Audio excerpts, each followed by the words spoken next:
Well, actually...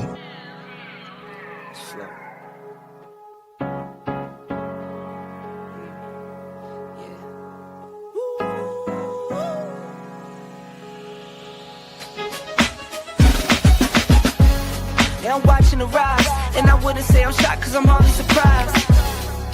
This one's for the ride, this one's for who knew I'd make it, just needed some time. This one's for my wife, could've left 1,000 times just so by my side. This one's for the grind, I knew it would have to just have the strength in my mind. It's the Travel OG, and welcome to the Black Manosphere Conclave 5.0!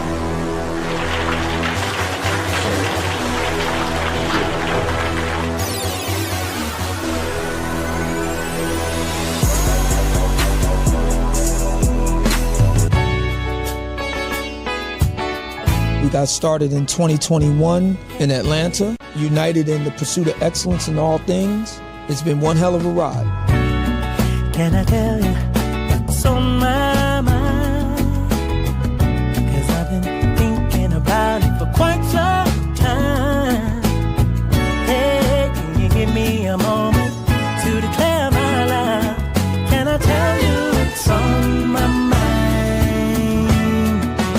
We're now focusing more on opportunities for men, in particular passport bros. Guys who go abroad, they want to have a different lifestyle, they want to have a different achievement abroad. Oh yeah, there's without a doubt the narrative has changed for us greatly.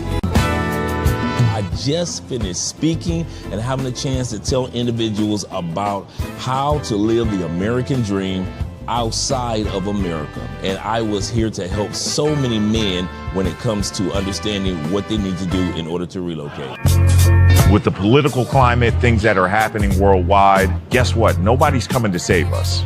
So it is indicative that we all bound together, tighten up like a fist, and strike a mighty blow against everything that's fighting to stop us, man. It's nothing but good, positive people, good, positive energy with one goal in mind, and that is to make money, get the hell out the Matrix, and enjoy your life. You dig? So shout out to all of y'all. Theme music! Yo, what's going on, y'all? This is your man Marcus A. Brown, and I'm here to tell y'all that I just got done with my first consultation with the brother Andre of Love Crossing Borders. I just wanted to give him his praises. I need y'all to do two things if you haven't already. If you haven't, subscribe to his YouTube channel, Love Crossing Borders. Also, if you are going to Colombia, if you're thinking of going anywhere, traveling internationally, please consider booking a consultation with the OG Andre of Love Crossing Borders. You will not be disappointed. And y'all, get in tune with him if you haven't already. Tell him MAB sent you. Peace. Where are all the black men? And I'm not talking about the scammers, the drug dealers, the robbers, and the crooks. Well, actually...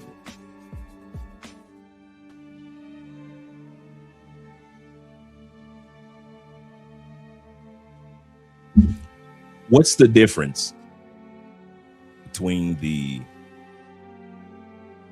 United States and China, Japan, Philippines, Thailand, even Brazil? What's the difference between the countries I've just mentioned and the United States? Military, yeah. Maybe innovation, maybe branding. But the one thing that those countries are that's different than us in the United States is no matter how advanced they are, such as China and Japan, no matter how far behind they are, such as the Philippines, Thailand, or even Brazil. These countries all have in common, what they have in common is that they are all developing countries. They don't carry themselves as if they've already made it. When it comes to their infrastructure, when it comes to how the everyday person lives, when it comes to their medical system, they do not carry themselves as if they've already made it like we do in the West. So it is with Colombia. Colombia is a developing country. Meaning, yesterday's Colombia is not today's Colombia. Whatever you enjoyed yesterday and during that time period, well, that Colombia has gone. In order for this country to get better, to become stronger, to do more things for its people, to be like the Chinas, to be like the Japans in its development, Colombia cannot be what it was yesterday. Neither can Thailand, neither can the Philippines. If we're going to continue to visit these countries, we're going to have to acknowledge one thing and one thing only. These countries are in the middle of evolution. Now, for those of us that are from the United States, we're accustomed to a country that plays itself as if it's already evolved, as if our infrastructure is perfect. If you go to Detroit 50 years ago, you'll still see the same Detroit, same road, same Gratiot, same Woodward, same Finkel, same Jefferson, even 50 years ago. Buildings come and buildings go, but our infrastructure has not evolved. In the United States, there are still bridges that are being built that were destroyed even during the Biden administration. Those bridges, when it comes to our infrastructure, we carry ourselves as if we made it. But when you look at our country, it still basically has looked the same for the last 50, 60, almost 70 years. Chicago still looks like Chicago. Philly still looks like Philly. Miami with new buildings, as well as any other city, still looks like Miami. And because of this, we go to other countries and don't realize that they are in the middle of their development, evolution. So it is with the passport Pookies. I won't say as much about the passport bros because I've noticed that the passport bros act like grown men. I don't care what anybody says, even though I'm an immigrant in Colombia. I do support the passport bro movement. But the sad part is this idea of the passport bro has been infiltrated by the passport Pookies, sex pats, the passport sexuals, if you will. And because of that, the name of the passport bro, I've got to admit, in many countries such as Brazil and Colombia, the title is tarnished. It's all over the news as tarnished. It's not something I'm making up. It's all over South America that the passport bro moniker, because of the passport Pookies and the passport sexuals and the sex pats and the PDFs, well, they've made building and keeping the passport bro movement going strong in South America not all is cracked up to be. So it is when we see one of our brothers, Don P. Don P is all over Instagram, YouTube, TikTok. He has over 100,000 subscribers over on TikTok that have followed him. He puts together different events in different parts of the world, hires people. But here's the kicker.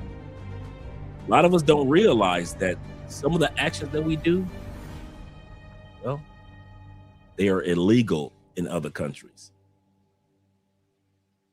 We cannot go to other countries and do activities that will bring in proceeds and not legally pay taxes. Whether we're doing it out of helping the community or whether we're doing it just to put a few bucks in our pockets. Either way, it's illegal. But Andre, I'm not the government. We have to realize that if you're coming to a developing, evolving country, then that's what it is. What you could do yesterday, you can't do today. What you thought was fun yesterday may not even exist today. Thailand, Philippines, Brazil, Colombia are all developing, evolving countries. And until we accept that, we're going to keep on stepping on our own toes when it comes to activities that we do in these countries. Shout out to all you guys that are here.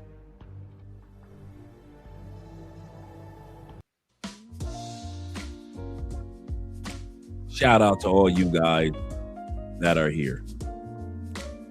You change the music to the intro music? Yes, sir.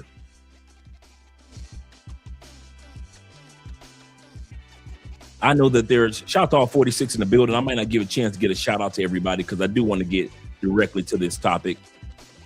Thank you guys for supporting by way of PayPal, Cash App, Super Chat, and Bitcoin. Shout out to you guys.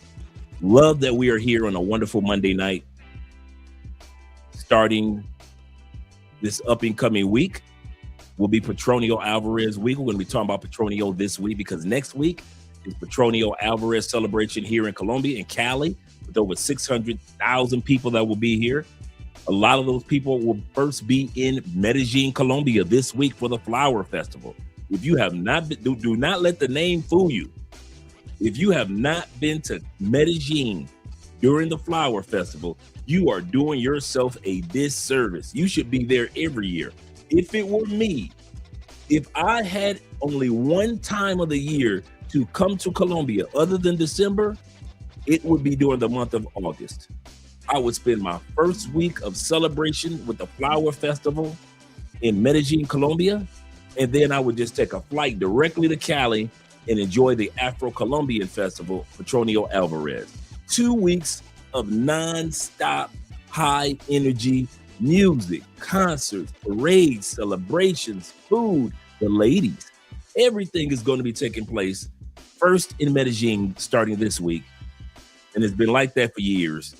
And then the next week will be the Afro-Colombian Festival of all these free concerts in celebration of the heritage of Black folks in South America, all across South America. People come here from all over the world. So shout out to both festivals that are taking place during the month of August. And shout out to my brother Will with the 20,000 Colombian pesos in the building. Shout out to you. He says, salute, Andre and the chat. Please support Black BMC. Yes, sir. Shout out to him supporting BMC and us supporting BMC. This is ongoing. This is ongoing to be serious, but also funny. This is going to be funny, and it is going to be serious. Shout out to you, brother. Shout out to you. So I'm going to give a shout out to at least the first few guys that were here earlier, such as my brother Ahmad Milner in the building, numero uno. Glad to see that you're here. But since we got 55 people in here, I am not going to go through everybody. I'll just give a shout out to the top 10, and I'll be seeing the rest of you guys in the comments. Shout out to our brother Jay Fleming in the building. Glad to see that you're here. And guys, I kid you not, I've stepped back. I've been here for 10 years. I've lived in Medellin. I live in Cali. I've traveled all over the country. You guys know I drive, so I drive all over the country. And this country, I've sat back and I watched it develop. It is a developing country. It is an evolving country. Some of you guys have noticed that about Vietnam or the Philippines. Some of you guys have been in Japan long enough or in China long enough to see its development. So when you hear me say that some of you guys have missed the train, the party train, you missed it. No, I haven't, Dre. I'm telling you. Whatever you enjoy about Colombia, as a sexpat, passport sexual, a passport Pookie, if you will. You should have been here pre-pandemic, or at least in 2021, 21, 22. If you were not in Colombia after 2022, you missed the train, bruh. And some of you guys are trying to live your fantasy, your Colombian fantasy of 2017, and it doesn't exist anymore. And that's what's getting a lot of guys drugged, robbed, scammed, hurt. You're mad at the police. You're mad at the locals. You're mad at the woman that did this to you or robbed you about that. And I get it. I really do. But the problem that I see with us who are coming here, you're trying to live a fantasy that no longer exists. That's like going to Sosúa, DR. If you were not in DR, like the same window of time, before the pandemic and all the way to 2022. If you weren't in Sosúa prior to 2022, bruh, you missed that train. I don't know why y'all think that I'm coming at you. I'm not. I'm coming at you as a brother. These countries are developing countries. So right now, they are going to constantly evolve. In 10 years, Colombia will not look like the Colombia that I even came here with. I'm seeing the development. I'm seeing the evolution. I'm seeing that, dude, do you know now that there's teaching English in school now in Colombia? When I came, that was far from something that they did. So the next generation of young people are going to be way more fluent in English. Here's the kicker. That means that a lot more women of the next generation that some of you guys are trying to date, they don't know how to cook in Colombia. Yeah, I said that. They've been watching American news and television shows, so they're independent, and feminism is gonna, and that American version of feminism is gonna come waving over here in the next 5 to 10 years. Meaning that if you don't get you quality Colombianas and quality Brazilian women now, don't think you're gonna get them in the next couple of years, dude. That feminism is like a tidal wave throughout South America. Now, it's not as bad as the United States right now, but I'm here to tell you, it is here. And some of you guys think, well, Andre, you don't know what you're talking about. You're married, da-da-da-da. I might be married, but I'm not blind. And I sit back and watch because a part of my job is to watch and listen and to ask questions. And I'm telling you, whatever you thought about Colombia, whatever you're thinking about Colombia, that your uncle came to Colombia and it was like this, but you were only 16, but now you're 24. That Colombia is gone. Your uncle's Colombia is gone. Your uncle's Brazil is gone. Your uncle's Sosúa is gone. It's kind of funny. I'm hearing more videos about Santo Domingo when y'all couldn't stand Santo Domingo. Now, all of a sudden, I've been noticing the last 3 or 4 years, there are more Santo Domingo videos coming out than Sosúa videos. Remember that? Remember at one point in time, 90% of videos coming out or being created in Dominican Republic was all about Sosúa and all about the surrounding areas. Now, all I hear is the southern region, Santo Domingo, Santo Domingo, Santo Domingo. In other words, if you missed out on Sosúa, you missed out on that Sosúa. Is there still a lot of fun to happen in Sosúa? A lot of great places to go in Sosúa? DR, yes. Is it the DR of the days of yore? No. These are developing countries. They are set on evolution. And so whatever train that you guys think you're about to ride out on, that train is past, bro. And I'm looking at all you new content creators that pop up over the last few years. And y'all trying to throw these parties. Okay. Let me change the music. I'm gonna give you guys a shout outs in a second. Let me change this music. Let's get this out of the way. Let's get this right out of the way. We got 52 people in the building. If throwing parties were so legal in many of these countries, why didn't we who are already here do it first? Why didn't Ace Live throw parties first? He could have did it. 2017, 2000, he could have did it. Why didn't we do it as a couple? People have been asking us for years to throw couples events and introduce you guys to different women that were quality women. How come we've never done that? How come the only time Taylor Made Dreams has done anything, it was a yacht party? On and on and on. How come I Am Marwa, the African brother, wasn't throwing parties and events when he was in Bogota? You know why?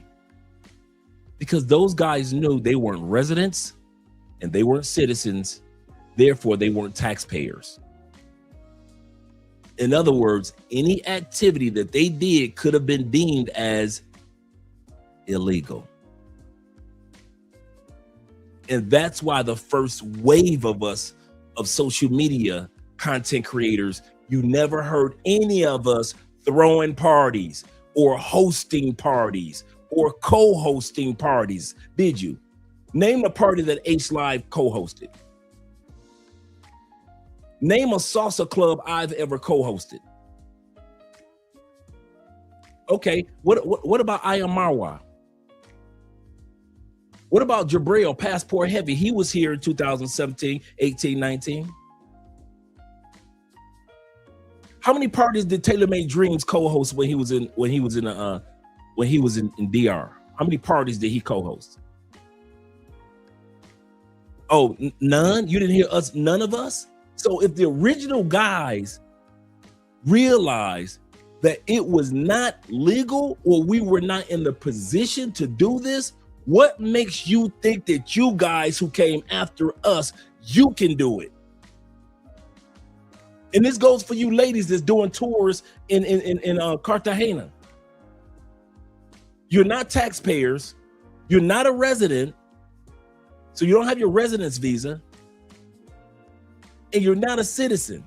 But you ladies are going to Sosua, I mean not Sosua, but to Cartagena, throwing all type of Cartagena parties for the ladies. You think they're not watching you too? You think they're not gonna come after you ladies and start turning some of you ladies behind? The only reason they haven't turned you ladies back is because it's easier to kind of pin the men in a corner of sexual activities. But don't think they're not putting together a game plan for you ladies. These countries are developing countries. They are constantly under the umbrella of evolution. They're constantly evolving. Whatever you enjoyed last year might not even exist this year. And so what I'm saying is, be prepared to understand that if you're in an evolution country, unlike the United States, we're settled in our ways. You could go to the United States 50 years from now, our roads are going to still look the same except for being repaired. Our bridge is going to look the same except for being repaired.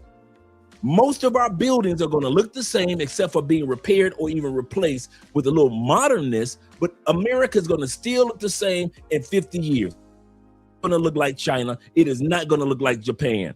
Our country thinks that it's already made it when it comes to our infrastructure. St. Louis still looks like St. Louis from 50 years ago. New York still looks like New York, except for a couple of buildings. Nothing has changed over the last 50, 60 years. America does not focus on the development or the evolution of our infrastructure. Other countries do. They are developing countries.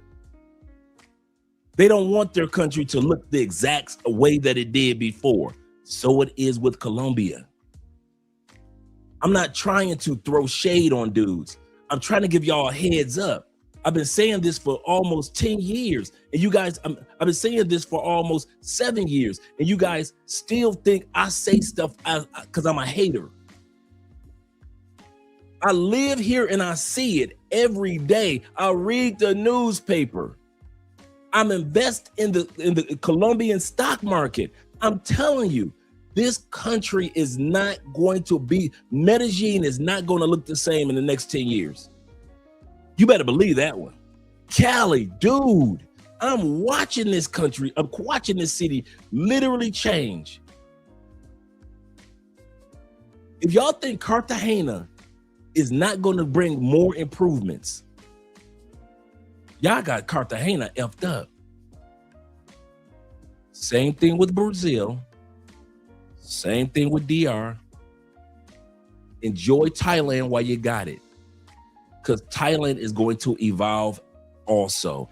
In other words, these countries are focusing on a different type of tourism. They're not going to get rid of tourism. They're trying to evolve to bring in a different type of tourism. Cartagena has 5 cruise ships that go in and out of the Caribbean from Cartagena. They're trying to build it to where there's more cruise ships coming in and out of Cartagena.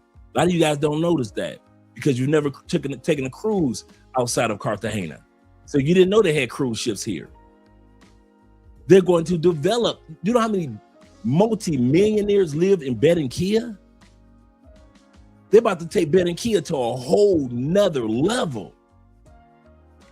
That means that whatever you're doing in Colombia and you are not evolving how you come here as a tourist, they're not going to let you in. They're not. If you come in here with 50 condoms, don't worry, they're not going to let you in. If you think that they've stopped over 104 people in the first 6 months, what do I always mention? When is Christmas in Colombia? When does Christmas celebration in Colombia, the true, bring all the Christmas ornaments out? When? September 1st. We've been driving past Christmas stores that are open already, where you can buy the ornaments. Already open. Can't wait for September discounts, because Colombia has a celebration of Christmas in September. Like we have Christmas in July in the States, and they have good little discounts. They have Christmas starting in September. Our tree goes up in October, not November or December. That's how early the trees go up. What's your point, Andre? My point is, if you're going to be a tourist in these developing countries, you have to realize what you see of Thailand today might not be the Thailand of tomorrow when it comes to tourism. What you can enjoy in the Philippines today might not be the Philippines of tomorrow when it comes to tourism. What you can enjoy in Cambodia today, in Kenya today, in South Africa today might not be those countries exactly like it is in the future when it comes to tourism. And a lot of us guys, and it's going to happen to the ladies, are going to be turned away due to the fact we aren't willing to evolve or develop in these developing countries. I'm telling you, Colombia has changed, bruh. And I saw it coming, and I kept trying to tell brothers, and y'all called me an idiot. You told me I didn't know what I was talking about. You kept telling me you pocket watching, you dick watching. Why you care about what another man does? And everything I said, I told y'all, keep getting drugged, keep getting robbed, keep letting Pookies follow y'all down to these countries, and watch what Pookie's going to do. Pookie's going to mess up everything. I said, stop putting everything on camera. Be quiet like the white boys. White boys have been doing it for years, but they knew to keep their mouth shut. They'll come here and they'll act like they're showcasing Colombian food. When the cameras go off, they're in the same brothels that you guys are in. But the white boy was showing food on camera, you showing foolishness on camera. And I've said it for years, and you laughed at me, and you laughed at anybody else that tried to give you an encouraging word, letting you know, guys, move in silence, black men. I kept saying, black men, you talking too much. Brown men, you talking too much. Now what's happening? All Colombia is doing is taking all the videos that y'all put on YouTube, using it against content creators. And now you dudes can't say nothing because the footage is out there. There are so many content creators that's being turned around from Colombia due to the fact what you put out there. You put out their videos on Let's Go Party. You put out in WhatsApp groups and you didn't know who was in the group. You thinking that it's all black men from the States, and come to find out it's a couple of Afro-Colombians that knew English in your WhatsApp group. And so they sent your videos to the government. It was you not shutting the hell up. And to this day, when this live stream goes off, these cameras and lights go off, you will still tell me I'm crazy, I don't know what I'm talking about, and then at the end of the day, y'all still gonna be evacuated from the cities. You gonna try to go through Bogota, and Bogota gonna tell you to take your butt home. You gonna try to go through Ecuador, Ecuador gonna tell you to go home. You gonna try to go into Cartagena, Cartagena's gonna be telling y'all to go home. Why? Number one reason, black men didn't know how to shut the hell up. Keep your business to yourself. Enjoy your brothels. Enjoy your pay for play. Enjoy your party girls. Who the hell told you to come down here throwing parties and events and co-hosting stuff? Who told you that? Okay, how many white boys y'all see come down here and do that? One or two, right? One or two. And didn't them white boys get ran up out of here? Did not them white boys who came down here talking about, hey, come to my party, aren't those white boys gone? Okay, if they chasing out the white boys, what do you think they're gonna do to your black? If they chase the white boys who was throwing parties down here and chasing them out the city, what do you think they're gonna do to you? They ain't gonna even let you in the country, black and brown men. That's what my point is. If I have any suggestion before we go live, is this. Black men, could you do yourself a favor? Give yourself this Christmas gift, birthday gift. I don't care if it's something that you want to give thanks for Thanksgiving. This is the gift you're going to give yourself that keeps on giving. Learn to shut the hell up about your business in these foreign countries. Stop posting videos about your party excursions. Unless you're a part of like the Passport Bros app with our brother Aaron, the Facebook pages, I can understand certain things, right? But just posting everything in WhatsApp, posting all your business on YouTube. Everything is on TikTok, all your business, every little heifer that you done touch in every country is all over TikTok. The government of every country got so much evidence on black men because black men have put all their business out there just to be like, nigga, you ain't up on this. Just so y'all can brag and be like, look at what I'm doing. You niggas ain't up on this. So as we go into the video, I'm about to do a shout out to the top 10 guys that are here. But as we go into the video, I'm telling you guys, from now on, and I mean, you mature men gonna get what I'm saying. And I understand that. Mature men will understand what I'm saying. But you dang Pookies, you Ray-Rays, you Nook-Nooks, you sex pats, you passport sexuals. You were the ones that ruined the passport bro movement, not the passport bros. You passport Pookies. Because you did not know how to, one thing, I didn't say don't spend your money, did I? I didn't say don't party with the ladies, did I? I said shut the hell up. Stop putting your business in public for everybody to see. Man, have y'all ever noticed? I tell y'all all about stories in the United States. I rarely tell y'all my Colombian stories about who I've laid with, who I've been with, who was it, where and when. I tell y'all I dated here. I give y'all a few stories, but y'all rarely hear me tell a Colombian story. You know why? I know how to shut the hell up. So to all the adult males that are listening to me right now, you don't even need to listen to me right now because you get it. But all you Pookies and PDFs, that means white man that keeps coming down here, because 99% of the PDFs that keep coming down here are you white dudes. You white men that be coming down here. You making the passport bro movement look bad. Coming down to these countries messing with kids. Because you got caught in the States. I'm so glad that the United States started sharing that angels list so they could turn you white perverts back around and take your butt where you belong. I'm so glad that they said as soon as they see you on the list, white man, you can't come to this country. Why? You nasty, you perverted, and you twisted. You can't come to Colombia. I'm so glad that they put that list out there. Because I guess you thought that you go get in the country because you white.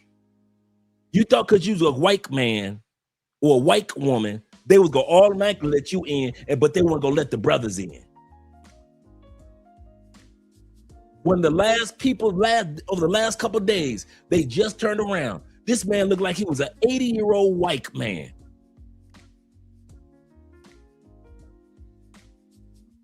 Probably got 30 kids up under his belt. Your whiteness don't work in South America like you thought it would, did it? You thought your whiteness was gonna automatically work like it did in the States. See, your whiteness in the States keep you from getting shot where they're gonna shoot a brother. That same cop will shoot a brother, but he ain't gonna shoot no white man. That works in the States, doesn't it? That whiteness got you that job. That whiteness got you that promotion. That whiteness got you to Congress. That whiteness got you to be presidents. So you thought because that whiteness worked in Canada, United States, UK, Australia, New Zealand, you thought that whiteness could work globally. And so you thought that you could come down here as a PDF and mess with these people's kids. And that whiteness don't work, does it? Because they turn your white ass, as soon as they see you on the list, they turn you around, ain't they? And I'm so glad. I am so glad. And I'm going to say this before I go to I'm going to end with this before I go to the comments. I believe if Aaron and the Passport Bro movement stays a little more patient for a few more years, the ship is going to turn, because all the creepy pervy dudes will no longer in the passport sexuals and the passport Pookies will no longer be able to enter into other countries. So I'm saying this to all the dudes that support the Passport Bro movement, and to this day, staying strong, guys.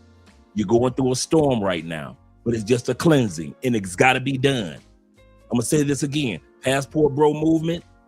You're in the doctor's office right now. You got to take your medication. You got viruses. You got all type of bacteria dudes that's entered into your movement. Be patient. Sleep through it if you have to, like a cold. Right now, the Passport Bro movement, you got the flu. You got pneumonia. But you gonna make it through, brothers. You gonna make it through. Because this cleansing of filthy dudes needed to be done. It has to be done in order for you guys who are part of that movement to see it come into the fruition of what you really want. And I'm seeing it. Just like I'm watching Pookies and Ray Rays and Nook Nooks not being able to come into other countries anymore, because Colombia ain't the only one. There's gonna be other, if y'all think that Colombia is gonna be the only one, bruh, it's gonna be other countries telling y'all hell no.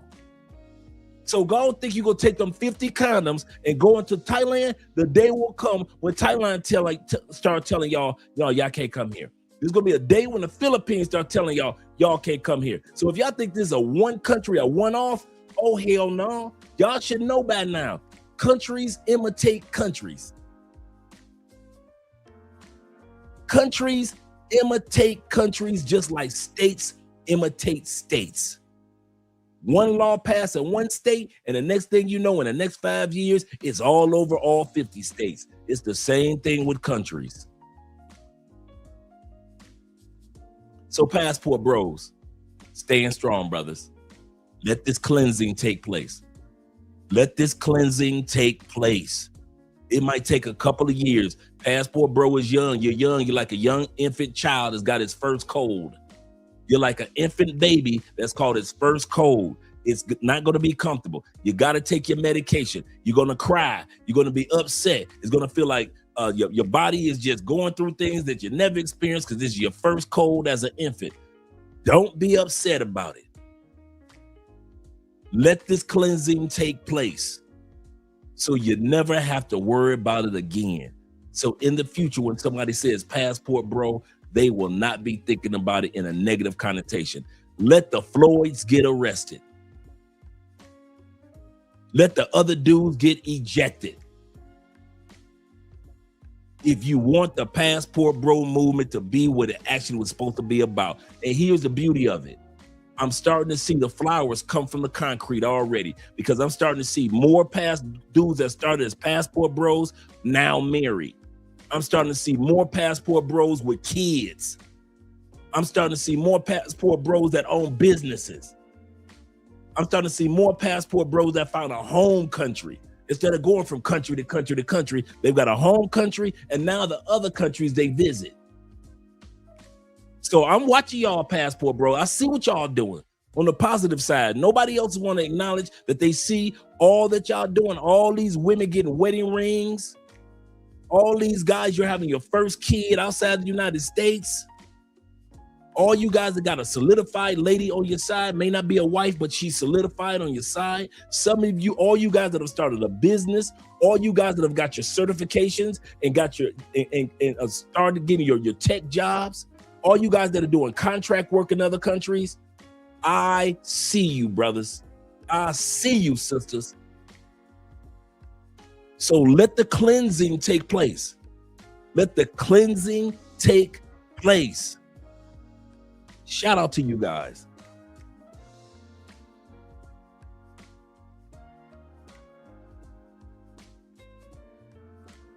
Shout out to my brother Black Nubian in the building, the Canadian boys. Always at it. And shout out to my brother Cool Cat in the building with the $5 love. He said the vets learned from the Cuban Dave, from Cuba Dave. Shout out to Cuba Dave. A situation in Costa Rica. Oh, my bad. Absolutely correct. Absolutely correct. Shout out to all 54, 60 guys that are in here tonight. Let me get started. We're gonna get started with the information and the videos tonight as well. And I'm gonna say something. This is not a live stream where I expect a lot of people to show up and hang out with us. If it happens, cool. But I'm gonna tell you something. I'm proud of most guys that travel. Everything that's going to be said tonight does not apply to most of us. That's why I didn't like when certain guys get caught up, like someone like our brother Chill Capo. You know, sometimes the good guys get caught up in the fishing net. And I don't think the guy, Don P, who we're going to talk about tonight, I don't think he was a bad guy. But I don't think he realizes that you can't do everything in every country. And because you did it for 3 years or 4 years, doesn't mean you can do it for the 5th year. These are developing countries. Their laws change. How they look at things change. They evolve. This country is trying to be a country where it is family-friendly tourism. I know putting Colombia and family-friendly in the same sentence doesn't sound right, But I'm telling you, if you were here 10 years ago, like I was, and like many other guys were 10, 20 years ago, they could tell you the same thing. We've seen how people wouldn't dare come to Colombia. And now to see almost 8 million people every year flock to Colombia for vacation and relocation. We've watched it happen in real time. So when I say that Colombia is not what they gonna need our money, I'm telling you, they're pushing you guys out. Okay, all you sexpats, you're being pushed out. Passport sexuals, you too. PDFs, you were never expected to come here anyway. You were never expected to come here. Colombia realizes it can make real money and not just ladies of the night money. It realizes, like, wait a minute, if we put this over here and build a beach here, and then have a theme here, and then create this here, and then promote our golf courses, and then build a big stadium for concerts here,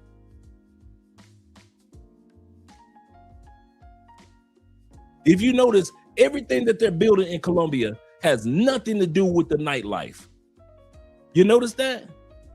Have you noticed Colombia ain't built no new club areas, has it? What about new nightclubs? It's like the popping. I've watched Colombia build clubs and clubs go here, clubs. I ain't seen no new popping. That's the club. That's the spot you gotta be in. In Medellin, it's basically been the same clubs. Or they'll paint them over and change the name, but it's the same club. Cali, same clubs. Cartagena, same clubs. Them clubs been around. They'll change the name a little bit. Same clubs. They're putting their money in tourism in other areas by the billions of dollars. Colombia has so many foreign investors in this country. You think they give a dang about you? Want to get your rocks off with a couple of chicks? They are pushing you guys out. They don't care nothing about you coming down here buying some chicks. They're looking for a different form of tourism. We're going to look at that in a minute. He said, I swear I'm falling in love with Colombia more and more. Keep the degenerates away. Absolutely correct. And my brother Tommy in the building. Glad to see that you're here, Tommy. He said, what's up, family? He said, this is going to be a dope one. Yeah, we're going to have fun with this one. He said, I know that if I'm tired of the Pookies, then Colombia has to be. Yeah, I think that's another thing that American men and foreign men have a tendency of not realizing. Bruh, we tired of y'all too. See, y'all think Colombia and Thailand and all these other countries, they're the only ones that I'm letting loose this time. I'm gonna relax for a second. Y'all think that Thailand and the Philippines and Kenya now, Brazil, they're the only ones that's tired of y'all. Us brothers that travel, we tired of y'all asses. We tired of y'all making us look bad. We tired of everywhere we go, the family's got to kind of like, do you really like our daughter? Do you really like my niece? Are you really interested in my sister? Why? Because the last 3 or 4 Pookies that got off a plane messed it up for everybody. Y'all messed up y'all own prices of pay for play in every country y'all went to. When it was black men and white men going, pay for play was, you could get a dime for $17. In DR, in Colombia, you get you a dime, 60,000 pesos. Here come you Pookies, thirsty. Here you come. I'll give you 100. This is not a bidding war. I'll give you 200,000 pesos. You don't need to worry about pesos. I give you $200. And all of a sudden now, when y'all go to DR, when y'all go to Thailand, when y'all go to Philippines, when y'all go to this country or that country, the prices are astronomical compared to what they were because you Pookies came and effed it up. The price to get into a club in Colombia in Parque Yeris was not as high as it is now. Some of you guys think it's a deal. You are not getting a deal. I got more of a deal in Parque Yeris when the dollar was 2,500 to 1 compared to what you guys pay for a drink in a section in Parque Yeris Club with the dollar when it was 4,000 plus to 1. You pay way more than I ever paid. And I came down here when it was $2,500, $2,700 to 1. You got 4,000, almost 5,000 to 1.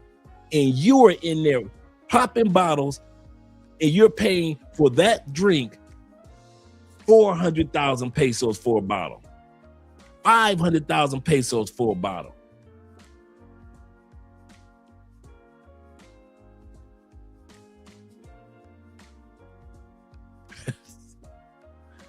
That same bottle, when I got here, before you Pookies, that same bottle was like $30, like 120,000 pesos. Now, oh, not even that much. Not even that much. $30 for the same bottle y'all paying right now, $125 for. In the same club that existed when I got to Medellin. Cause y'all fucked it up.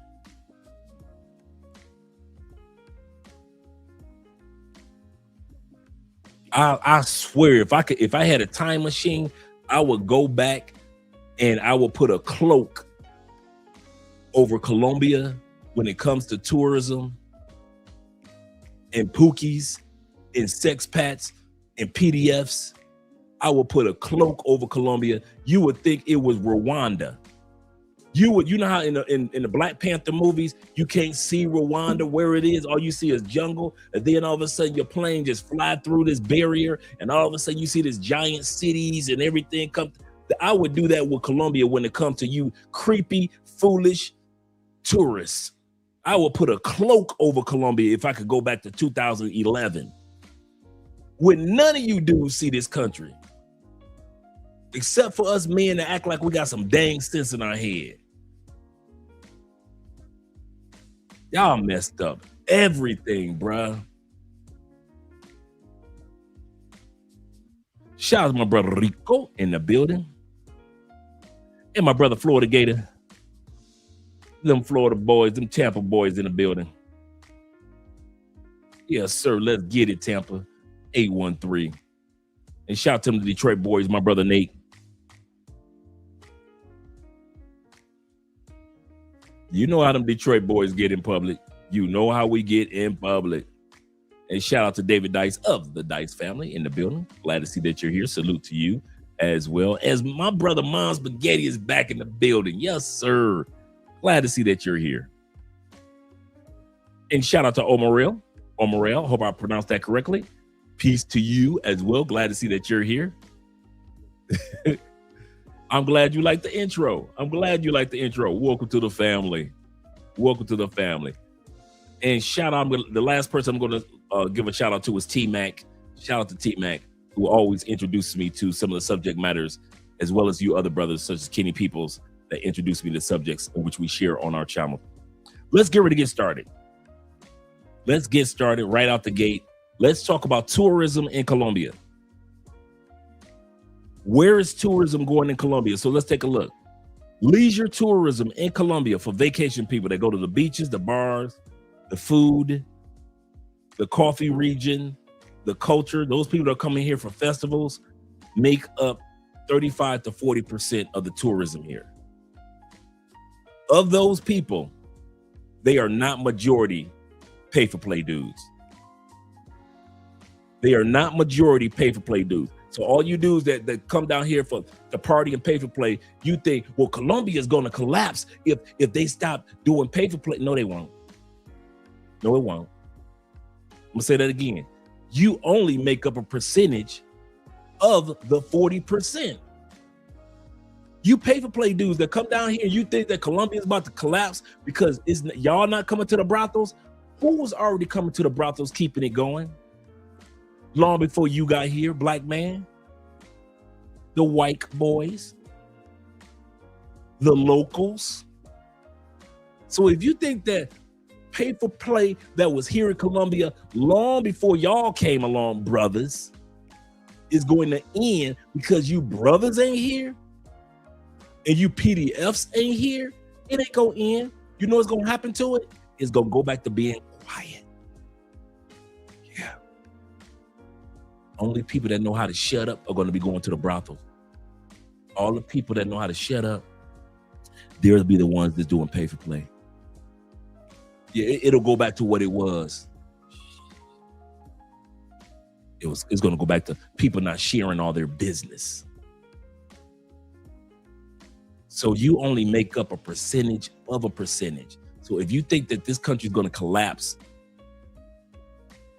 because you're not here, let's look at the rest of the tourists.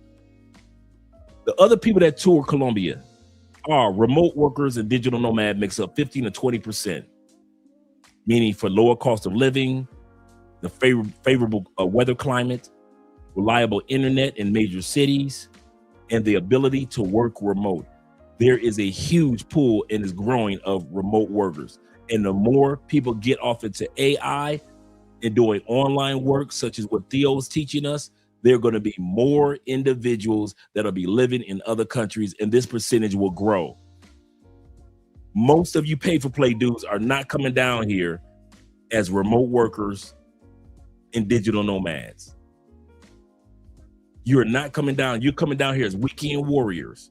So you don't even make up a percentage of the dudes that are remote workers and digital nomads. Let's look at the next group. The next group of tourists in Colombia that's going to keep tourism going, and where Colombia is trying to have tourism, are relationships and meeting a partner. Those that are serious about meeting a good woman or women in Colombia make up 15 to 20%. Now, some visit just to date, some men long distance relationships, some spend time with their spouses or fiancés. I'm starting to see that more and more and more in Colombia. I'm starting to see so many women engaged in Colombia. So many women having men having their first or second kid in Colombia, to where they have a true relationship with the country. Let's look at the next one. Business and investments in real estate. Shout out to our brother Will the Thrill. Shout out to all you other brothers that came down here and focused on business and you focused on investments, such as T-Mac, such as myself, such as other guys that have come down here. Business meetings, starting up businesses, import-export relationships, and property purchasing or investments. They make up 10 to 15% of the men that are going to be here, of the women that are going to be here. So all you dudes that's being turned around, don't worry. The remote workers are going to still be here.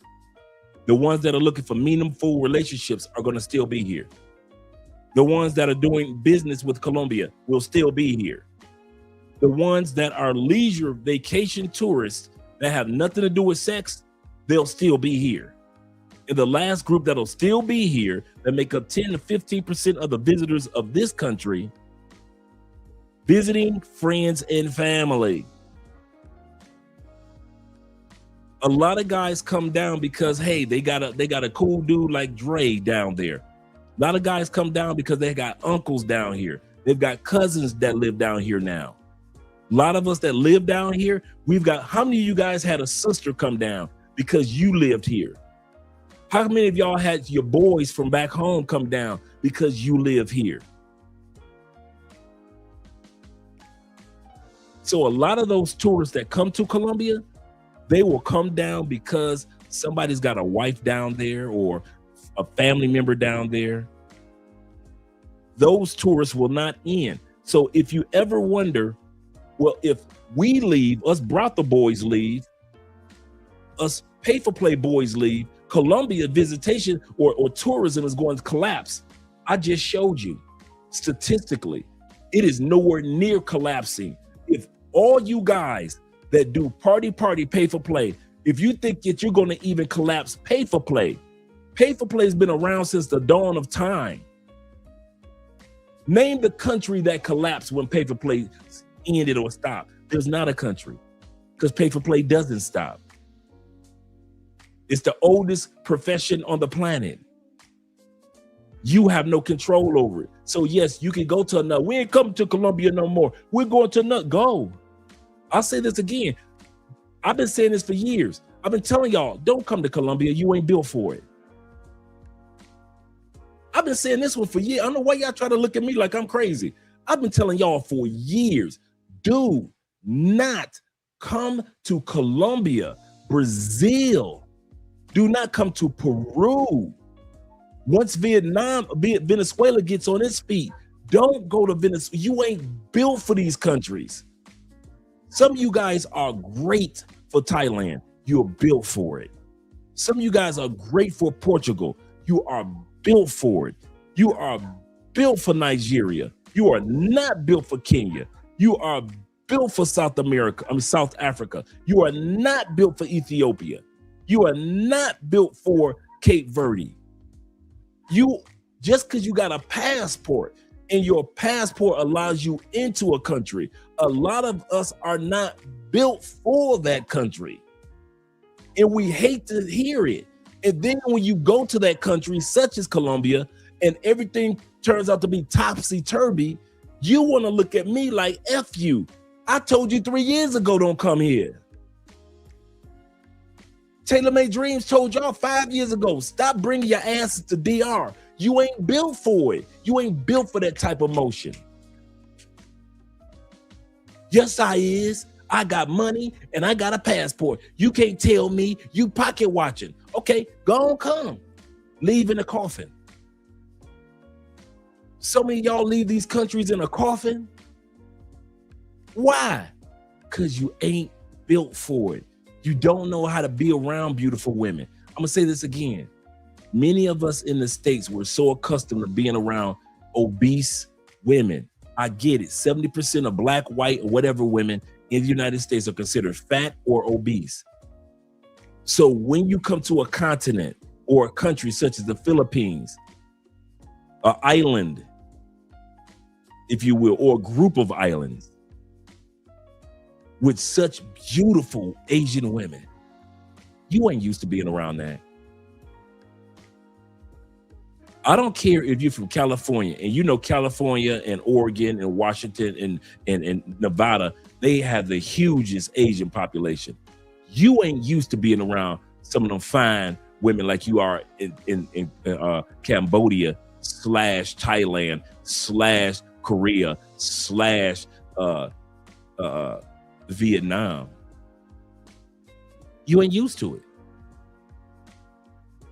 Some of y'all are from Chicago, and Chicago has a large Latin population. You ain't used to no fine Brazilians everywhere you step. I'm from Florida. We are not used to being around the Afro-Brazilian, the traditional white Brazilian, the Japanese Brazilian, the Korean Brazilian. We ain't used to that. If you ain't used to being around that much pretty pussy, you're going to end up messing yourself up. So it is with a lot of dudes that come to Colombia. You are not used to being around this level of beauty of Latinas. You are not used at all, unless you're from Houston, being around Afro Latinas.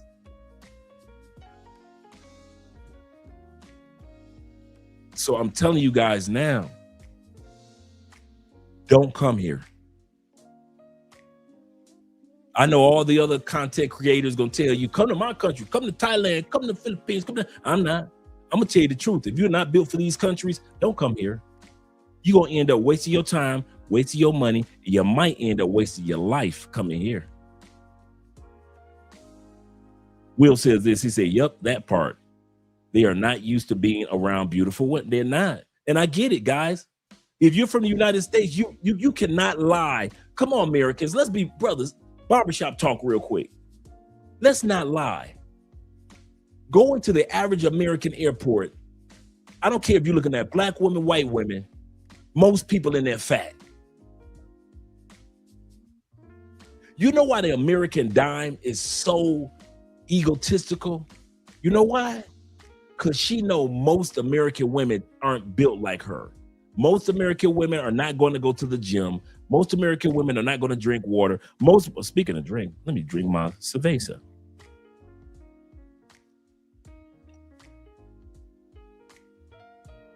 Yeah, I got the negative beer today.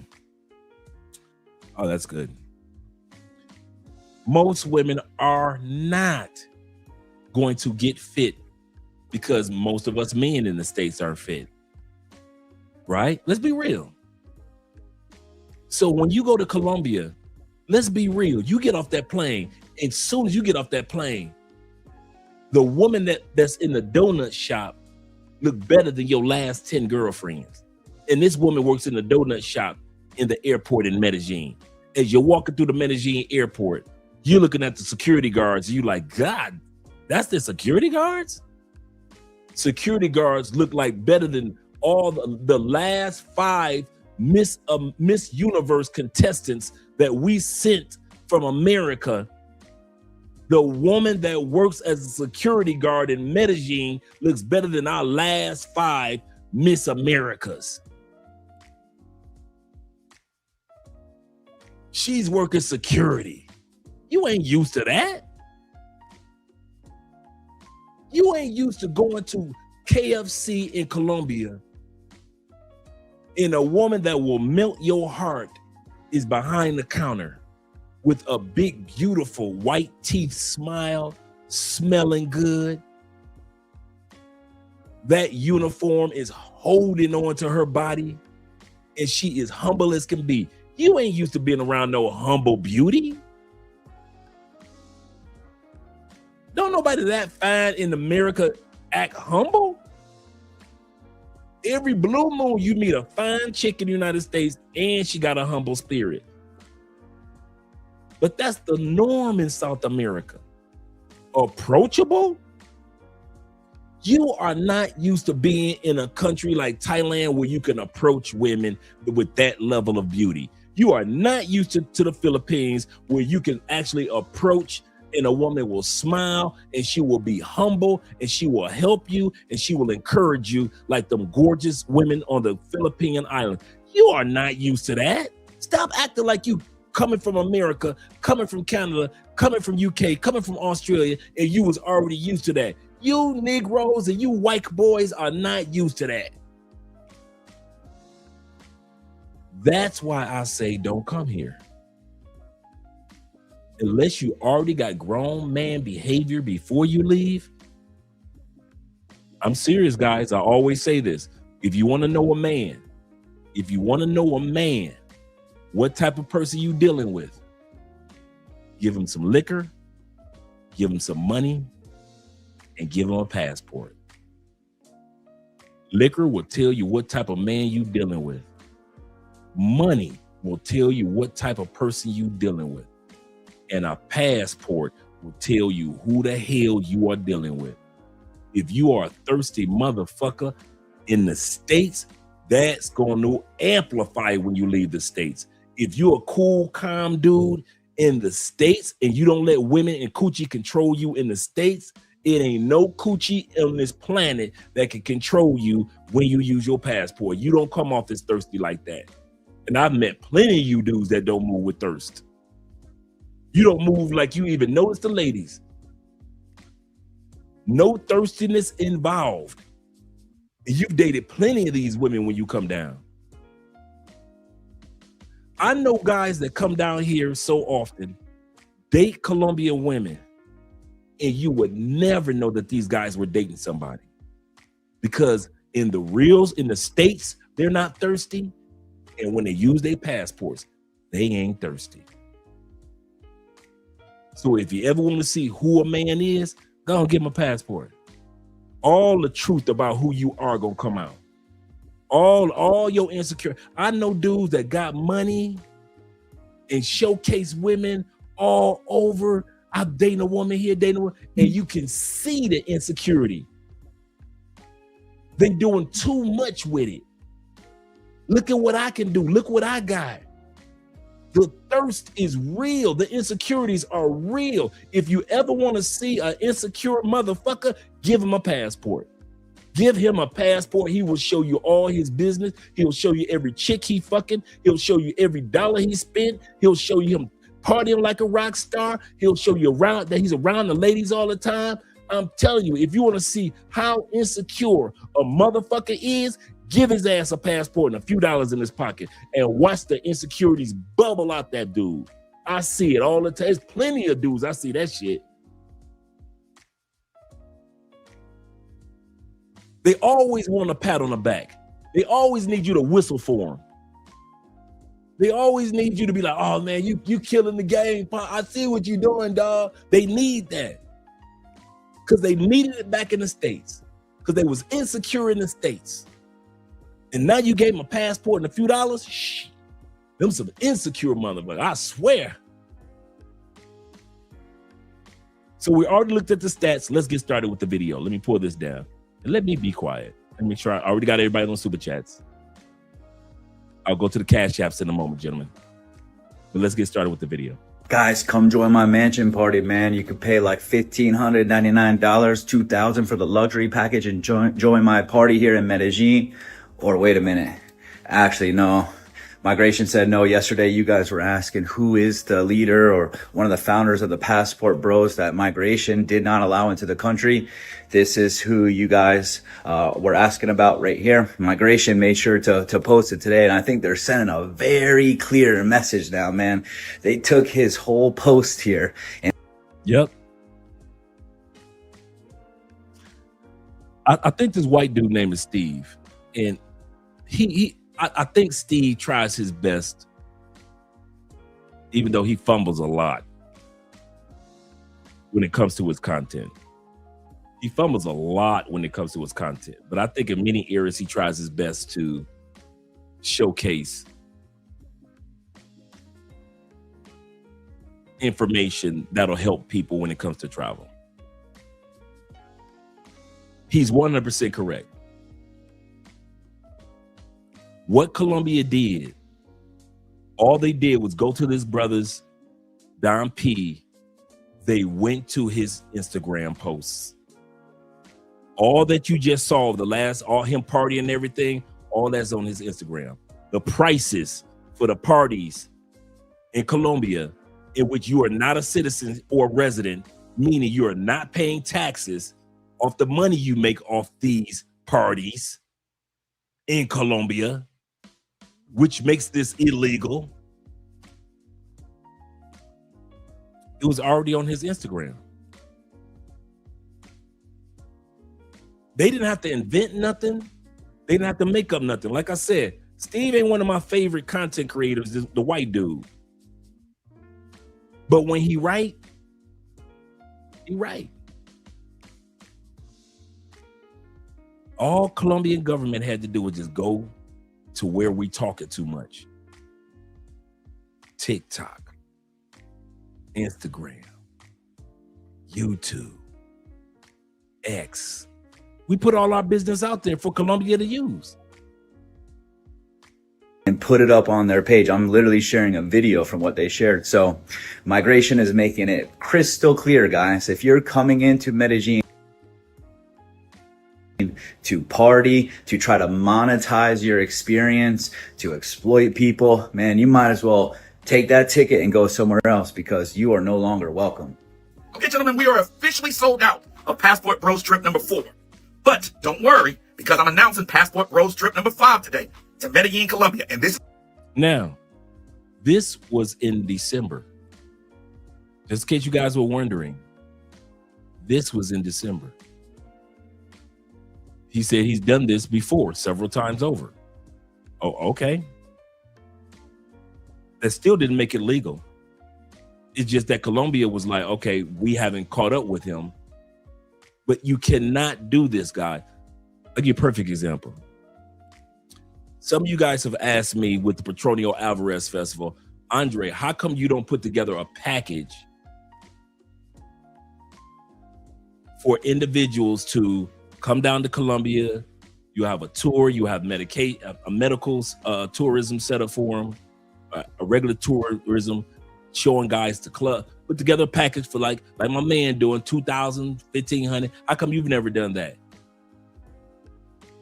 Unless I'm registered to do that, even though I'm a resident, until I become a citizen, and though I'm a taxpayer, mind you, I am a taxpayer. Unless I do my homework on it, it's still illegal for me to do. I don't have authorized licensing to be a tour guide. I don't have authorized licensing to throw events like this and put together plans like, I don't have that authorization. See, we assume that we can automatically go to a country, put together a package, and come on. Some countries allow it. Cool. Colombia is not one of them. Some countries allow you to co-host club events. Colombia is not one of them. And I'll tell you how it works in Colombia. They will let you, for a few years, get away with something. And when they get fed up, okay, they do this in the States. Y'all ready? Here we go. In the States, in the drug game, how I ended up with 10 years. How'd you end up with 10 years in the feds, Dre? I got you. The reason why I ended up with 10 years in the feds, because that wasn't the first time I ever got caught on drugs, right? I got caught with drugs in Detroit. Hey, he got 4 crack houses. Get his crack houses. Bam, lock him up. They put me on probation, right? They put me on probation. Then I'm driving to Ohio. I get caught with some weight. Bam, put me on probation again. Probation. Then I get caught with the feds. And instead of locking me up when I got caught with the weight, instead of locking me up when I got caught with the crack houses, which they could have done, but they didn't. When they decided, now let's give him some time. Because of what he did in the past, it moves him on our scale of sentencing scale, because the feds have a sentencing scale. They don't just, well, he's black, so we're going to give him this time. No, they have a scale that they have. Okay? And it goes up and down, it goes back and forth. That's how I ended up with 120, and it goes by months. So that's how I ended up with 120 months. Okay? That's how it works with the feds. And so when it comes to Colombia, first time they catch you hosting a party, they might not say nothing. Oh. Second time they catch you, hey, don't do that. But when they decide to use you as a poster child, like the feds decided, when they decided to lock me up for 10 years in the States, it was their decision. In America, my country, how much more it is their choice when they gonna tell you, hell no, that's illegal. Get your ass out of my country.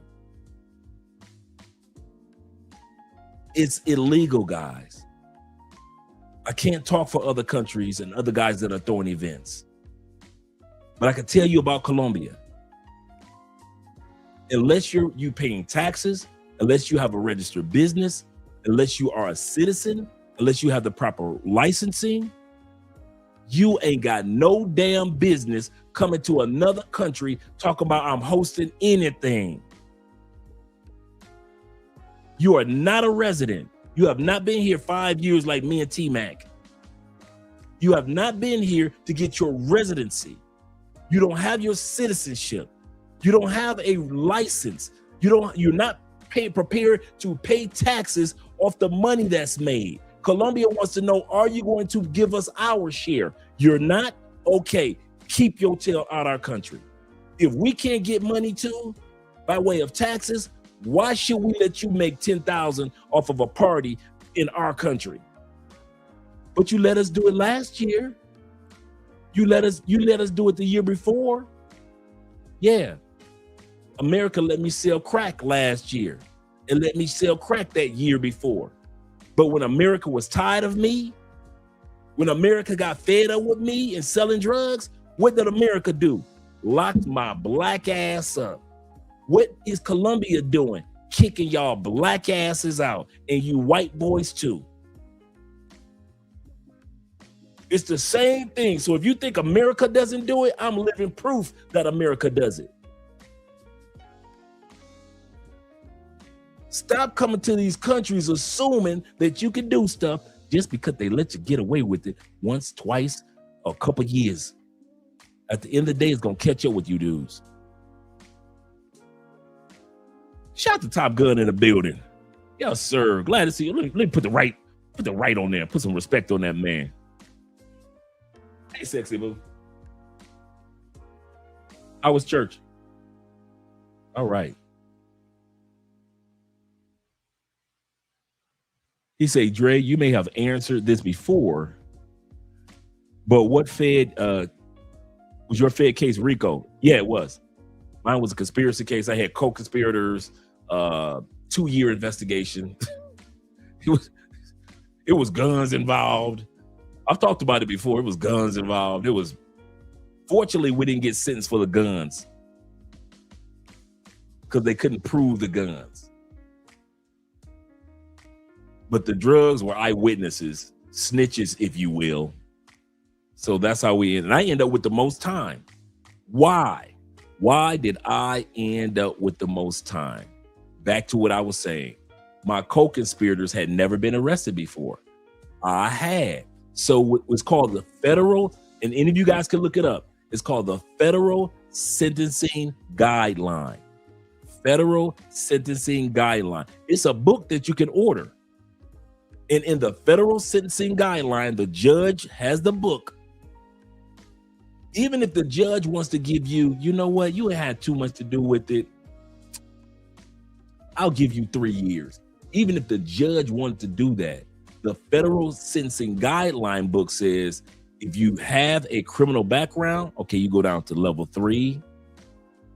Okay, how serious was the crime? Okay, you go over here. Now this how much time you're gonna get, and it's inside the book. That's how I got my time. Not because the judge hated me, not because I was black. No, I had, okay, level 1 means that you had no criminal background. So that's what my co-conspirators were sentenced on level 1.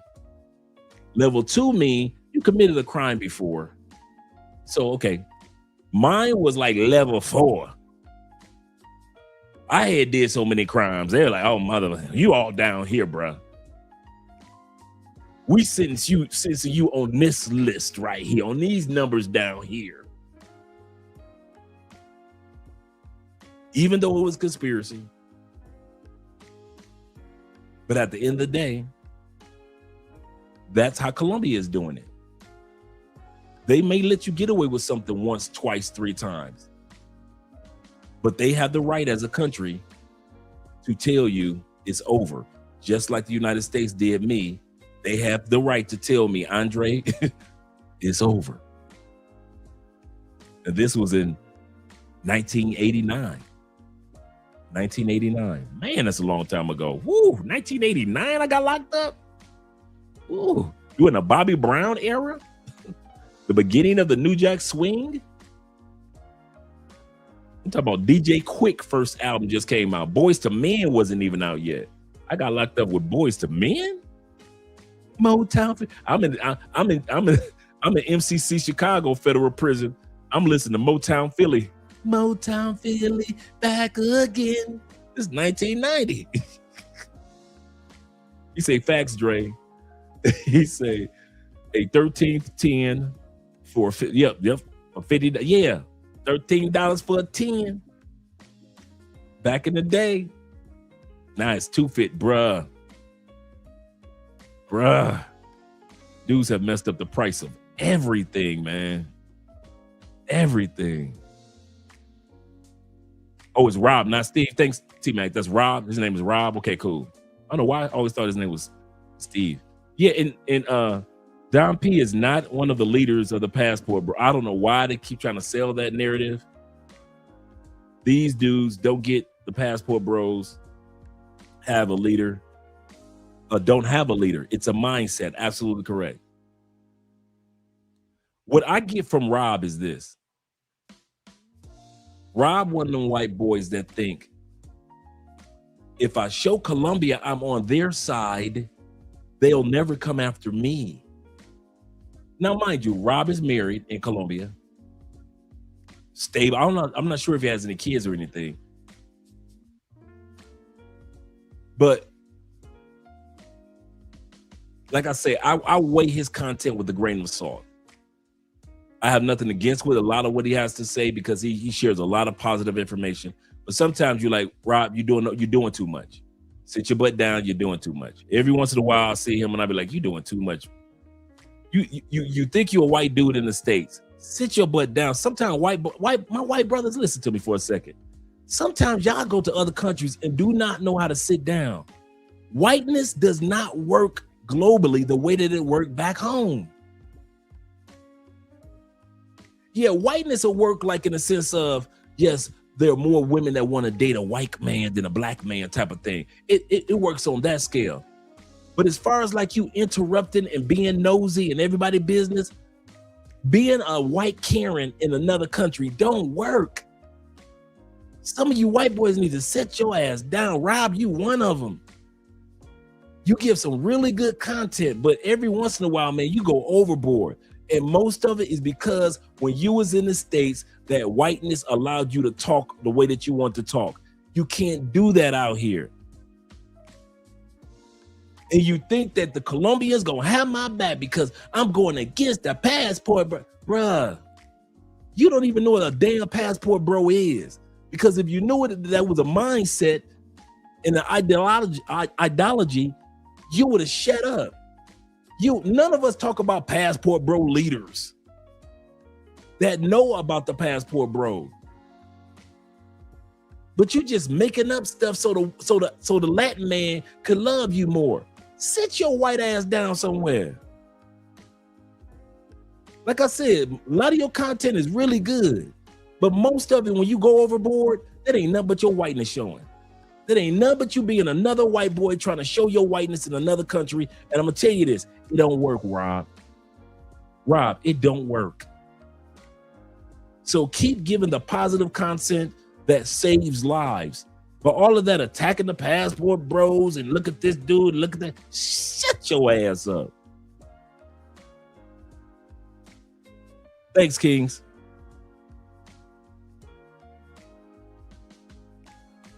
Goodness gracious, he get on my nerve with that sometime. I'll be like, man, why don't you just be quiet? You don't know what you're talking about. You just make up stuff. He said that's a perfect way to describe him. That is the way to describe him. A white Karen, that's all he is. A white male Karen. He figured that if I put out enough content, making it feel like I'm kissing Colombia, the country's tail, they won't bother me.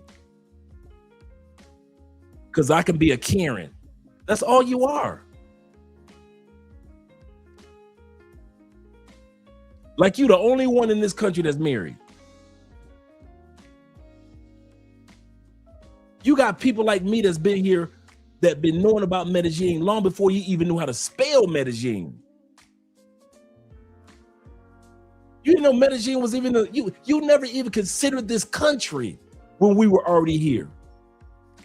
I know guys that have been here 25, 30 years. So to sit back and see these new guys come down here, black or white, and act like Karens, if y'all don't sit y'all butt down somewhere. Shout out to IMF in the building. And my brother Jamar. Let's get back to the video. I'm going to shut up for a while. It's going to be the most special trip to Medellin yet. And you know why? It's Don P's birthday. And we gonna party, baby. So he's laughing because he's thinking that this is going to be his birthday celebration, not realizing that that weekend, which was last weekend, I believe, they turned his butt around. Yeah. The drinks and the cheeks will be flowing. The only question is, are you going? Now, some of the men in the last trips asked for me to put together a package that includes flights. I will this time. Obviously, y'all did an interview with Jamie yesterday, man, on his channel, man. Really good brother, man. Really good dude. Shout out to Passport Graffiti as well. Yeah, both of those guys are great people. Great guys. Now they do it right. They do it right. I like what Jamie is doing. Shout out to Jamie. I haven't had a chance to meet the brother. I like how he's doing the loyalty test. Anybody knows about Jamie when it comes here in Colombia, Passport Graffiti? Not Jamie Woods, but I'm talking about Passport Graffiti. My bad. Shout out to Passport Graffiti with his loyalty test. Guys are reaching out to him to see if their Colombiana is loyal. So a Passport Graffiti will kind of like meet the woman online and see if she's loyal online. And a lot of times you guys girlfriends in Colombia don't pass the loyalty test. And so he'll reach out to you. Here's the the transcripts of the text messages from your girlfriend to me. This is what she said. If she's supposed to be your Colombiana, your long distance girl, well, she doesn't sound faithful because she wanted to go on a date with me. And she was willing to do this, and that. Yeah, he does the loyalty test. And he says, say what has to be said, bro. He said, them dumbasses make it hard for a gringo to meet good women. They do, bro. They do. I could imagine, bro, how hard it is to meet good women out here. But dudes like this. That will be more expensive than the standard package. But our packages range from $700 to $1,500. The $1,500 package includes the trip, and you can break it down into payments if you like. All right, so the dates are going to be April the 5th through April the 12th. You're leaving out on the 13th from Medellin to go back home. All right. Now, what does all packages include? All packages include your own separate individual private suite inside of the villa. It also includes transportation to and from the airport and within the city. It also includes a concierge. You've got something, need them to go take care of something for you? No problem, they will. It also includes a translator. Don't speak the language? We got you. It also includes a 2-hour seminar with a Passport Bros gentleman that has been there for 24 years, married for 10 years to a beautiful woman. He'll give you all of the breakdowns, whether you want to start a business there, whether you want to find a wife there, whether you just want to have fun, whether you want to get a visa to move there. He'll give you all of the details. Now, listen, I only have 10 spots. So please, get them in quickly. Get your packages in quickly, because once I run out, you got to wait on the next trip. If you want to know the details, please DM me directly. DM me directly, and I'll give you all of the details that you need, and we're going to have an amazing time. So let's go. Passport Bros trip number 5, Medellin, Colombia, baby. Hit me up. I just had one guy drop out for Flower Festival, August 3rd through August 10th in Medellin. That was this year. Actually, he had 2 guys drop out because he didn't realize that he was going to be one of the guys that got dropped out. The Flower Festival is this week. His whole package that he had planned. He said, nobody's buying what you selling, bro. I know, right? In Colombia, the biggest festival of the year is packed there. I need to replace his room and his ticket. If someone wants to go, let me know. If you're in Atlanta, Florida, or Texas, I can give you a really, really good deal on Flower Festival. And I'm going to include your round trip flight, Airbnb, concierge, pick up and drop off from the airport, city tour, translator. I'm going to be there. We're going to have a great time. I got one spot. So DM me or text message me and I'll get you on it. It's August the 3rd, so it's coming up quick. August the 3rd through August the 10th. If you want it, hit me up now. Listen up, military, retired military, first responders, police officers, firefighters. You're getting a special discount. Okay, you're getting a special discount because he's doing it in Brazil. He's doing it in Thailand, Medellin. So The Carnival in Brazil. Like I said, I don't know the laws in other countries, so I'm not going to speak on other countries. But I do know in Colombia.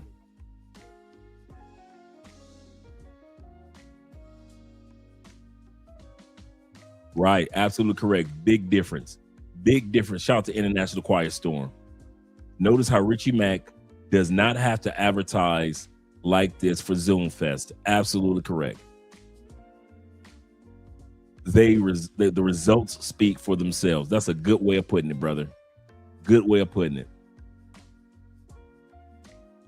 Off of any one of my trips this fall and winter, whether it be Cartagena for the Labor Day bikini barbecue party, or Rio de Janeiro for the Cowboys Ravens game, Bangkok, Thailand for the costume party this October, or Medellin, Colombia for the holiday bash, or the finale, the grand finale of this year, which is in Rio de Janeiro, Brazil for the New Year's Eve party. You're going to get a special discount. So all you got to do is reach out to me about whichever trip you're interested in, DM me, or you can text me directly, and I'll give you the details about your specialized discount. Looking forward to seeing you guys there, and thank you for your service. Guys, let's go back to Medellin, Colombia. June the 23rd through June the 30th, we have two packages, value package and a luxury package. The beautiful thing about this particular trip, it comes with a trip credit for both packages. I don't do that on many trips, but we are fastly approaching this trip, and I want to book out the spots. Now, all of our packages come with your round trip airfare, your private suite Airbnb, but the luxury package, you get an even nicer suite in the Airbnb, higher floor, more luxuries. All right. Also, in that luxury package, you get your breakfast included. You get free entry into several clubs that we're going to be going to, and you get your free in-room mini bar, which includes liquor and snacks. The value package is really good as well. I would recommend that you guys book right now, because I need to go ahead and lock this trip in. So if you are going to book yourself, hit me up. If you're going to book 2 or more people, I can cut you a little bit of a discount on those packages for booking multiple. We're going to be going soon, June 23rd to June the 30th. So DM me, or you can text me directly if you have any questions, and we'll get you signed up. See you there. Angelica, Now, the same dude that was selling y'all all this, look at him. He all on the Colombian news. This RCN is one of the top channels here in Colombia. He splattered all over the Colombian news, not just newspaper, not just articles, news headlines. So let's listen in. Other news, Colombia said no to one of the most controversial men in the Pass for Bros movement. Migration prevented the entry of the influencer Dumpy Sounds, accused of promoting tourism for the purposes of sexual exploitation and offering packages for foreigners in the country. Someone vacated their spot for the Flower Fair from August 3rd to August 10th, the busiest festival of the year. I need to and they used his videos from TikTok. Find a replacement. If you're interested and located in Atlanta, Florida, or Texas, reach out to me. I can offer an exceptionally attractive deal for the Flower Fair. You see what I'm saying? I'm going to play this part again. I know I keep interrupting, so that's why I'm going to play this part again. You see how when I say for years, shut up, dudes looked at me like I was crazy. Now, all that talking y'all been doing is on the news. It's on they ain't got to create nothing. They ain't got to act like no headlines. All this is what all they're doing is just showing him talk on TikTok, on Instagram, on YouTube. Black men, white men, it's time to go back to, I wouldn't bring this back. Because I know y'all not here tonight just to hear Andre talk. Let's go back and listen to the whole thing. Controversial men in the Pass for Bros movement.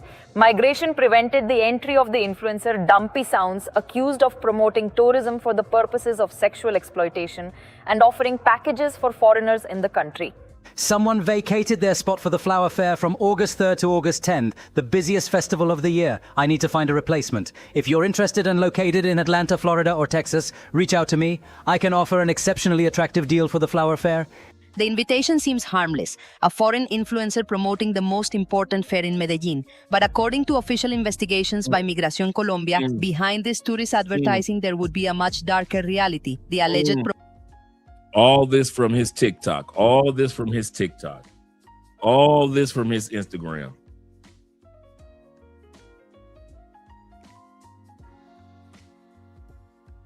I know, right?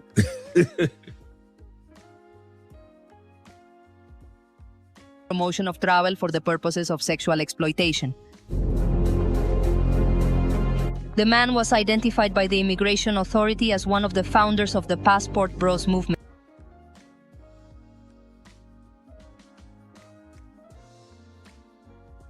Luxury women's retreat in Medellin, Colombia. Indicated by the entity to promote this type of tourism through social networks. With this information, Colombia Migration activated an alert before his arrival. As soon as he landed at the Jose Maria Cordova Airport in Rio Negro, he was inadmissible and sent back. This decision was adopted after previous work by Migración Colombia that allowed us to establish indications of its alleged promotion of tourism for the purposes of sexual exploitation. But it is not an isolated case. The controls also reached two other influencers this year. First, it was Casey Redbird, who was admitted due to complaints that linked him to the alleged... The white boy. Remember I said they kicked the white boy kicked him out for throwing parties. Let's bring that back a little bit. Movement, indicated by the entity to promote this type of tourism through social networks. With this information, Colombia Migration activated an alert before his arrival. As soon as he landed at the Jose Maria Cordova Airport. Our brother Chill Capo, when they deported him in the middle of hosting a party. I believe that Chill Capo is one of the more innocent brothers that got caught up in a fishnet of them cleaning up the country. Airport in Rio Negro, he was inadmissible and sent back. This decision was adopted after previous work by Migración Colombia that allowed us to establish indications of its alleged promotion of tourism for the purposes of sexual exploitation. But it is not an isolated case. The controls also reached two other influencers this year. First, it was Casey Redbird, who was... It's that white boy that was throwing the parties with Fresh and Fit. Remember Fresh and Fit flew down to Medellin for his party? And then he ran to Brazil. Yeah, I believe the same thing. I believe Chill Capo's case is overblown, but it has not allowed him to work in Colombia. Yeah, he should not have been allowed to. He should have been working in Colombia. I agree with that. So yeah, this is that same white dude that was doing parties. And Fresh and Fit came down here.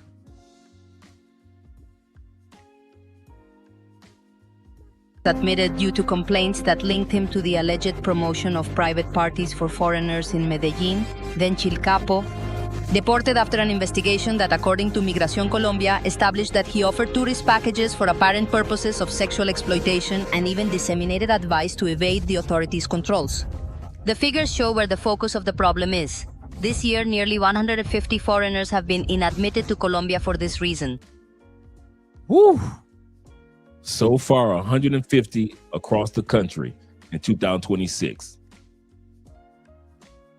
In Antioquia, Medellin, just in case you guys who don't know, the state that Medellin is in is called Antioquia. Like ours is Bayo. It's spelled like valley, but you pronounce it as Bayo or Baya. And that is the state in which Cali is in. So in Antioquia, in the state of Medellin, 107 so far in 2026. 107 of them in Antioquia, where Medellin concentrates the majority of alerts for this phenomenon. At Migración Colombia, we have a key message. Our country will not open its doors to those who seek to promote or facilitate the sexual exploitation of women or girls, boys, and adolescents. Meanwhile, the fight continues to close the doors to those who use social networks to sell an image of Colombia that has nothing to do with tourism, but does with the exploitation of vulnerable women and minors. Walking. Lady, the walking come in the flip. Big kick can lose your grips. All this is on his social media. Head not slow. I'm Pierre. I feel a toy of Medellin. June 23rd to June the 30th. Yeah. Yeah, that's him walking the walk of shame. The walk of shame. Hey, Zeta, they do think Colombia does not watch social media or the apps. They don't think that there are Colombian dudes that are in our WhatsApp groups. So now you got to do the walk of shame. You got all those people waiting for you in Medellin that paid for $2,000 vacation package for the flower festival. You got all these people waiting for you.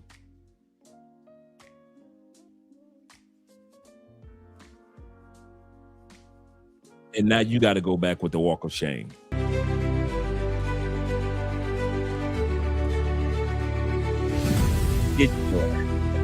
Get back on that plane. Damn. Oh my God, I don't want to laugh at the brother, but damn, I know that would hurt my feelings. I ain't gonna lie to you. That would hurt I don't get easily hurt, but that would hurt my feelings. That walk of shame.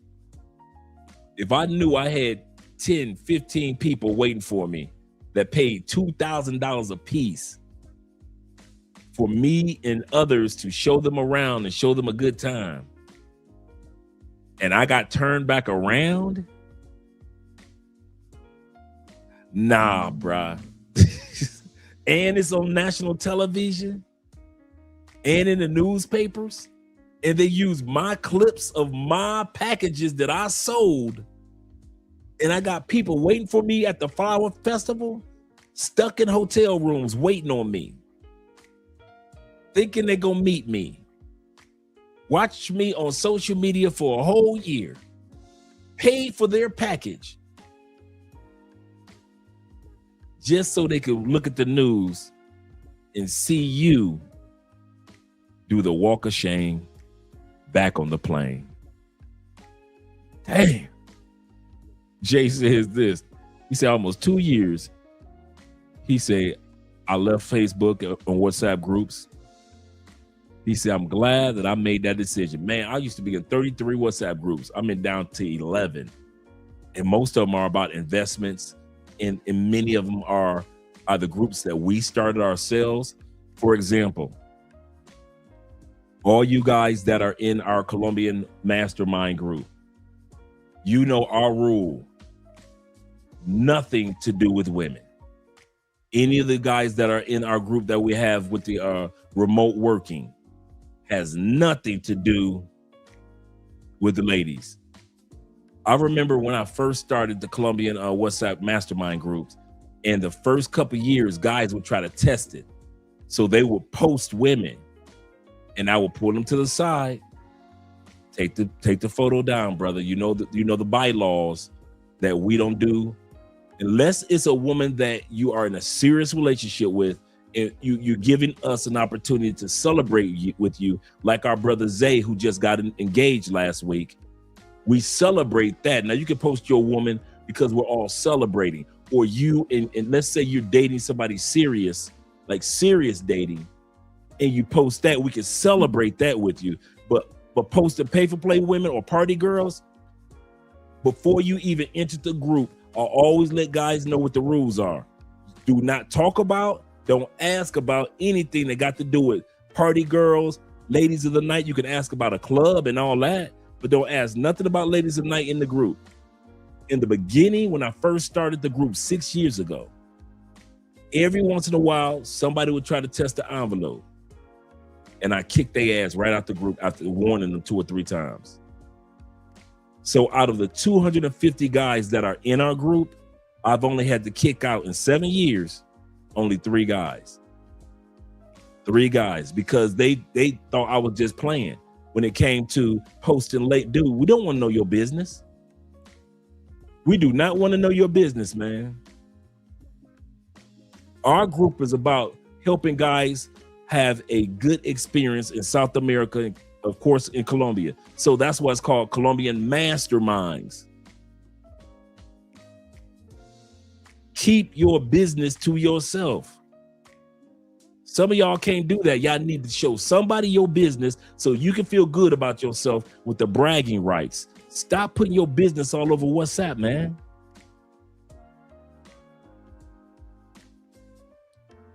He said, great news for the real passport bros. Not so great for, absolutely correct. Not so great for Pookies. Pookies been wasting all that money, thousands, just to do Atlanta-ish in Colombia. Preach, brother. And be conned by a dude with the lavish beard who just got banned, who later got banned. Yeah. I mean, they knew the date that he would be flying in and everything. This decision was adopted after previous work by Migración Colombia that allowed us to establish indications of its alleged promotion of tourism for the purposes of sexual exploitation. The comprehensive results from this strategic implementation highlight substantial progress in the ongoing. Now you got the white dude, he being escorted. This is one of the latest people. Paw being escorted back.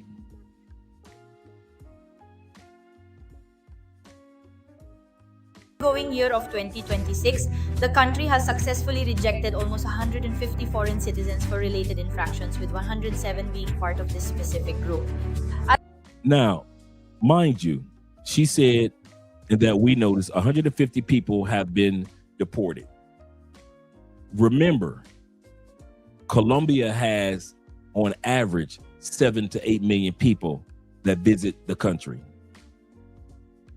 So that's less than a percentage of a percentage of a percentage of a percentage of a percentage. So most guys come in and leave, no issues. Most women and families come in and leave, no issue. 150 people of 7 million. Can you imagine how low of a percentage that is? 100, but it's enough to make people think that it's more. And that's what Colombia's goal is. Their goal is not to catch every single person. That'd be impossible. But to make guys, and especially, PDFs, nervous about coming to this country. So if they show, 300 of y'all got turned around, in your mind is 300,000 people have been turned around. And that's what Colombia and all these other countries want. They want you to start shaking in your boots. And they should. International Quiet Storm says this. He said, if I don't see the museum, the botanical garden, a park, a national monument in your content, you already know what type of passport bro you are. No, thank you. Absolutely correct. I already know. You already know. Let's continue on.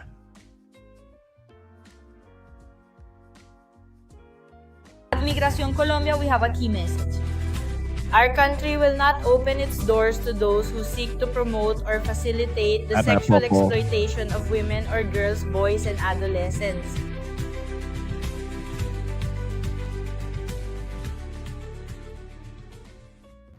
Migration in Medellin denied entry to who they are calling one of the leaders and founders of the Passport Bro movement today, right? So if you guys thought that things were changing with Tigre coming into office, you are right. They ain't going after just the small fries anymore. They're going for the leaders of the movement, right? They blur the face. I don't have a name just yet, but this brings the denials up to 107 for the year when it comes to expected sexual tourism. Colombia and Medellin continues to set records. They are ramping things up. And now they are going after the guys who claim to be the founders, leaders, whoever you might be of the Passport Bro movement. And they are letting you guys know you are no longer welcome in Medellin or Colombia. It looks like it's time for me to make an official statement regarding why I was not allowed to enter. All right, here we go. We're about to hear from our brother Don P. Don P is going to tell his side of the story. He dropped this 24 hours ago. Let's hear it. In Colombia doing the Flower Festival. I've seen a lot of media reports. I've seen a lot of social media, but a lot of them have not been accurate. And I need to correct the record and make sure that people understand the full view of what happened. And I don't want to forget anything, so forgive me. I'm going to read the statement. I'm issuing this statement to address recent false allegations and media reports regarding my recent entry denial into Medellin, Colombia. First and foremost, I want to state clearly that these allegations are entirely false and untrue. Period. I have never promoted sex tourism or the exploitation of anyone in any capacity. Throughout all my travels, I have respected and loved Colombia, and I have always strived to be kind, generous, and courteous to everyone there, which many people have reached out to me to thank me for since this has happened. I want to be very explicit about my interactions with local authorities during this process. The immigration officers and the police treated me with respect, dignity, and kindness. And I know that they're simply doing their jobs based off the information that they believe to be the truth at the time. Furthermore, I was never told that I am banned from the country. And my legal counsel there in Colombia is currently looking into resolving this matter. My commitment to Colombia goes far beyond traveling. My company and I have invested hundreds of thousands of dollars into the local economy and the Colombian economy as a whole. The foundation of the business that we have built is very strong there and currently provides stable, meaningful jobs to 6 Colombian citizens. Given the untrue and unfounded nature of these claims, I believe that these allegations are the work of my competitors who would like to remove me from that market. In the past, I have been threatened by these competitors. I have been harassed by these competitors trying to remove me from this market. They have been unsuccessful, and I can promise they're still being unsuccessful, because even though I cannot personally be there for Flower Festival, my team is taking care of all of the guys that hired me to organize their trip for Flower Festival. And I couldn't be more proud of my team. They're doing a great job. These are Colombian citizens who are hardworking, who have come to see the potential in the business that we've all invested in, all of us. So I'm going to be pursuing all legal actions to make sure that I can enter Colombia safely going forward. I've been told by many that mayors there have made comments on social media about the situation, and that's their job. And it is the job of the politicians there to make sure that none of their citizens are exploited or used. That's their job. And in that, I 100% back them. But I am not the person that is doing that. It's really that simple. Was I arrested? No, I was not. Okay. So I want to correct that. I was not arrested. Was I deported? No, I was not, because I was never actually in the country. I was in immigration. I was deemed inadmissible, and I caught a plane back to the States. Okay. Was it told to me that I was banned from coming to Colombia ever again? No. As a matter of fact, one of the police officers said, "We can't admit you this time. You can try it again in a month or so to come back." And this is the policy. And if you don't like that policy, then don't come back. And I can respect that 100%. So that's why I have legal counsel there to make sure that the immigration courts and the public as a whole understand the investment that I put into Colombia, Medellin, and the Colombian people, and that I bring jobs. And I know he's talking. And the more he talking, the more I'm thinking like, bruh, I get your point. I'm serious, Don. I've been following your content for a while. You seem like a decent brother. What you are doing, how you going about it is illegal. Well, I never did. Doesn't matter. Secondly, they are not going to let you back in this country. That's why that's why you use legal courses and things like that. If they told you, because you're contradicting yourself now, they said you can come back in a month or so, then why do you need attorneys? If they say that you come back in a month or so, why would you need attorneys? You said you weren't deported because you never made it on Colombian soil per se. You made it off that plane. And when you saw all the other dudes deported, they made it off their plane. And they made it into the airport. And guess what? That's what you call being deported. You made it off the plane. You made it into the airport on the soil. And you were turned around. That's deported. Just like the old white dude we just saw. So your deportation is not a special deportation. It's just like everybody else's. Bruh, I'm telling y'all, find out what the laws are when it comes to doing business in these other countries, man. You can't just come as an American with your American dream and your Canadian dream and just randomly assume that these people are just going to let you just, well, excuse me, where I hired a couple of Colombians. I help promote jobs. I brought them to some of the local restaurants. Yes, you did. Excuse me. And I got news for you. Unless those Colombians were licensed to do that, they might be in trouble. If you're not licensed to give tours, you might be in trouble because Colombia is going to ask, okay, you got a team there. Yes, they're Colombians. Yes, let's see their touring license. How many you can hear? Where are their business licenses? Where are their licenses to where they can pay taxes after they get paid for these tours that they're giving that you say that you're hiring them to do? So you not only got the finger pointed at you, but now Colombia, the country, is looking at your team to see if your team is legally making money in the country. And why are they making it if it's under the table? Why they're making it under the table?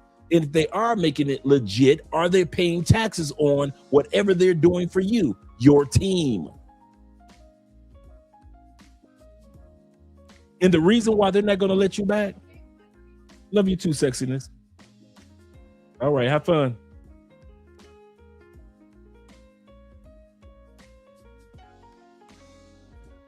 And the reason why you won't be coming back, brother, not because of you. Like I said, I don't have anything against your content. I don't know you. I follow your content. You've always given great information on TikTok. I think you had your heart was in the right place, but you went about it the wrong way.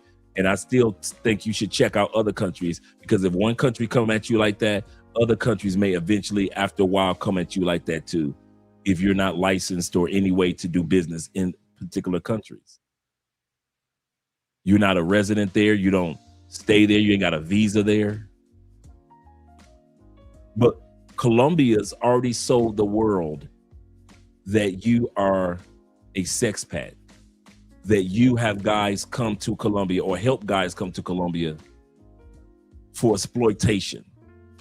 They've already sold it on the news as that. For people to see you walking down the street in 2 months, they are not going for that, especially during an election year. Especially during an election year. So no, bruh, you won't be coming back no time too soon. They've already put you all over the news as that guy. And to see that guy walking down the street in Colombia in a couple months, it ain't gonna happen. Shout out to my brother Florida Gator.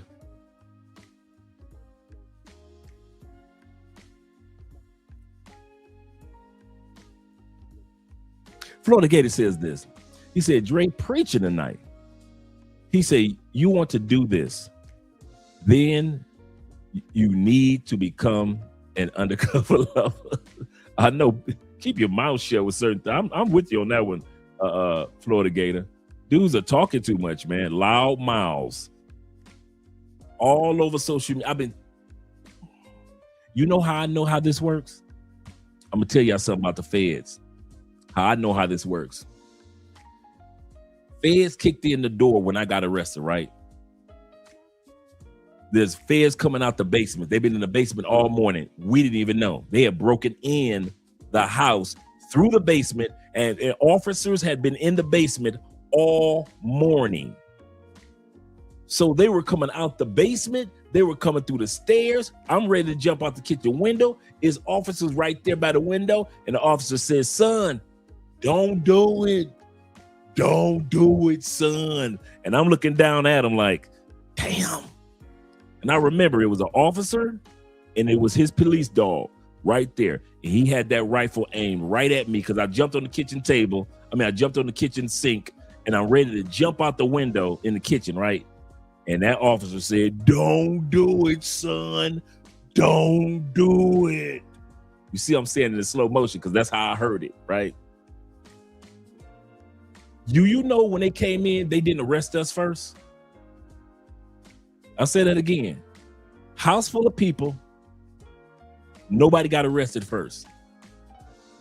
What was the first thing they did? You ready? They gathered up every photo, every picture they could find in that house. While they had all of us against the wall and on floors, every photo of anybody that was in a photo with us, anybody that was in a picture with us, any recorded anything. This is back in '89, so there was no social media. But anything that could showcase that we were in any type of conspiracy, any photo with money, any photo that had us around something expensive, all the photos was gathered before they put cuffs on any of us. Then they dragged us out. Same thing with y'all dudes, man. Y'all talking too much on social media. Your business is out there just like our business was in photo form in '89. Because the photos would speak more no matter what we said. I don't own this. Well, on the photo it says you're right. That car has your name on it, Andre. That's your car, isn't it? What do you mean you don't know these guys? You guys are buddies, right? Isn't this what? This had to be what? 14? Oh. You had stacks. Okay, you had photos with stacks of money, huh? If those are the ones that had to be like what, $10,000, $20,000 worth of ones, huh? You guys had money. The photo said everything. In other words, the photos spoke no matter what we said. Fast forward, your WhatsApp and your videos that you post and your social media platform information, it don't matter what you say. It's saying everything to the governments of these countries, even though you're saying, but. I said the same thing in court. But. Didn't keep me from getting 10 years, did it? But. I still got 10 years. Y'all hollering, but. Y'all still gonna get kicked out of these countries. Why? Because you're a bad person? No, I wasn't a bad person either. But because the evidence shows other than but.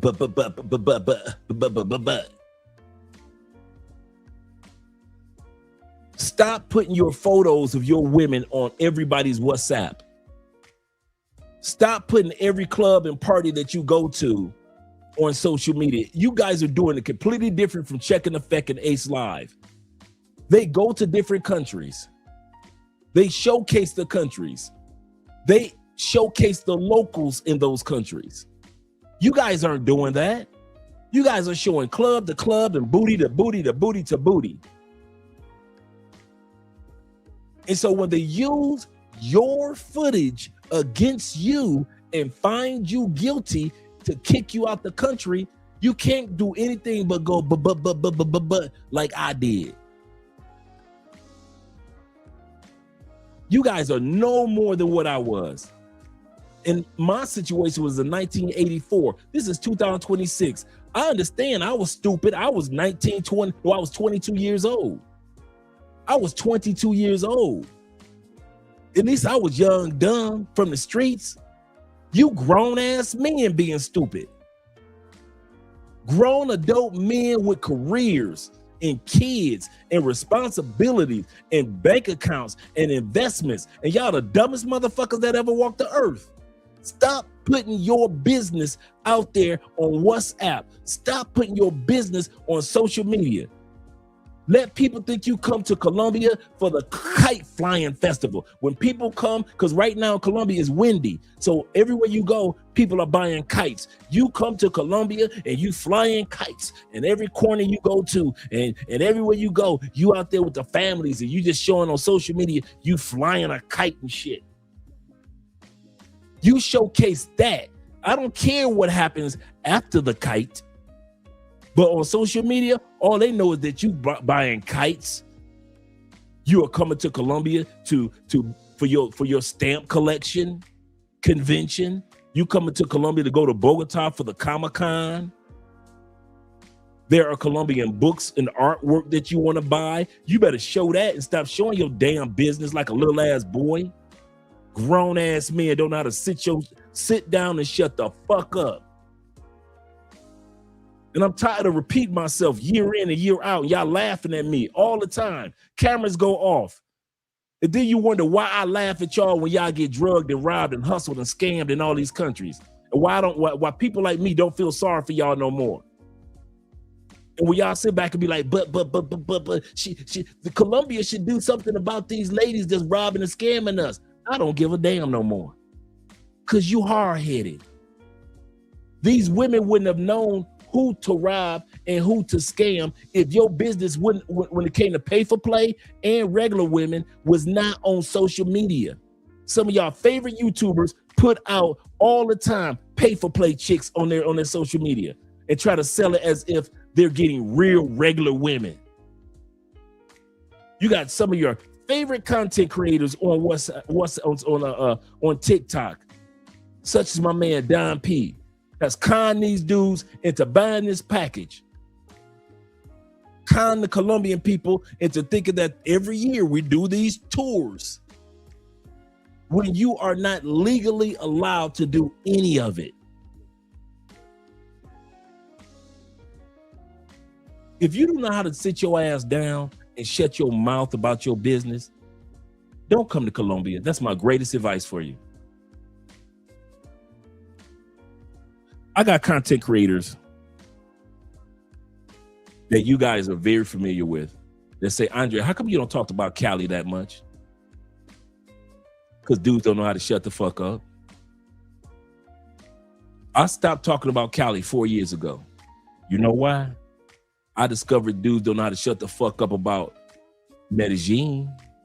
They don't know how to shut the fuck up about Thailand. They don't know how to shut the fuck up about the Philippines. Cebu. They don't know how to shut the fuck up about Sosua.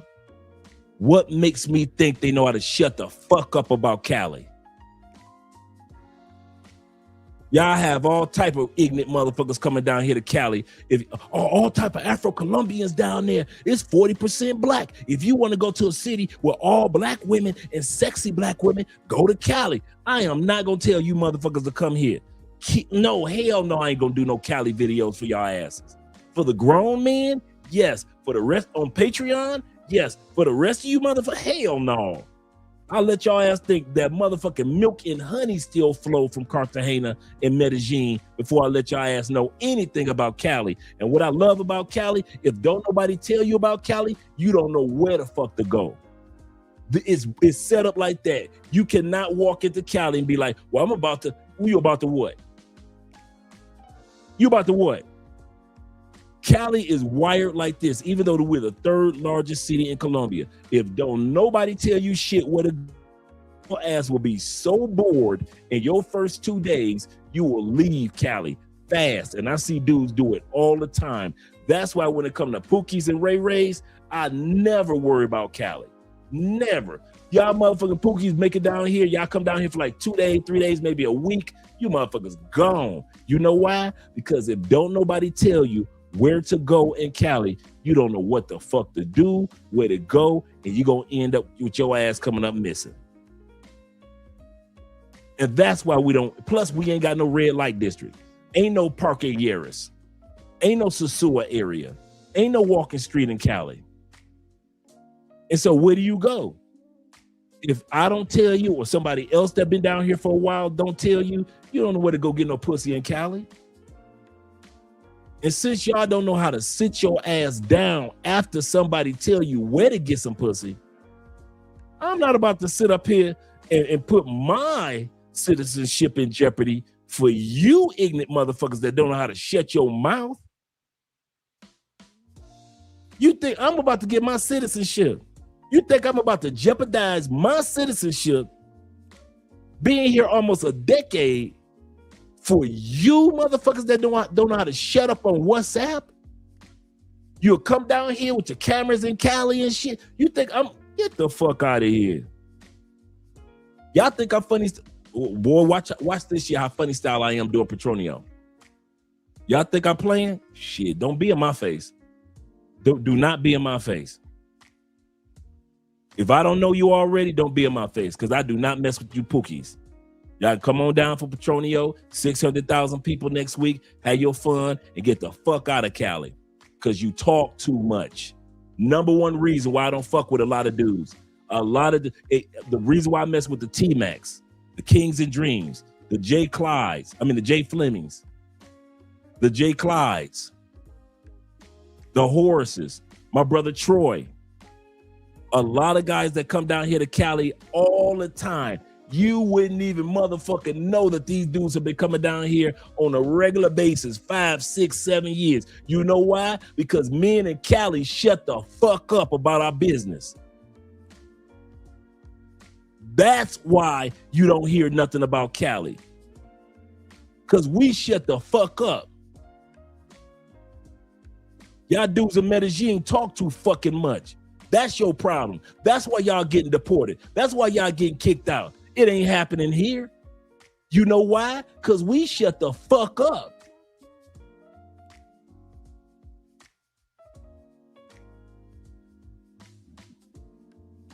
I know when dudes getting off the plane for coming into Cali, I know one thing that's guaranteed. Most dudes, except for a couple of Pookies that may show up every once in a while, most dudes that come to Cali, they want me to be quiet about their business, and I want them to be quiet about my life here. And we are all in cahoots. That's the one thing I can say about dudes that come to Cali. Most of us want our lives to be private. Don't tell nobody I'm here. Don't tell nobody, Andre, don't go on the show and say, hey, so-and-so here. No. Unless I tell you to tell them, Dre, don't say shit, Dre. I got you. When I go hanging out, when me and Andre go out to dinner with certain guys, they don't be like, yeah, I just went out to dinner. They don't say shit unless I say, go on, tell them. We know to be quiet in this city. Medellin, Cartagena, that's all y'all do. Talk. Post y'all photos, post y'all video, put all y'all business out there. I know every bitch that y'all done fuck. That's why I said, y'all better not ever run for president, congressman, senator. Y'all better not run for y'all city alderman.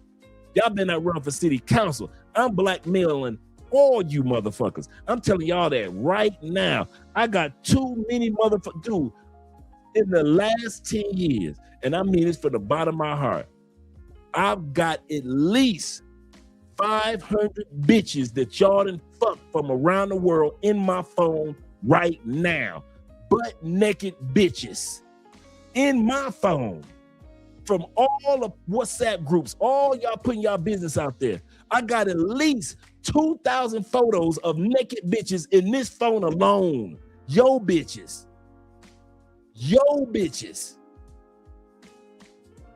And this the funny part. You post photos of your bitch, hater ass dudes, take those photos and put it in the next WhatsApp group and say, look what bitches I'm fucking in Thailand. They take your photos and share them in the other WhatsApp groups and say, this is my bitch. And so now the female that you originally fucking is in 6 other WhatsApp groups with 6 other knuckleheads claiming that they fucking her too.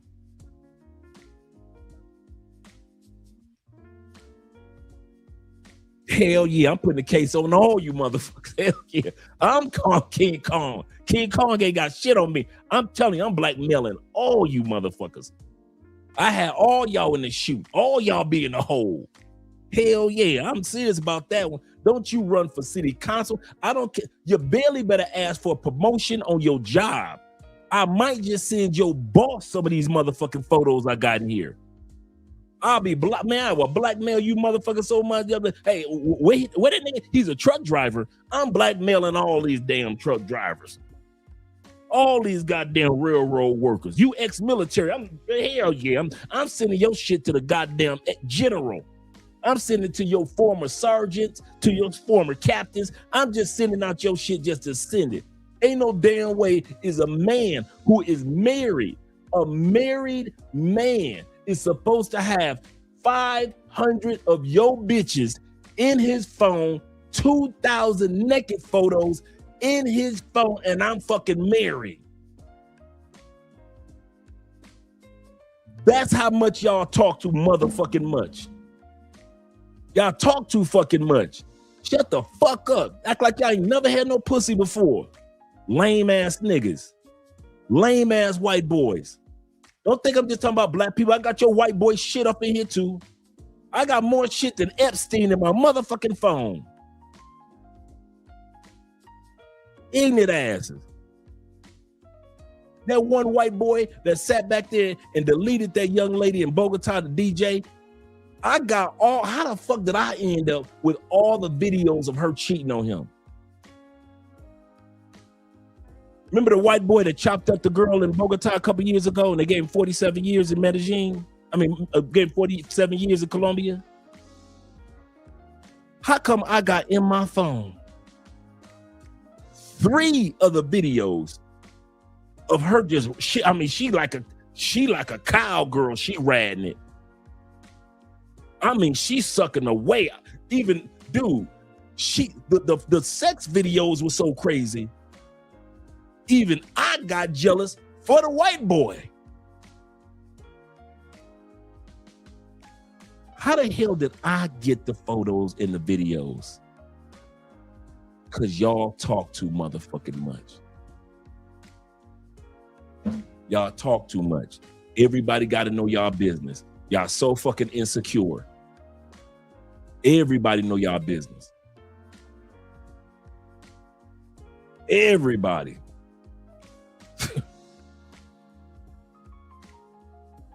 Florida Gator said this. He said, I honestly cannot understand why guys go to these countries and try to work.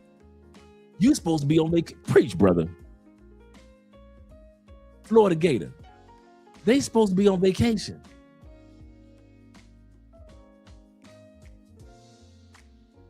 The last damn thing I want to do overseas is work when I'm overseas. Facts. These motherfuckers supposed to be on vacation. What the hell he doing? Calvin says this. Shout out to Calvin in the building. He said, I agree with you about these women in Colombia. Colombia spelled with 2 O's, no U. Have some accountability for their actions too. Nope. Hell no. Past that stage, Cal. I used to believe that too. Let's play dodgeball, Calvin. If I walk out there to play dodgeball and I get bust in the face by the dodgeball, is it the dodgeball's fault? Or was it my fault for not ducking or not even playing a damn game? Now, I could blame that hard-ass dodgeball, and I can even blame the person that threw the dodgeball in my direction. And I can blame the dodgeball, and I can blame the person that threw the ball in my direction. But for the most part, if I'm seeing something flying at me and I don't duck and I get bust in the face, I caused that. And if I go out there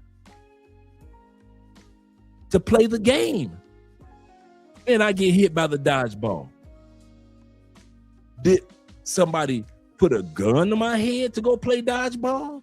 Did somebody say, I'll pay you to go play dodgeball? Did somebody say, you know, you're going to win a prize if you go play dodgeball, Dre? No, I took my ass out there at my own will to play dodgeball and got busted in the fucking face. I used to be just like you, Cal. The women are responsible. They have a part to do. No, them women are doing what hustle bitches do. They doing the same thing that American women doing. I have done several videos on women drugging men in the United States just as much as women drugging men in Colombia. There is no difference. It's just more televised because of social media in Colombia than it is in the States. But when you do your homework like I have, every year I do a video on showcase. Remember the one video? Some of you guys remember, 600,000. Dude, white boy, shout out to my white brothers. I think it was either LA or Las Vegas. Meets chick in the club in the States. Take her back to the crib in the States. She scope him in the States. Steal $600,000 worth of jewelry in the States. That's just one incident. Every year, there's 25, 30, 40, 50, 60 new incidences of y'all ass getting drugged and robbed in the States. And it's growing faster.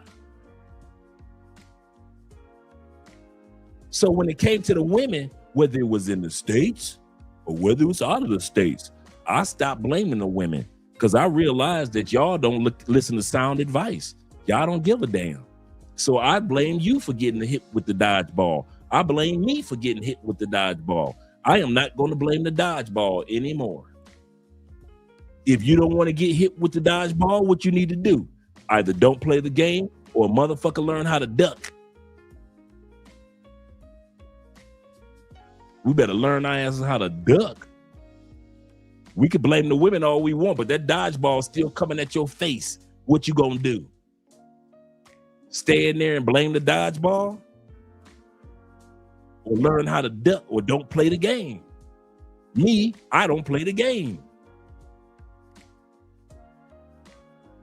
T-Mac says this with the $10 love. T-Mac says, he said, I'm coming to Cali next week. No matter what Trey says. He said, I already reserved my cooking classes with Pilar. Shout out to Pilar, Terrell, and Tommy. Yes, sir. Oh, yeah, that's what I'm talking about. I got to reach out to Pilar anyway. I got to reach out to Pilar, see if she's available for this week for the show. He said he went Denzel on your ass. Hell yeah, man, I'm snitching on everybody. I got too much evidence. Why not use it? If y'all gonna put all y'all business in everybody else, think about it. If I got 500 sex photos, videos of y'all women over the last 10 years in my phone and in my Google Cloud, who else got your shit? Who else got y'all stuff? Still got it. Man, I got videos in here that's during COVID, pre-COVID y'all videos and photos with chicks that was pay for play. Y'all some ignorant motherfuckers. Oh, y'all ain't nobody. You know what? Guess this. I bet you ain't none of y'all motherfuckers got no photos of what Dre was doing when I was single in Colombia. Bet that. I bet you ain't none of you motherfuckers. Can't nobody pull up no photo with Andre and a bitch in Colombia long before I met Andrea when I was living in Medellin. You know why? Because Andre grown ass know how to shut the fuck up. And fuck trying to impress you niggas I ain't gonna never meet in life, in real life, for real, for real, for real, for real. I ain't trying to press no niggas in WhatsApp groups I ain't gonna never meet. How the fuck I'm gonna trying to press you 50 niggas I ain't gonna never meet in life by showing photos of the bitches that I'm fucking? Y'all ain't got no evidence on me, but I got plenty of evidence on y'all. And y'all keep on sending more and more each week. That's the funny part. I don't even have to ask for the shit. Y'all just be sending it. Stupid motherfuckers. Shout out to the official one in the building. He said Dre is roasting them tonight. I'm just saying, man. Dudes be wondering how they get caught up. He say no more than Epstein. These are Epstein files I got in this motherfucker, man. I got black dudes, white dudes. I'll be like, y'all stupid. I know y'all ain't put y'all business out there like that. Yup, y'all do. Y'all do, man. I've been collecting y'all shit for the last 10 years. 10 years worth of shit in my Google files. I got y'all shit in I got y'all shit in Thailand before Thailand popped off. I got plenty of y'all shit in Thailand. Philippines, before y'all start thinking about a damn Philippines outside the military. I got shit. I got y'all fucking y'all Russian bitches and y'all German bitches. I got videos of y'all fucking bitches that y'all in relationships with today. If you think I'm lying, I had to pull one brother to the side. I say, bro, can I ask you a question? He was like, yeah. I said, do you really like this young lady? I said, because outside of the videos you keep posting, you sound like you really like her. He said, yeah, I like her, man. Bruh, if you really like her, stop posting photos and videos of the bitch that you fucking if you really like her. He said, okay, cool. Liked her so much. He stopped doing that. Liked her so much they got married. And they're a good couple. Really good couple. Don't get me wrong. But because he was trying to showcase and impress you motherfuckers on WhatsApp, at least I was brother enough to pull him to the side and say, man, hey, if you really like this chick, because if it's a chick that you don't like, okay, cool. But if it's a chick that you really like and it sounds like you like her, you might not want to keep posting every time you eat her pussy. Every time you give her anal, you might not want to be posting them videos. Because the last thing you want is really liking her and see, fast forward, he married her. But here's the kicker. I still got videos of when he was fucking her and sucking her in my fucking phone. So now I got this nigga's wife shit. I don't want y'all wife shit in my phone. I don't want to be every time I see y'all wife, hey, how you doing? I'm looking at her knowing what that asshole can take. I don't need to know what your wife asshole can take. Still got it in my phone. Still got it in my cloud. That's why y'all need to shut the fuck up, because you never know what the future may hold for the woman that you really, really like.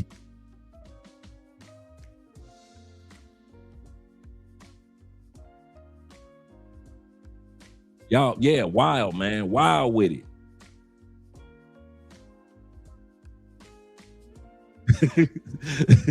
Shout out to everywhere in the building. He said, what did I walk into? He said, Dre has more information on them than the CIA, FBI, and Colombia. Bruh. Yes. In my Ice Cube Friday voice. Yes. I'm telling you, man, I got straight Barnaby Jones evidence for all you old school. T-Mac said, he said, if you ever try to snitch on me. So I ain't got nothing on you, T-Mac. I ain't got nothing, not like on these brothers. He said, I'm bringing a pastor that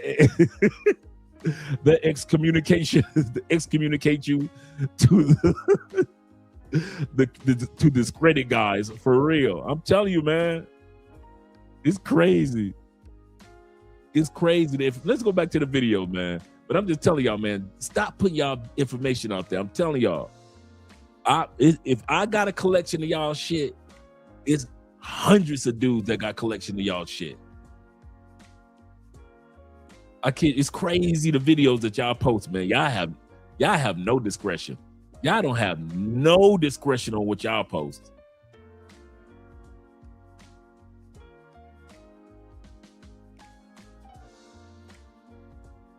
I've been fortunate and lucky enough to see some of my best friends find love there, get engaged, have beautiful situations with families there, And it makes me happy to do this job for them because they're happier. So I appreciate everybody that has sent me messages of support. I appreciate all of the new followers. I appreciate even the people that don't like me and disagree with what I do and where I stand on this, because I need everybody's ideas and everybody's opinions so that if I've done anything to disrespect anyone, I can be better. That's simple. And to that fact, if I have done anything to disrespect or embarrass anyone in Medellin, Colombia, or anywhere in Colombia, I want to say that I sincerely and humbly apologize. It was not my intent, and that's not the person that I am. But at the same time, as far as the allegations and the media reports, some which have been entirely sensationalized, it's not true. It's just really that simple. It's not true. So thank you guys for watching this video. I'm going to continue to do trips all over the world. I got another trip coming up very soon. I have to fly out for. And this is what I do. And I'm not going to stop doing my job and providing jobs to others and helping me and find positive situations in life for dating and marriage just because of a challenge, because that's what I see this as. And I think that it was all started by false allegations that came from competitors that want me out of the market. There is a lot of money in this market, and people from the States and from Colombia do exactly what I'm doing. And they want me out because I am a formidable businessman. Shout out to my brother Chill Capo in the building. And I'm going to say this, and I'm glad Chill Capo is here, as well as my brother Cali Culture. Make sure you guys subscribe to his channel. Great brother. Great brother. I want to say this. The sad part of what's taking place is, and I believe Don P. I believe that he was sincerely not trying to hurt anybody, not trying to do wrong, probably went around some things a wrong way. But I don't think he had any malice in his heart in regards to what he was doing. And so I to a certain extent, I support and I understand where he's coming from. I kid you not. There are going to be some guys caught up in the fishnets. It's not going to be fair. While they do this drag net of the PDFs and they do the drag net of the passport Pookies, it's going to be some good guys and ladies, because they're going to start coming after the ladies. They're going to be caught up in the fishnets. That's the sad part of what's going to take place. So make sure we are a lot more careful. All of us, me, all of us, because it's going to be more unfair accusations put out on more guys in the future. Don't think that this is an isolated incident. Don't think that Chill Capo, as well as any other individual that's been caught up but really wasn't on madness like they per se, like, you know, like the media tried to say, that weren't like that. It's going to be some guys that will get caught up in the fishnet. That's in every walk of life. There are guys that get incarcerated in the States that had nothing to do with the crime, and it took them 10 years to get that person set free. Some people 30 years to be set free, but they were caught up in the fishnet of the war on drugs. I did crime, so I understood why they gave me 10 years, but I knew guys that were in there, they had nothing to do with it. I mean, literally, the proof showed it. And unfortunately, they were able to get out. So I just want to put that out there, man. Sadly, new administration, new country, new investors.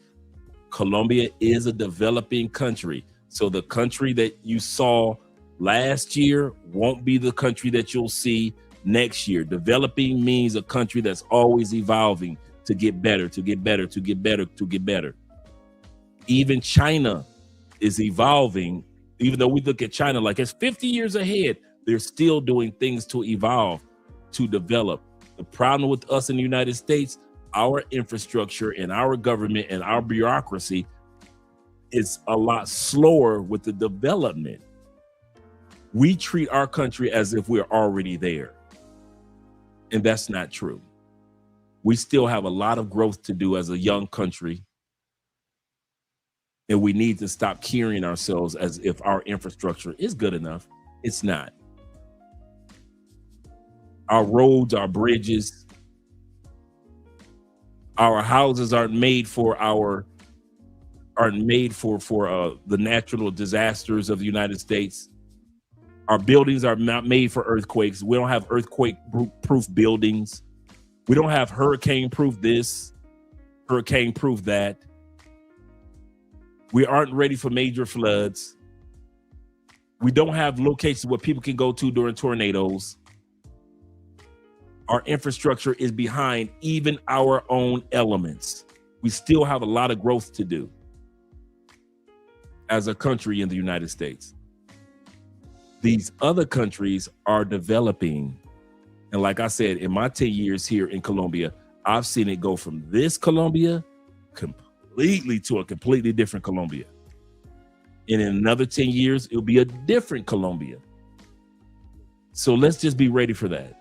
But I just want to put that out there for the guys that it'll be some unfair moments that take place.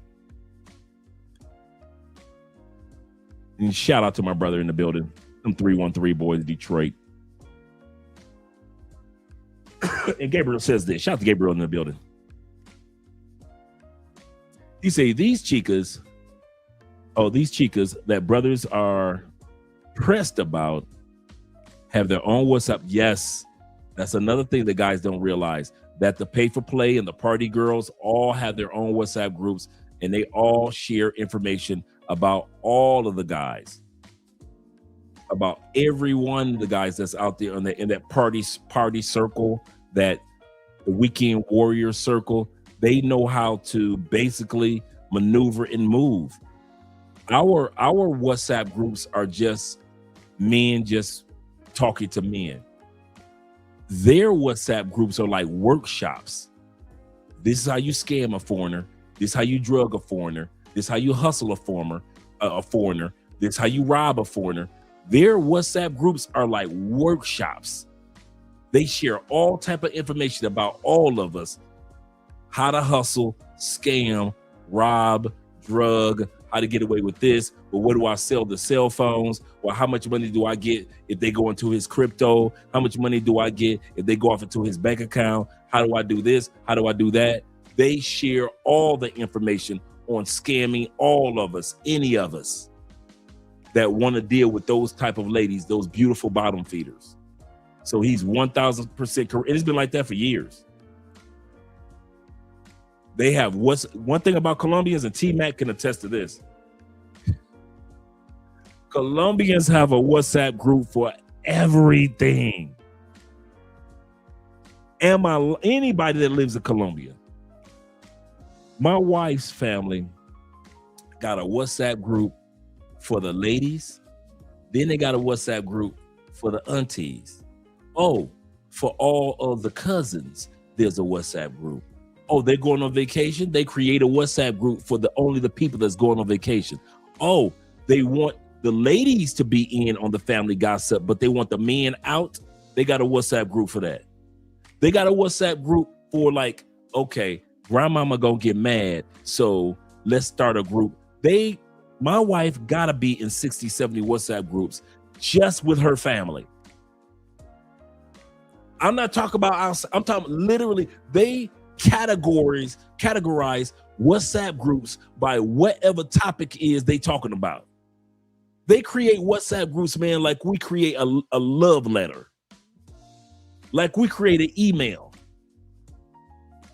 So if you think this brother is wrong about WhatsApp, I'm telling you, Colombians, they will create a WhatsApp group about this damn beer. If for those that didn't know that, I'm telling you, they do. They do. The ladies in my wife's family went on vacation, right? This past week. Oh, they created a WhatsApp group for it. Oh, grandmama gets mad sometime. So they created a WhatsApp group without grandmama, and they got one with grandmama. So grandmama thinks she in on everything, but hey, they got a WhatsApp group without grandmama to talk about grandmama, because or other things without grandmama's input. It's the craziest thing, dude. So when I say that these ladies that y'all sleep with got a WhatsApp group for every, am I lying, Will? Yes, everything, every subject Colombians have it. Yes. Yes, they got a WhatsApp group for everything, bruh. Everything from recipes to television shows. A WhatsApp group for family reunion. Oh, we're all gonna meet up for so and so house. Let's create a WhatsApp group. They got a WhatsApp group for everything. Shout out to my brother Crypto Empire in the building. Crypto Dragon, that is. He said Colombians have WhatsApp groups for days about pretty much every. Yes, Zeta. 100% correct, brother. You 100% correct. Crypto Dragon Emperor in the building. And my brother Leo says this. He say if you're in a company and make too much clamor, it disrupts the culture, and they're gonna get you out of there. Gotta move in silence. That's all I'm saying, guys. Many of you guys that don't have to stop doing what you're doing, but you gotta be a little more low key, like it used to be in 2011, 2012, when guys came to Colombia. Low key. Keep your business to yourself.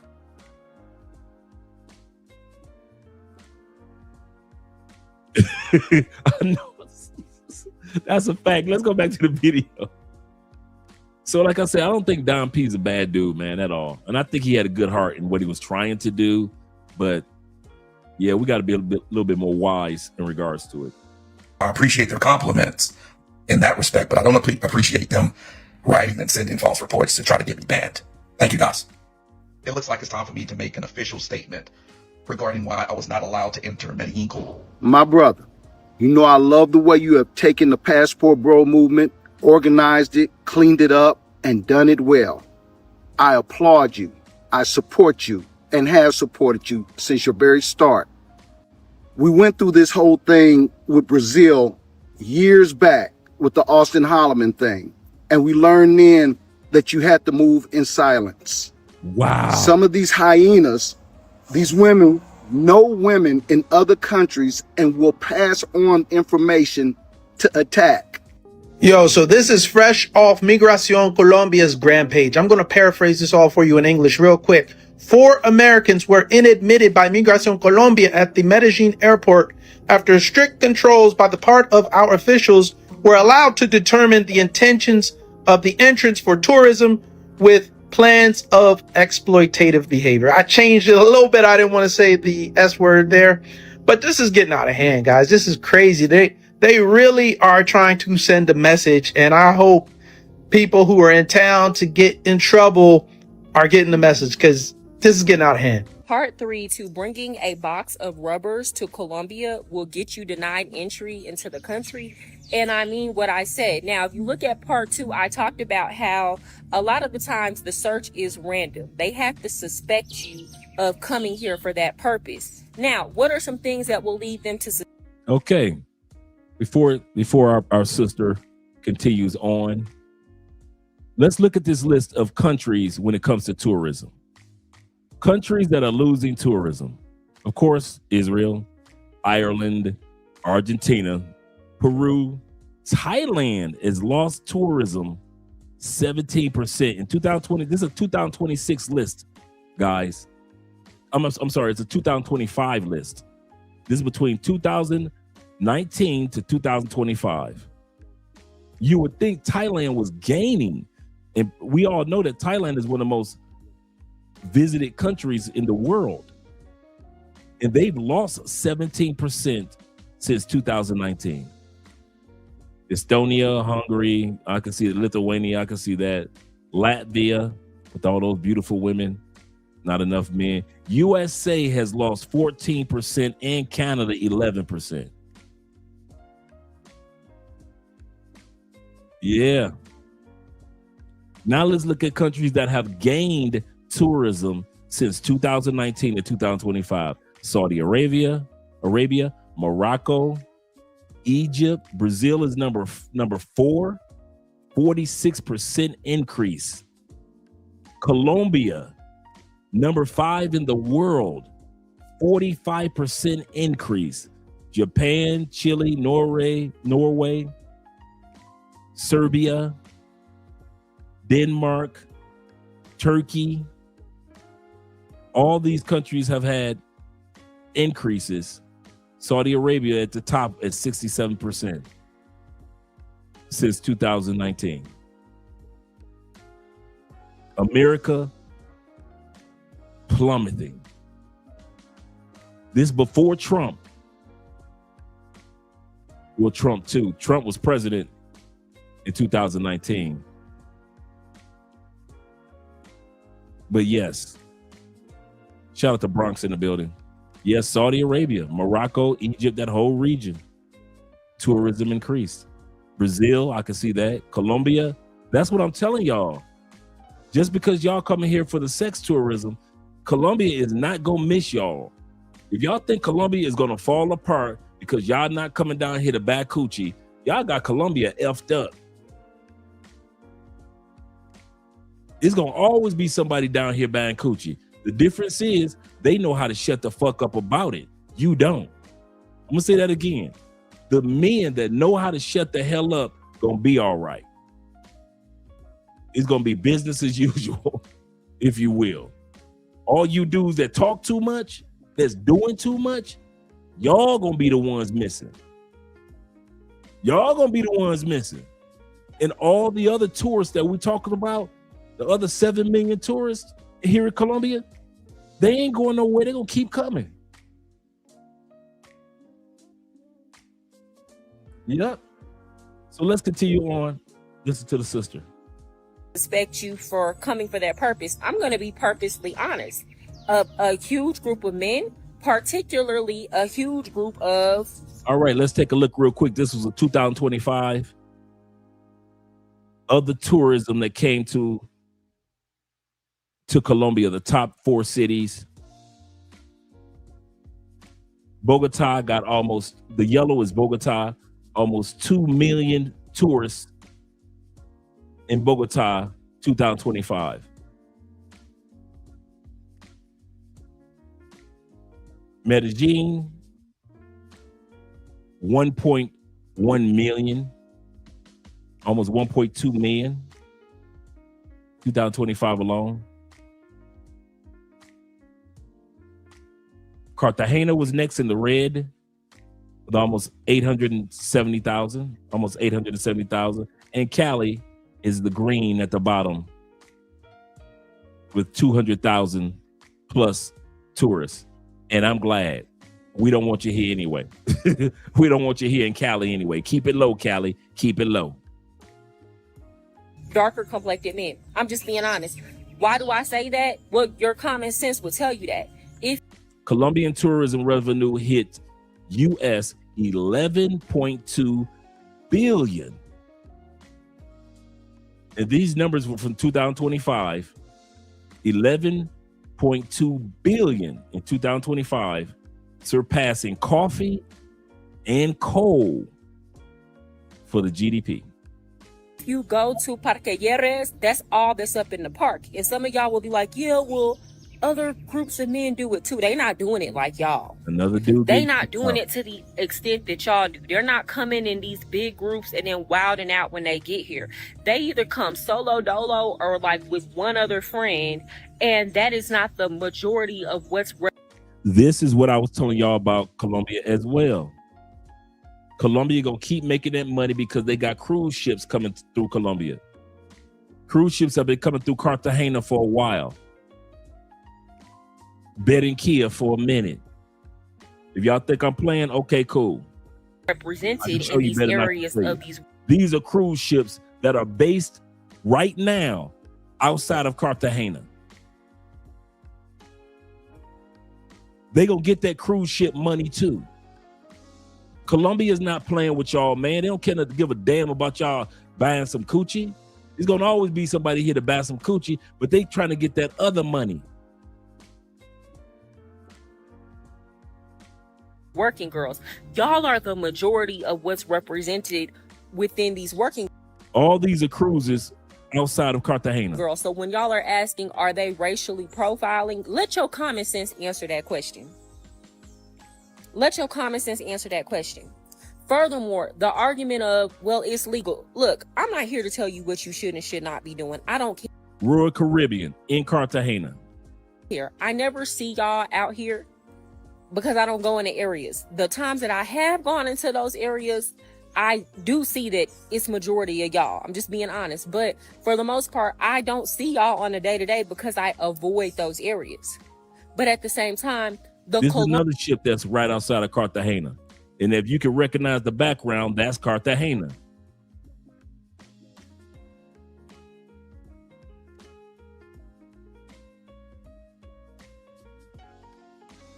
Colombian people, But yeah, they see a it lot of people don't know that Cartagena has cruise ships. differently.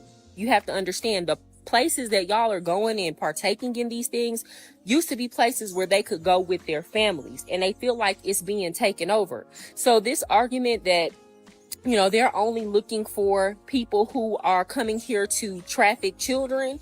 I mean, yeah, that was like last year's news. The reality of the matter is they're sick of all of it. They're sick of all of it.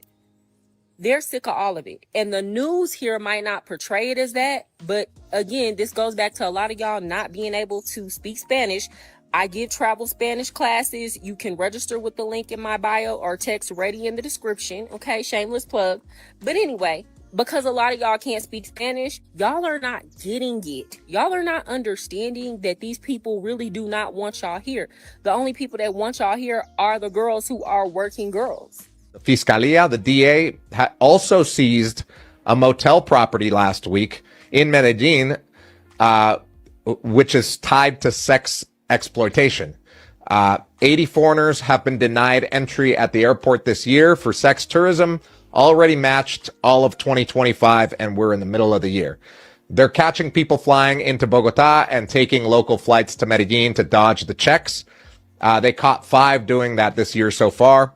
The World Cup bringing more eyes on Colombia. The controls are going to get tighter, I believe. Obviously, if De La Espriella goes even further and wins, security is going to get even tighter, not only locally, but, you know, people trying to come in.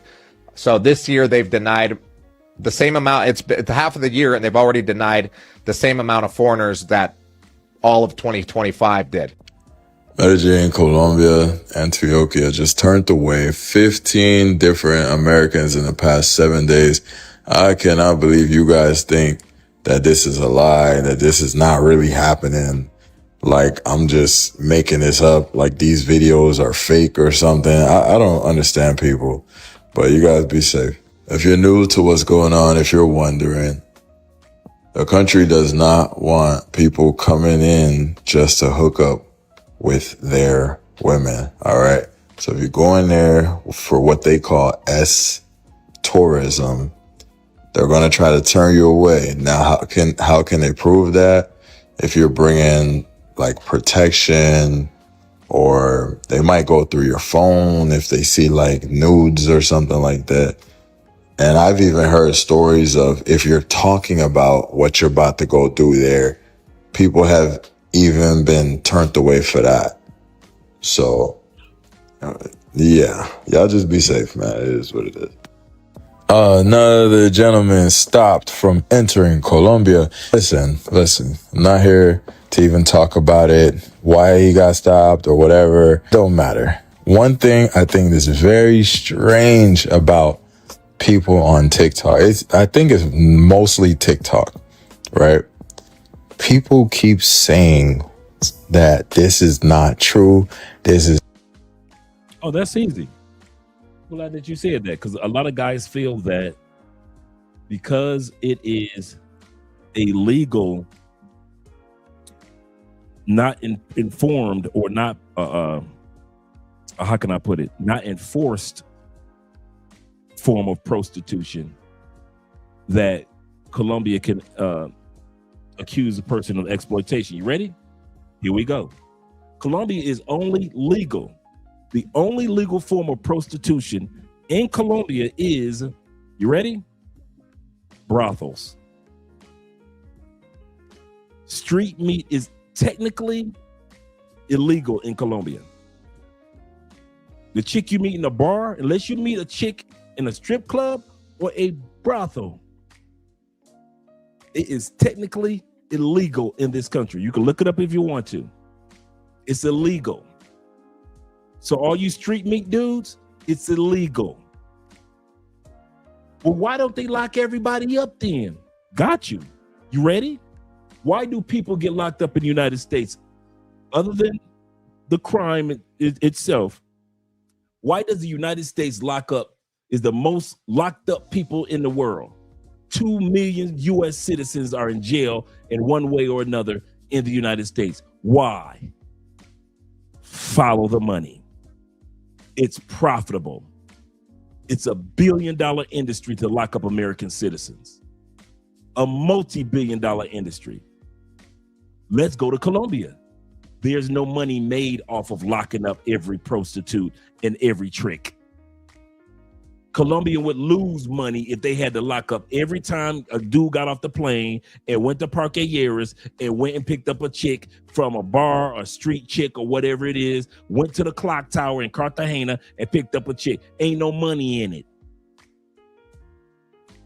That's why y'all assume that it's legal, because ain't nobody locking her up and locking y'all up. So you assume that part is legal. No, the only part is legal is brothels and maybe / strip clubs.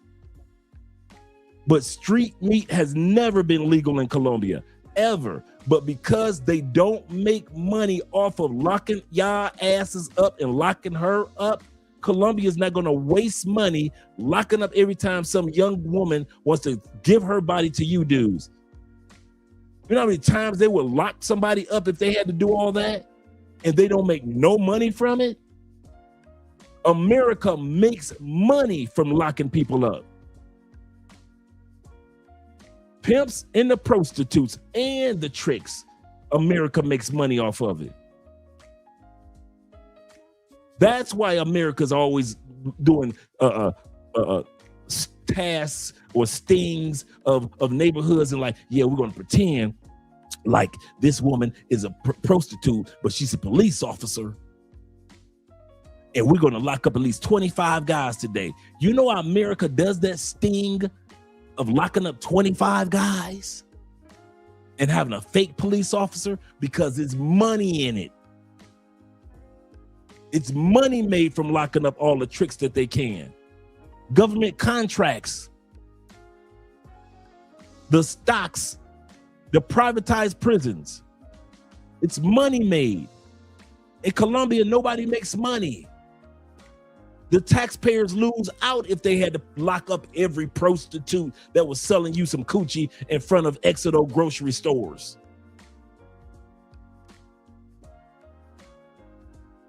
So instead of locking them up, they just kick y'all asses out. You see how that works? Instead of locking up the prostitutes, they just kick y'all asses out. They don't lose no money. They don't lose no sleep. So if you legally want to do it in Colombia, only the brothel. And the brothels, the ladies, from what I read, have to get their bodies checked every 6 months for diseases. That's the law. They have to get their bodies checked. If you want to be a brothel girl in Colombia, by law, I don't know if they enforce it or not, so don't ask me if I know if they enforce it. I don't know. But the law says that every 6 months, brothel girls must get a physical examination.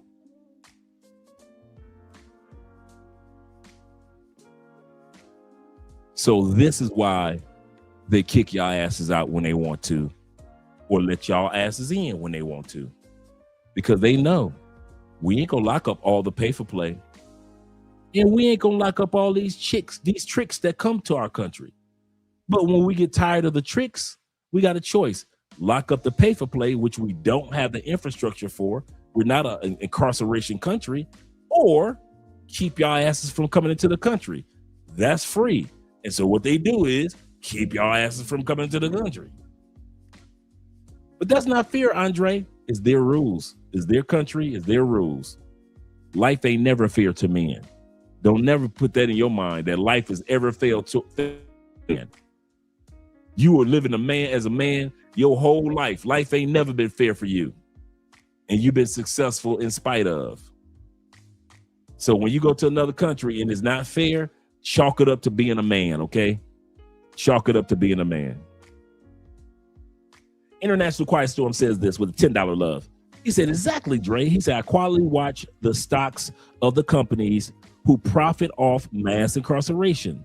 Since the Trump administration has been in office, these companies' stocks have, and I gave these stocks to you guys when ICE first started, did I not? Did I not give you all these stocks when ICE first started? Did I not tell you to invest in these particular stocks? Early, late 2024, I said, put money in this one, all the prison stocks about to go up because of ICE. Now they're up 40% in less than 2 years. You still can invest. ICE is still not done. This is still going to go on for another 2.5 more years. He said, you absolutely did. He said, my portfolio been great since March 2025. I told dudes, man, you better get some stock in this, man. What are you doing? Yes, sir.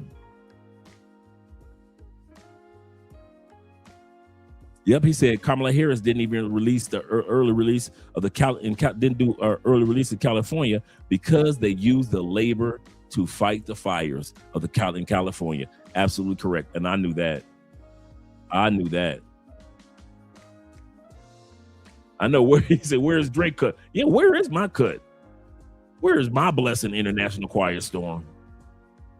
Bless your boy. He said this, David said this. Shout out to David Dice once again. He said, I misspelled the notes I took about which companies to invest in. Can you send that again, family? I can, Dave. Thanks for letting me know.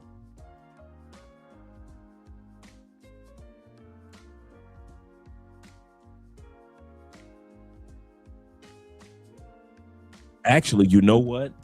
We can actually do an episode this week on those stocks. That is we could do an episode this week on those incarceration stocks and how they've done over the last 2 years. And so you guys will be able to get those. Good idea, Dave. I want to put that together. I'm going to send you that, and I'm going to get that over to you. Dre, get his consultation cut. I know, right? He said, get his consultation cut. Let's continue on with the video. It's not happening. It's not real. All I could do is laugh because I'm scared for anybody that has to deal with someone that's just because you don't see it happening doesn't happen to you doesn't mean it's not happening. Now, let's say 5,000 people went through, and out of 5,000 people, only one person got stopped. But they take a picture, they post it on their page. That person is automatically viral. So y'all might think a bunch of people are getting stopped. And then some people might think like, I didn't see this. This is not true. This is fake. Why are content creators lying? Brother, you think Colombia is going out of their way to take pictures and stopping people at the airport? Yo, oh my goodness, the world's if people are that, we're all doomed. We're doomed. But anyways, if you're gonna go to Colombia, beautiful country, amazing people, 99.5% chance you will not be stopped at the airport. All right, don't be scared. However, if you're part of the 0.5 that does get stopped, then you're just unlucky and you most likely will go viral. All right, peace. Another man denied entry into Colombia, I believe through Medellin. Now, let me be clear. There is some situations that are absolutely understandable. Shout out to T-Mac with the love over on Cash App, and shout out to International Quiet Storm with the love over on the Cash App as well. Appreciate you, brothers. As to why you get denied. If you're on like some type of weird list and you did some weird stuff in the past, of course, these countries are not going to want you in there because they're going to feel like you're coming here to be weird and do some weird stuff. Denied, absolutely understandable. The U.S. will alert these countries that, hey, this person is on an S offender list or angel, whatever. Absolutely understandable. Now, okay, before he goes any further, just to give you guys some clarity, the angels list that America shares is not just for pedophiles, for pedophiles. It's also for those guys that have a history of domestic violence in the States. You're on that list too. Yeah, so if you one of them dudes that you know that you've been locked up a few times for putting your hands on women, whether to defend yourself or not, that's not my place to judge it. I'm just saying, if you got a track record of the police having to be called to your house all the time and you and your woman fighting all the time, you could end up on that angels list. And if you are on that angels list, Colombia looks at it like, if you whoop a woman's ass in your own country, what would you do to our woman, to our women? And so a lot of dudes, brothers, I kid you not, brothers may not be being turned around because of PDF. That might be but it may be mostly white guys. But that doesn't mean that a lot of brothers who have track records of being in relationships with violent women and the police are constantly being called to your house. And now that track record is on record, now you're on the angels list with the PDFs. And now you can't get into Colombia and maybe even any other country that you may have to creep into because of what some woman was having y'all go through in the States. You may not even been a dangerous dude, but you was in a dangerous relationship because you thought crazy coochie was the best coochie to have at that time period. Man, she just crazy, but she give me good head. Not realizing that dealing with crazy coochie in the States can catch up with you. And now you're on the angel list that you didn't even know about. And now, like this brother, can't get into Colombia.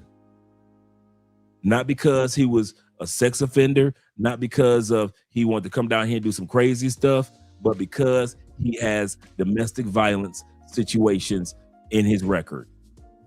And you can't get in Colombia. So when they talk about the angels list, we looked this up in the past. When they talk about the angels list, it is not just for pervy dudes. It's also for dudes that got a track record of putting their hands on women or women putting their hands on you, and the police got to come to your house all the time. That's what I'm saying. That's why I often say your history will catch up with you sometime. Your history will catch up with you sometime. You think it was just for this era of life that the police had to always come to you. You never knew you was going to use your passport, go to another country, and the same domestic violence that Keisha was putting you through was going to cause you to not be able to get in certain countries. You didn't know that. So when I tell y'all, leave them crazy chicks alone, bruh, because you never know how she gonna impact your life years later. Years later. Shout out to Slim. Slim said this. He said, swole brother,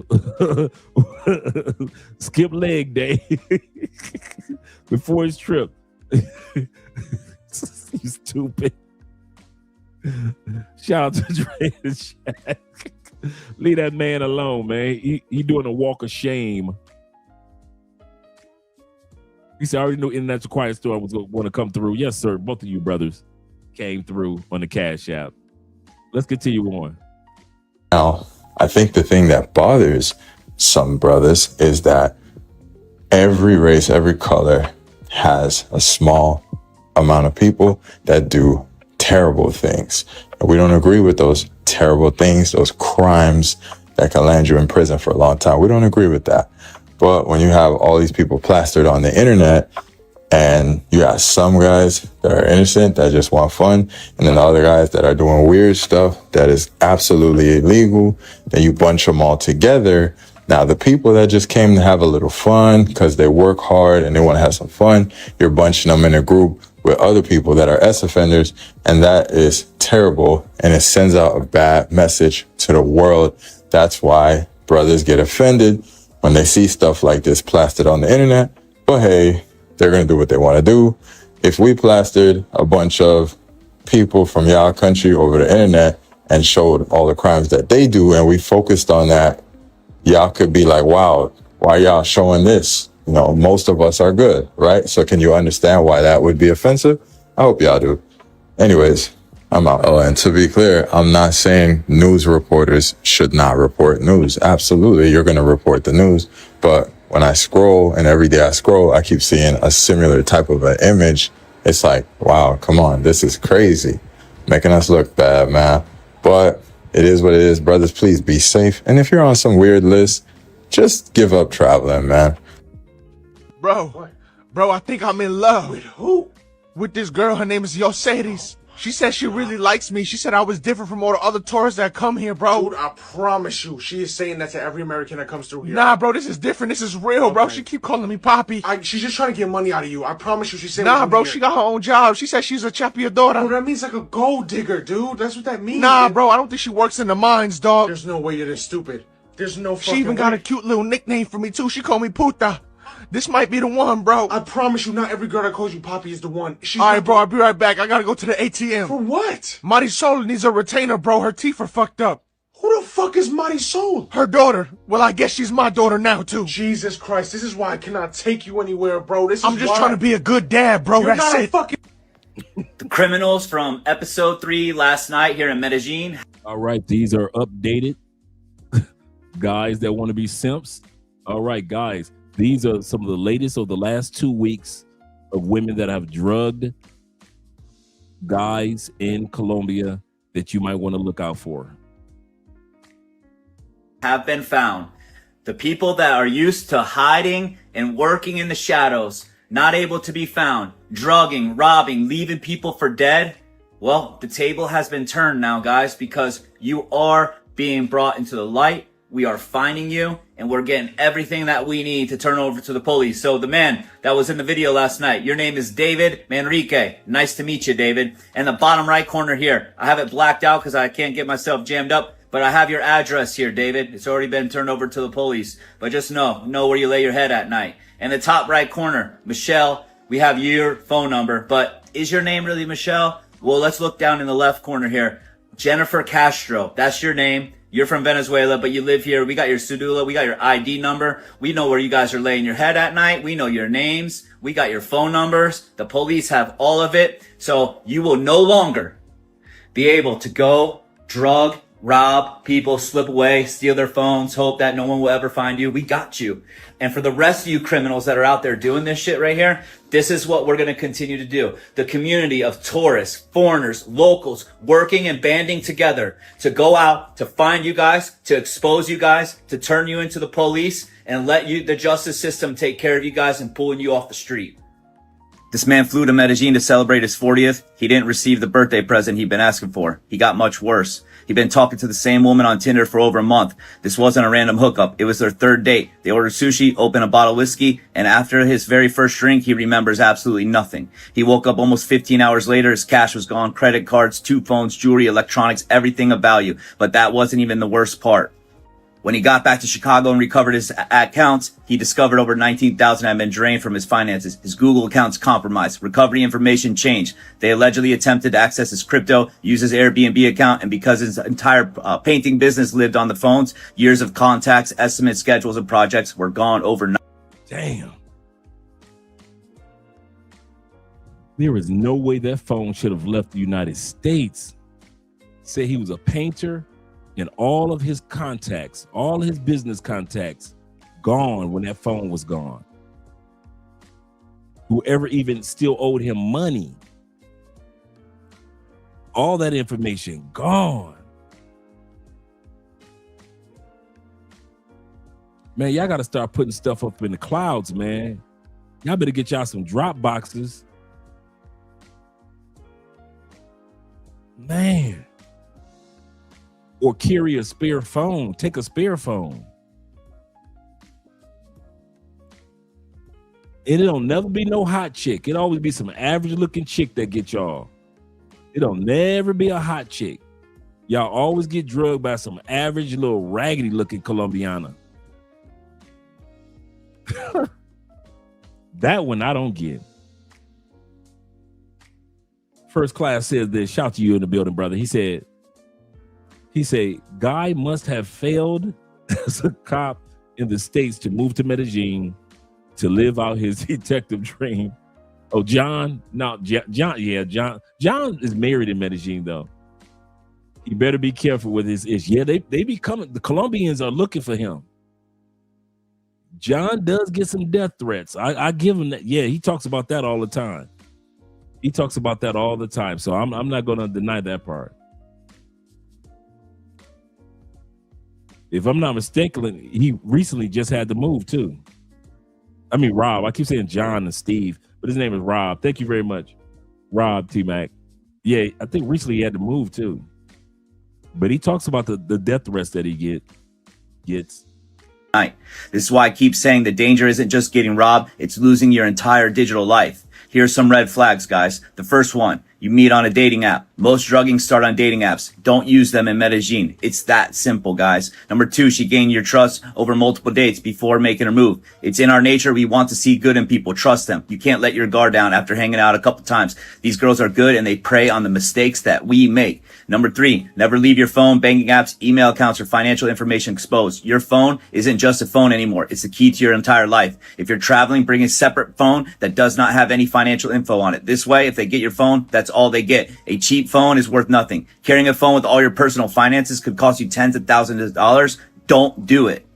If you have credible information that leads to an arrest of the woman identified in this picture by this victim or anyone involved in this case, I'm personally offering $1,000 reward for information that leads to an arrest. Our goal here is accountability, because when women do what they do, they face consequences. It cautions the next one from trying, and in the process, it keeps men safe. Share this. It could save someone's trip while they go into Colombia and even their livelihood. Cartagena has a new mayor, and the mayor recently said that he wants to push prostitution out of the city, and that included closing 80% of the bars, and more bars every day keep closing. So they have this rule now where the police, after a certain time, will roll through the streets on motorcycles, and some in cars, and some just walking, and they'll chase you off the sidewalk. You can't stand in a place too long, and this keeps not only the flow of tourists, but the flow of women moving, because if you're standing too long, they can tell it's prostitution, but the camera. But what? Yeah, if you're standing in one place too long, like they used to, it's like, it looks like prostitution. But now, if they keep the girls moving around, they blend in with the tourists, so it looks like just a constant traffic of beautiful women here. And it works, don't get me wrong. At nighttime, it's gonna look like all these chicks are into you and they're always staring at you and they wanna get with you, but that's not the total case, my friend. You ain't that attractive. You're not. A U.S. tourist is reporting that a woman and a group of men drugged him and robbed him for over $20,000 in Medellin. This is the woman that is at the center of this, and if anyone has any information on her and you turn it into us and we are able to use that to get an arrest, we are paying $1,000 for it. So this is how this story went. This man met her on Tinder, where he typically does not go, but he has been in the country enough times where he felt comfortable. He started talking to her and she seemed pretty harmless. She has the girl next door type of look and vibe. Didn't seem much to be a threat. But when they did decide to meet up after 5 days of speaking, he sent a car for her. And when he went to have her picked up, she was picked up in El Centro, saying that is where she worked. Huge red flag, guys. When they send you an address that is not at their house, it's a red flag. So now she gets picked up and she comes over to the house. ends up saying she has to use the restroom. In this trash can below that, and you find in the restroom, is a wrapper that had cookies in it. She came out from the bathroom, right, put cookies on her nipples and told him that she wanted him to eat food off her body. And y'all wonder why I don't blame the women anymore. You all wonder why I do not blame the women anymore. This bitch walk out the bathroom with a pack of Oreos. Y'all ass gonna end up dead eating Oreos off a pussy. Y'all see some big titties and some Oreos, so y'all be like, snacks? Dessert? This bitch that put all type of drugs on she just sprayed all type of drugs on the Oreos. They just walk out with the pack is in the trash. That means that while she was in the bathroom, she opened up the pack, took out the Oreos, sprayed the Oreos with scopolamine, came out butt naked with the Oreos in her hand, in her motherfucking hand, out tells you in Spanish, with your no Spanish knowing ass. She take the Oreos like a peanut butter parfait and just crumple them motherfuckers on her goddamn stomach and on her titties, and here your stupid ass go. It's 4 o'clock in the morning. I love Oreos. I ain't never ate an Oreo at 4 o'clock in the goddamn morning. Y'all old ignorant ass sitting up there eating up crumbled ass Oreos and shit from the hands of a dirty bitch that don't even look good. She done put the Oreos all on her motherfucking chest and called you Papacito one time too many. That bitch been calling you Papacito all night, but she said it just one time too many. And here your ass go, snacks. You looking like a goddamn baby eagle and shit, sitting up there eating Oreos off a bitch's breast. I bet you your ass was knocked out before you even made it to the left titty.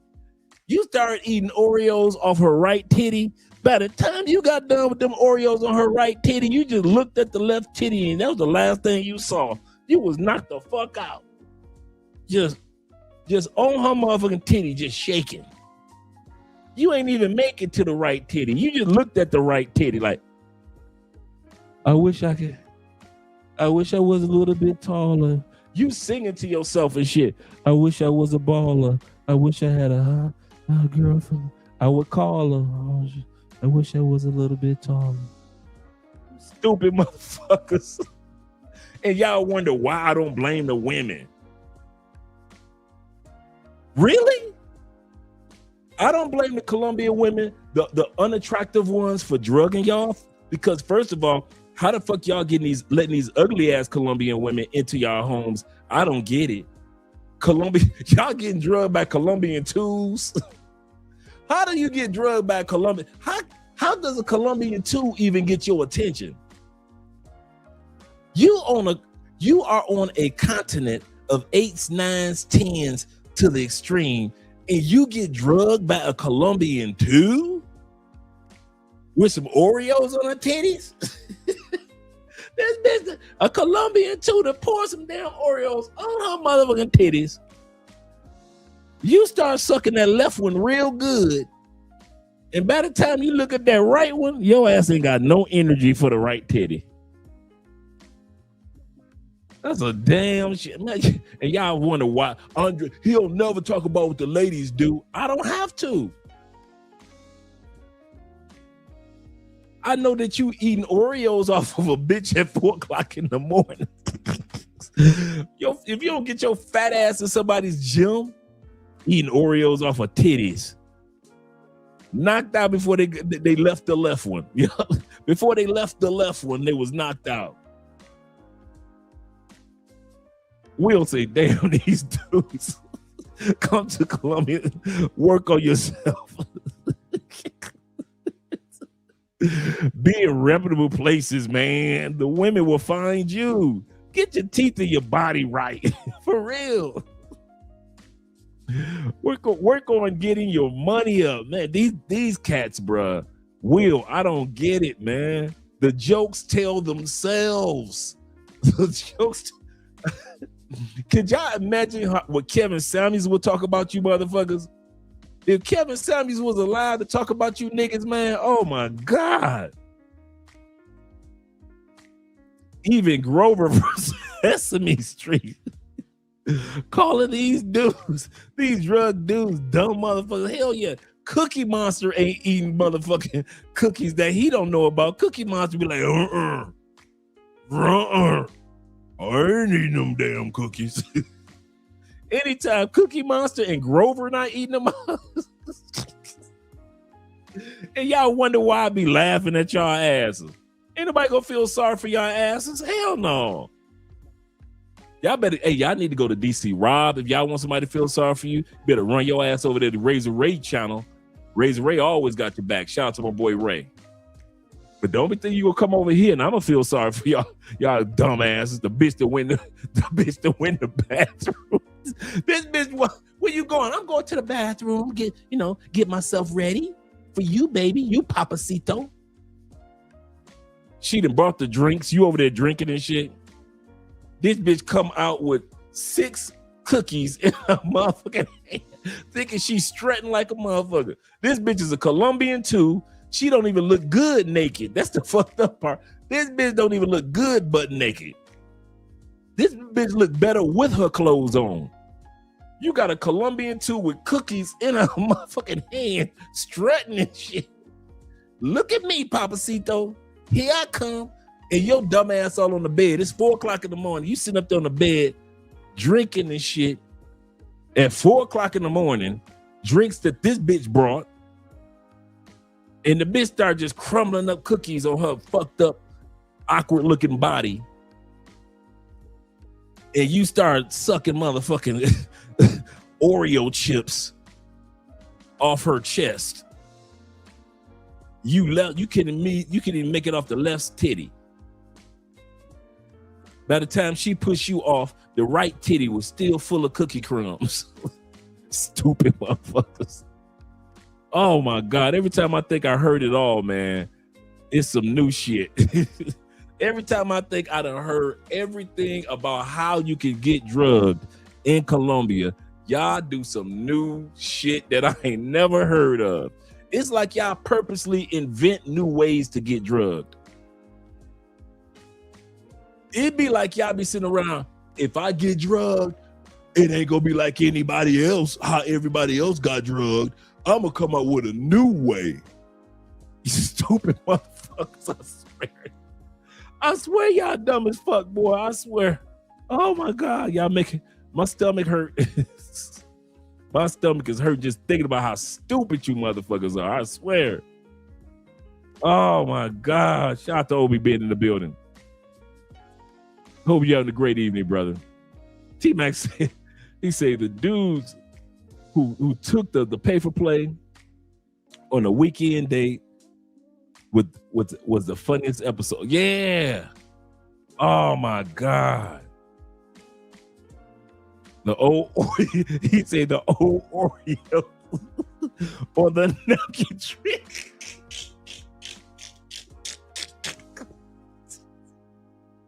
The old Oreo on the napkin trick, huh?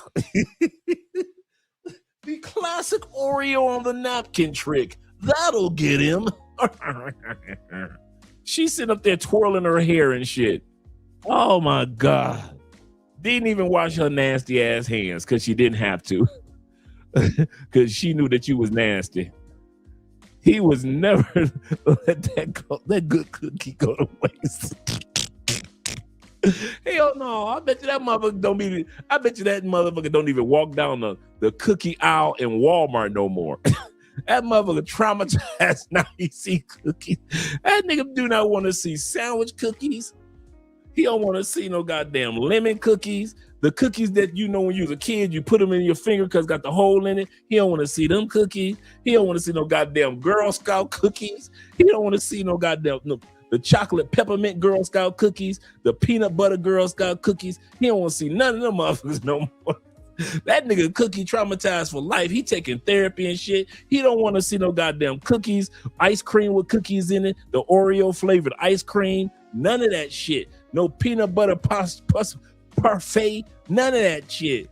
That man is traumatized. That man has lost 20 pounds because he no longer eat cookies. Shit. You see, this is what happened every time you mess with low quality women. Yes. He say, you all better learn why rich Colombian men do not mess with strata 1 through 3. If you ain't never lied, you ain't never lied. For real.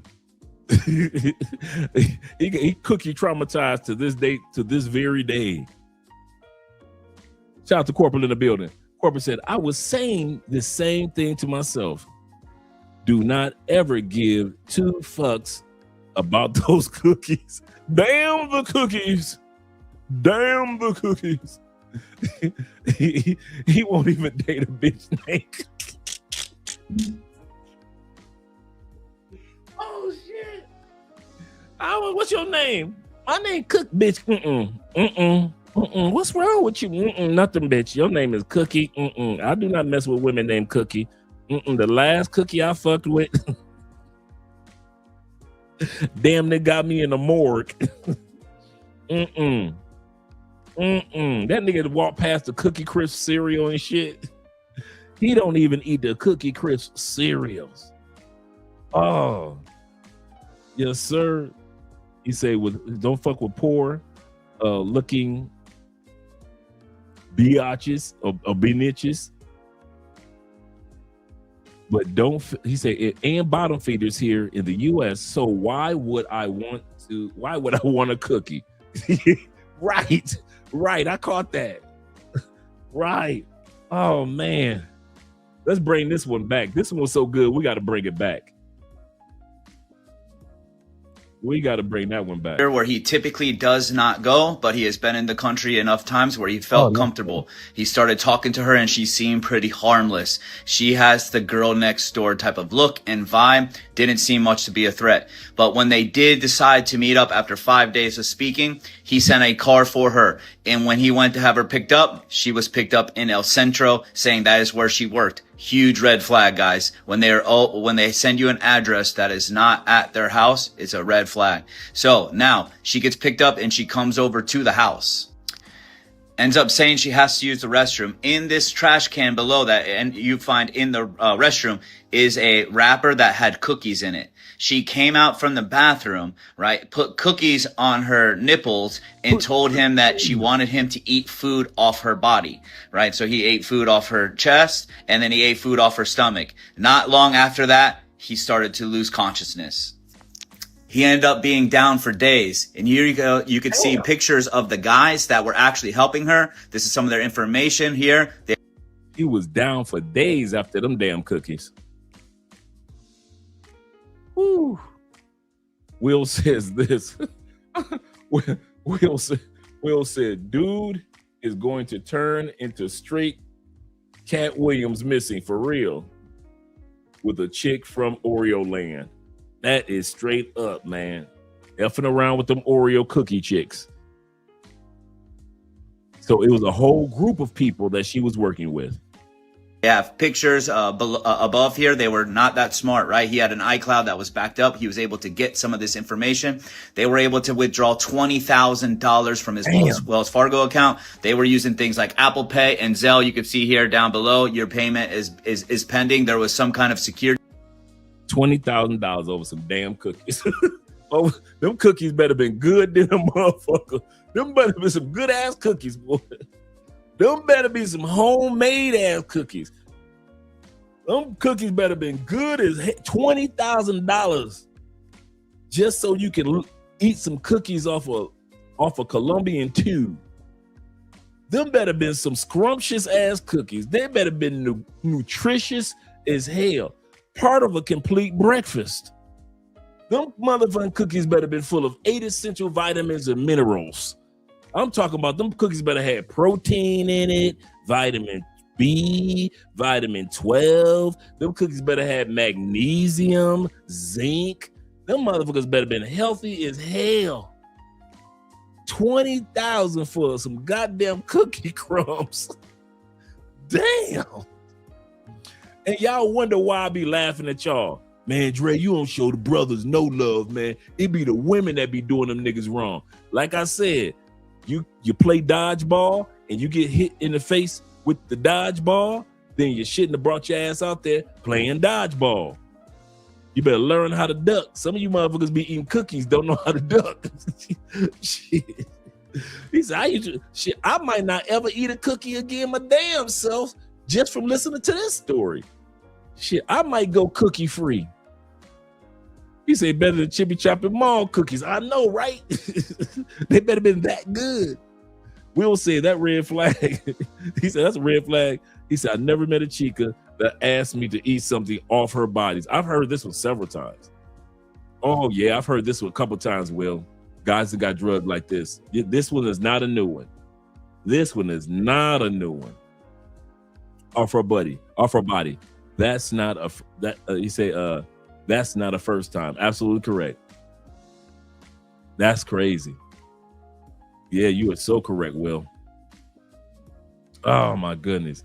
Yeah, that's ready. Those cookies would have had the antidote. They were the drug and an antidote. It's like the left titty had the drugs on it, and the right titty had the antidote crumbs, but he never made it to the right titty. Therefore, he was knocked out for 2-3 days. $20,000. She better be able to walk. She better be able to walk a runaway and a full OnlyFans. She retiring from that. She got 20,000. She retired. She said, I catch y'all on OnlyFans next year. Corporal says, he said, I cannot believe that this ninja fell for the eat the cookie trick, known by many but done by few. She said, you hungry? Here's a snack. Yeah, that nigga a snack that he never forgot about. Oh my God. Walking out of the bathroom. No. So as she said, I have to use the restroom. I'd be like, nah, chick, I'm done with you. Hell no. That's how I would be. You got a what? He said, Dre got me crying, laughing over here. I'm crying. Shit. He said, I'm supposed to be doing homework, messing around with y'all. Grown ass men laughing at other men who don't know how to be grown men. Hell yeah, them damn girls, they better been tasty like the goddamn Thin Mint Girl Scout cookies that you put in the freezer and you let them freeze and you take them out and the Thin Mints be oh so delicious Girl Scout cookies. They better be that damn cookie better been tasting better than Girl Scout peanut butter cookies. $20,000? It's like that motherfucker paid like $500 per crumb. This motherfucker about to pay $500 per crumb of cookies on her motherfucking nipple. Ooh, I have heard it all. I told y'all my story about the female with the hairy nipples. I ain't got no cookies on the nipple story. I'm sorry. I must have let y'all down. This story is way better than mine. Mine just had hair on the nipples. This bitch put cookies on the nipples. Woo.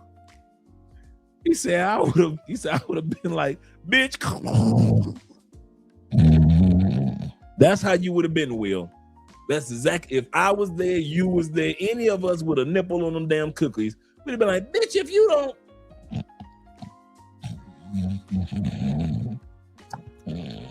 I wish I was a little bit taller. I wish I had a girl in the hood, I would call her.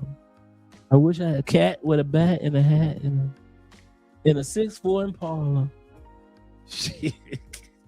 You'd have been knocked out like me and him. He said I would have been like, bitch, where you where you get them damn cookies from? Oh shit. This bitch come out the bathroom like this. bitch. You didn't go in the kitchen. We've been sitting here drinking on this couch for the last 20 minutes. Your purse is over there. Where the fuck did you get these magical cookies from? Bitch, do you have a bakery in my bathroom? What the you got an easy bake oven in the bathroom? This bitch got the one of the little kids easy bake oven. This bitch done baked some goddamn cookies in the bathroom. Oh shit. Oh shit.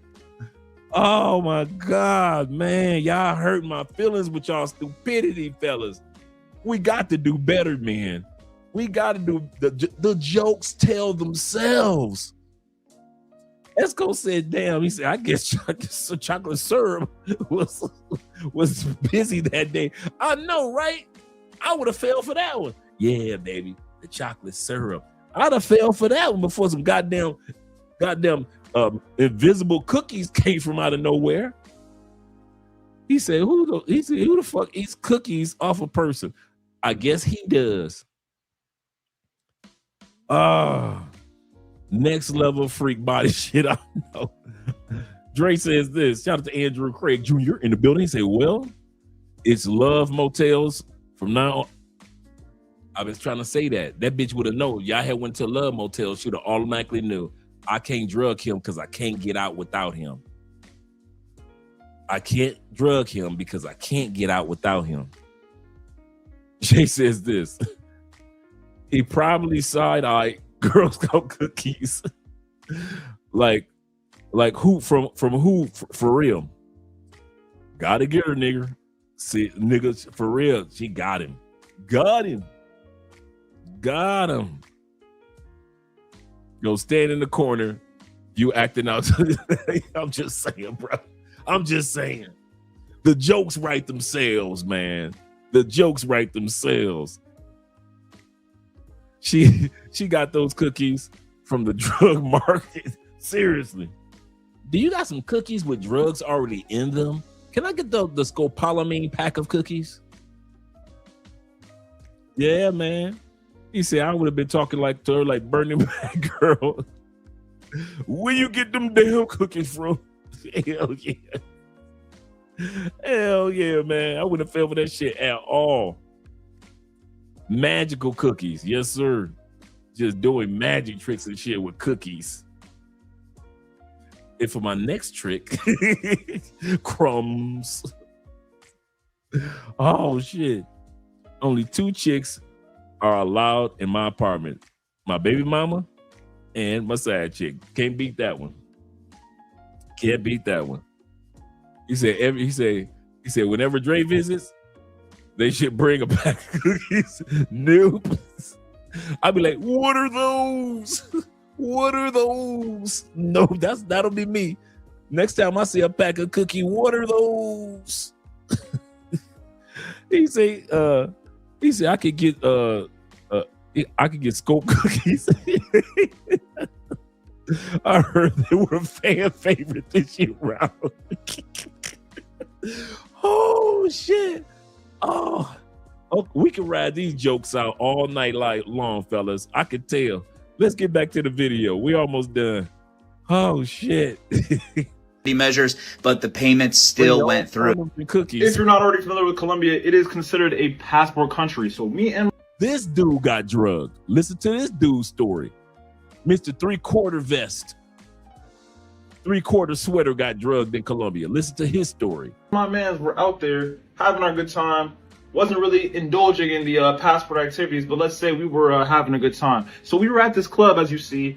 We left the club, obviously drunk as ever, walking into the street, thinking everything's cool, right? With it being a passport country, there's women on the street trying to negotiate stuff to benefit the man. Let's say that. I don't care for them women. I know I can get it for free. You know what I'm saying? So what am I going to do? I'm going to troll them. I'm going to flirt with them. I'm going to act like I'm trying to get a negotiation or a price going, and I'm not buying nothing. Mind you, I have been doing this for nights previous. This video was taken like probably the 3rd night we were there. So you saying that you were playing a game that you wasn't ready to lose. So you pretend like you wasn't gonna buy pussy for 3 nights. And then on the 4th night, you decided to buy some pussy. So that means that you fooled yourself more than you ever fooled the ladies. Damn, son. Day number 4, you bought some pussy. And you bought the wrong pussy. You should have bought some pussy on day number 1. And you'd have been good. 4 hoes surround me, up onto the wall. I'm drunk as hell. They get to touching me. Ooh, Poppy, this, that, and the third. Boy, I'm having a good time. I ain't thinking nothing of it. My boy was down the street. The woman, they separate. They get off me, bruh. He's like, yo, order the Uber. Pockets empty. Pockets empty. Check my location. If I said it's close, but they're fucking gone. Once to the police, try to get some help. Where's the location of your phone? Don't got the location, take your ass home, bro. We can't help. They're great. Dumbass. He's about as dumb as that smile is on his face. Over there playing with pay-for-play chicks. 4 pay-for-play chicks robbed his ass. When he should have been walking past them. He shouldn't have been bothered with them. All he had to say was club. Yep, he's on some other ish. Drunk and stupid. Young, drunk and stupid. Right. Seymour.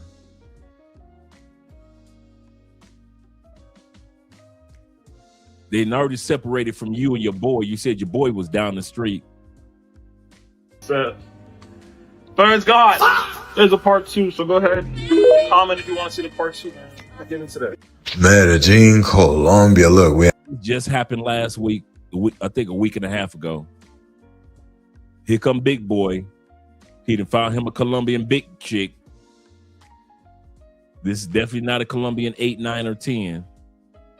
Check this out, how fast this happens.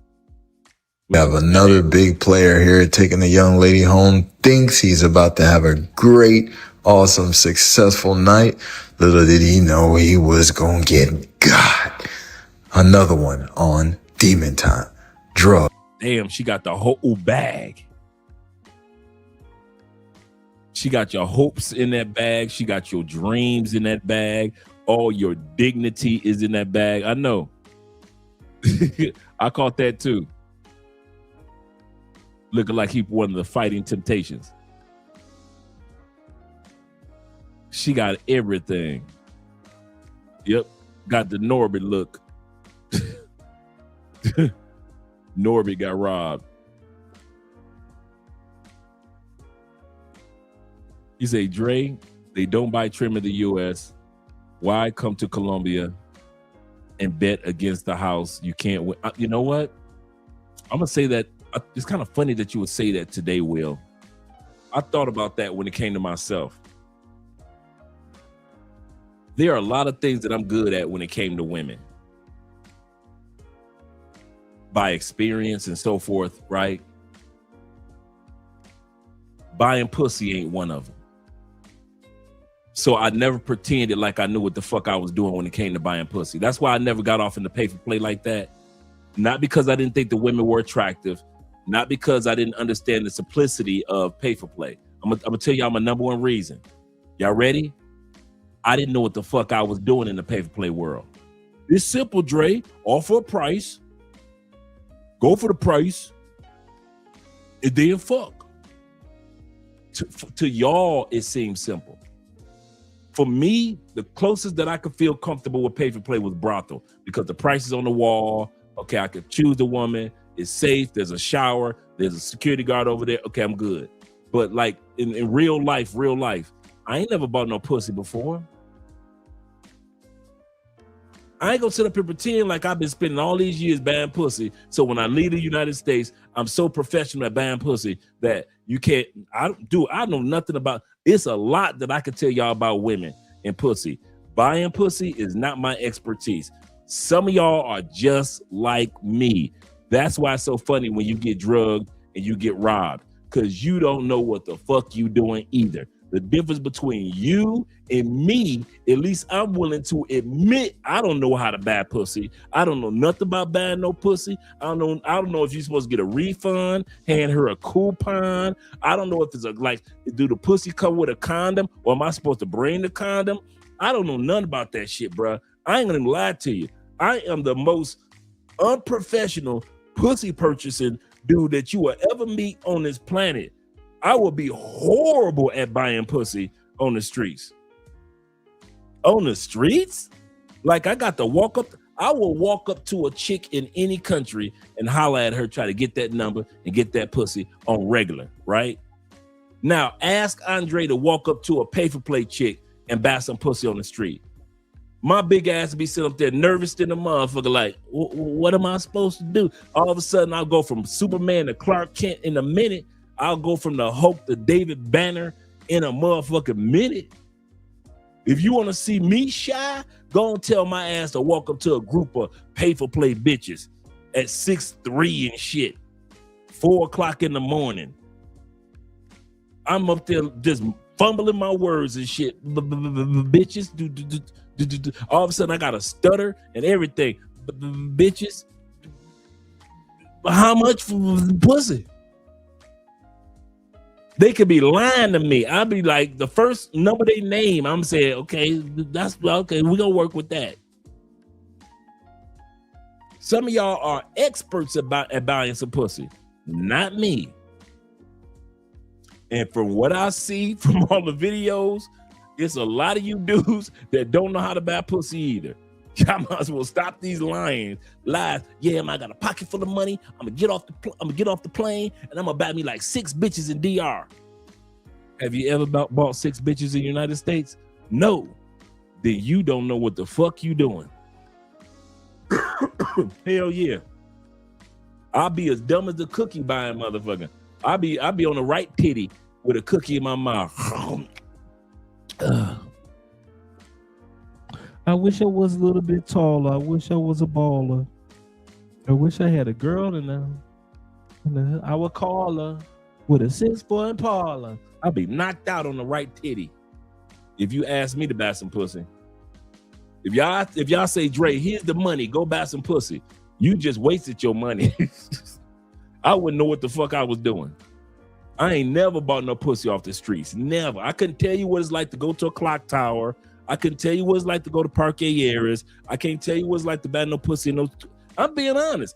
If you ever notice, Andre ain't got no pussy buying stories in the States, and I ain't got no pussy buying stories in Colombia. In any other country I've been to, long before I met Andrea. Hell no. I know cookie lives matter too, right? But I'm telling you, man, I don't know a damn thing. He said a refund. I don't know if I'm supposed to get a refund if the pussy bad. I don't know nothing about that. I don't know if, like, what if this bitch busts? If she have an orgasm, do I get like a third of my money back? Bitch, this supposed to be for my pleasure. You're not supposed to be having free orgasms. Then bitch, you pay me. That's me. I'll be thinking shit like that. If this bitch have an orgasm, and don't let this bitch have 2 or 3 orgasms while I'm fucking her. Bitch, you having orgasms at my expense? You busting free nuts at my expense? Bitch, you owe me. Give me a third of that money back, bitch. That's me. Hell yeah. Give me a third of that money back. You know, you ain't gonna be busting nuts for free. You like sucking dick? Wait a minute. You want me to pay you to suck my dick and you like sucking dick? So you would have did this shit for free if I'd have kept my mouth shut? See, that's the shit I think about with pay for play. I would get mad if a bitch sucked my dick good with pay for play. I'd be like, damn, girl, you sucked the shit. What the hell you doing to me? What the? If you don't give me my motherfucking money back, you like sucking dick. Give me my damn money back. You loving dick sucking ass. Want to sit up here and suck my dick as if it was a job and knowing that you like sucking dick. Give my damn money back. See, that's the shit that I would be thinking of. See, y'all would be thinking of like, oh my God, that bitch, she sucked the hell out of my dick. I can't believe it. She is magical. That would be you. Me, I'd be thinking like, this bitch is doing too much. She likes sucking dick. Give me my motherfucking money back. You ain't sucking my dick like it's just a job. You sucking my dick because you like sucking dick. Give me my money.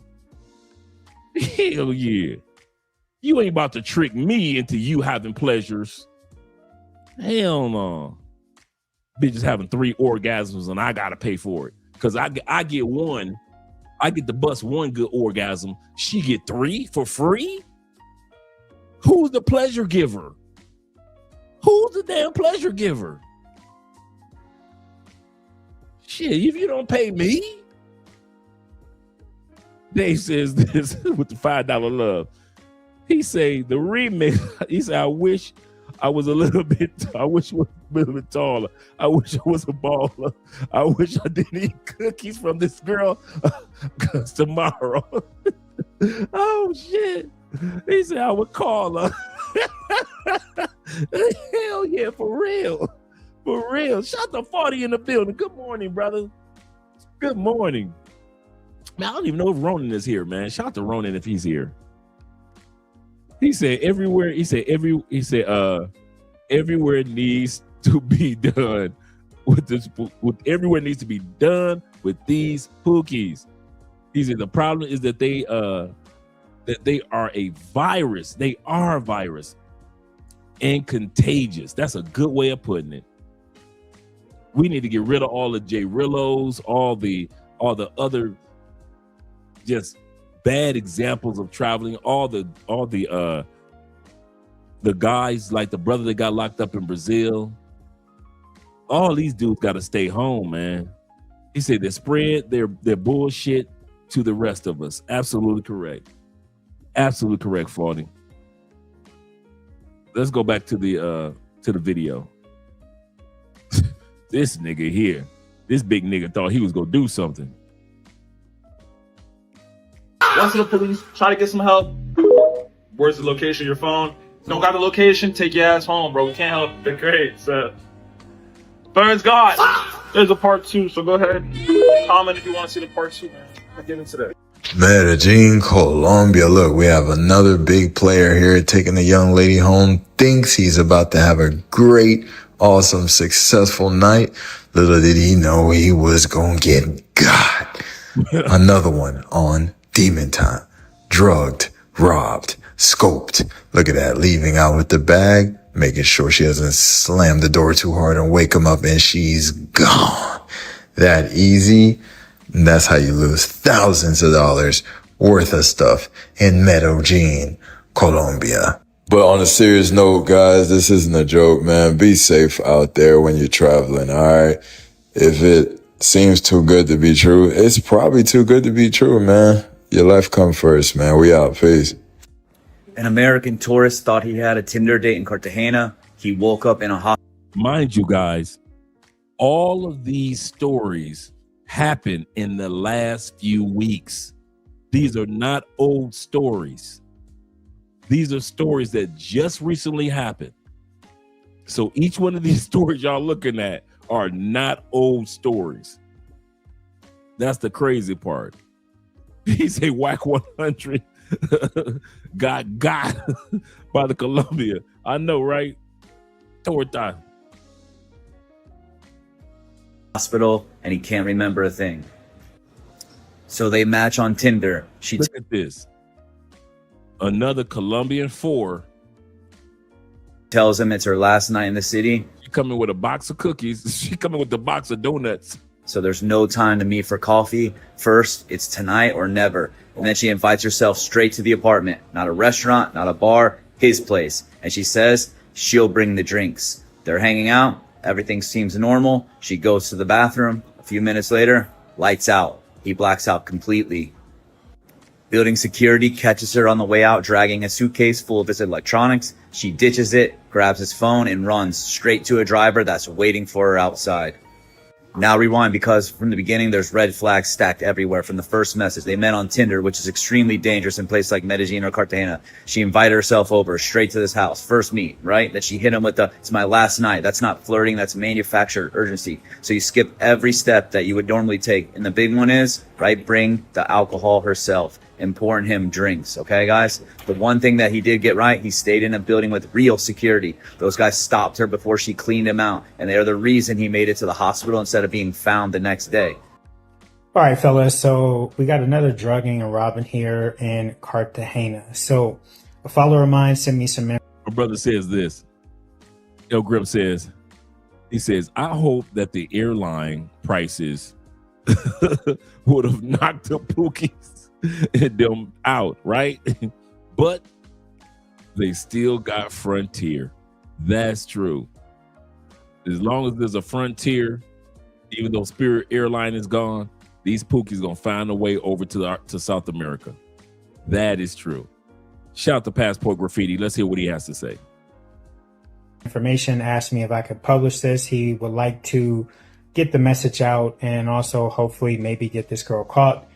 He got scopolamine, but he was staying in a place that had 24-hour security. So they were able to stop the girl and recuperate all of his things. So yes, he did get everything back, but he still wants to put the message out there. So this is the girl here. This is from the security footage. Obviously, it's not the greatest picture. He didn't meet her on Tinder or on any dating app, but he did make the rookie mistake of her being insistent about coming over to drink, and he let her come over. Here's some more footage of her trying to steal some stuff. I think she has some AirPod Maxes there. And this all happened around maybe 1 a.m. or something like that. So guys, please be careful when you are dealing with women in Colombia in general, not just Medellin or Cartagena. I feel like I've said this 1,000 times, but I guess it's going to be 1,001. So if you meet a woman here in Colombia and she is insisting on coming back to your place, do not allow them to come back. If you want to go somewhere to hang out and drink and get to know them, do it in a public establishment. Also, make sure you're staying in a place that has 24-hour security. And if you are going to indulge in these type of things, remember there are hourly hotels here that you can rent for a few hours versus bringing someone back to your place where all your belongings are. Imagine having two women over for drinks, and the next thing you remember is waking up. And the Afro-Colombian sisters are in on it too. Yes. So if y'all think y'all gonna get with the black girls and that they're safe, yeah, okay, think again. The next morning after everything you own has been stolen. That's exactly what happened to two tourists in Medellin. According to the victims, the women came to the house. They never even made it to the swimming plans because the women claimed they had forgotten their bathing suits. Moments into hanging out, the victims say they were sprayed with something while the women danced with them. One man blacked out first. His cousin tried to wake him up, and then before he knew it, he was blacked out too. When they finally woke up, the house had been ransacked. Their iPads, phones, debit cards, jewelry, clothing, keys, all their valuables were gone. One of the stolen iPads was still transmitting a location through Find My, leading to an area in here in Medellin. The victims also say they obtained photos, names, and identification, which I shared with you. They believe belonged to the women involved, and the police reports were filed, which I shared with you as well. Whether the investigation leads to arrest is still unknown, but the pattern is one I've seen and we have seen plenty of times. I've repeatedly warned travelers that many criminals use dating setups to drug and rob tourists in Colombia. Meet in public, avoid isolated locations, and protect your food and drink at all times. My boys, 2 weeks ago, they went to Colombia and they took some girls back to the room. The girls drugged them, but when they drugged them, they used their faces to open up their phones, so the facial recognition, and then to go on their apps where they have stock, crypto, and bank accounts, and transferred like 300K. God damn. Let's bring that back. My man say his boys went to Colombia, got drugged for 300K.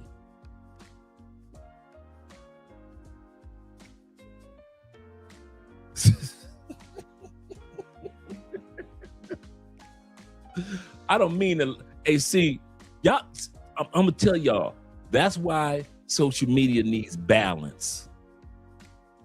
You need the dudes like Rob that's gonna be like, hey, guys, these women are looking to rob you. This is what happened. You need the guys like Passport Graffiti. Hey, guys, be careful out there. Make sure that you watch your drinks. Because y'all always got to realize it's a dude like me in the dark waiting to laugh at your ass. I ain't gonna lie to you. While y'all got them dudes over there feeling for y'all, you got me over here laughing in your motherfucking face for being a stupid ass. How the fuck you gonna get robbed of $300,000? Nigga, that's a house. That's a down payment on a motherfucking Bugatti. That's nigga. $300,000 for some Colombian pussy? Nigga, I done seen Colombian pussies from every walk of life. I have yet to see a $300,000 Colombian pussy. I ain't never seen a $300,000 American pussy. $300,000? Man, shit. $300,000 gone. Crypto money gone. Cause you want to fuck some Colombian bitches. Oh, I don't know who's the bitch. Is it the men these days that come to Colombia or the women in Colombia? Because they be manhandling y'all. I think this is Colombia's version of feminism. They be manhandling y'all motherfuckers with them drugs. It's like they become the man and y'all become the bitch.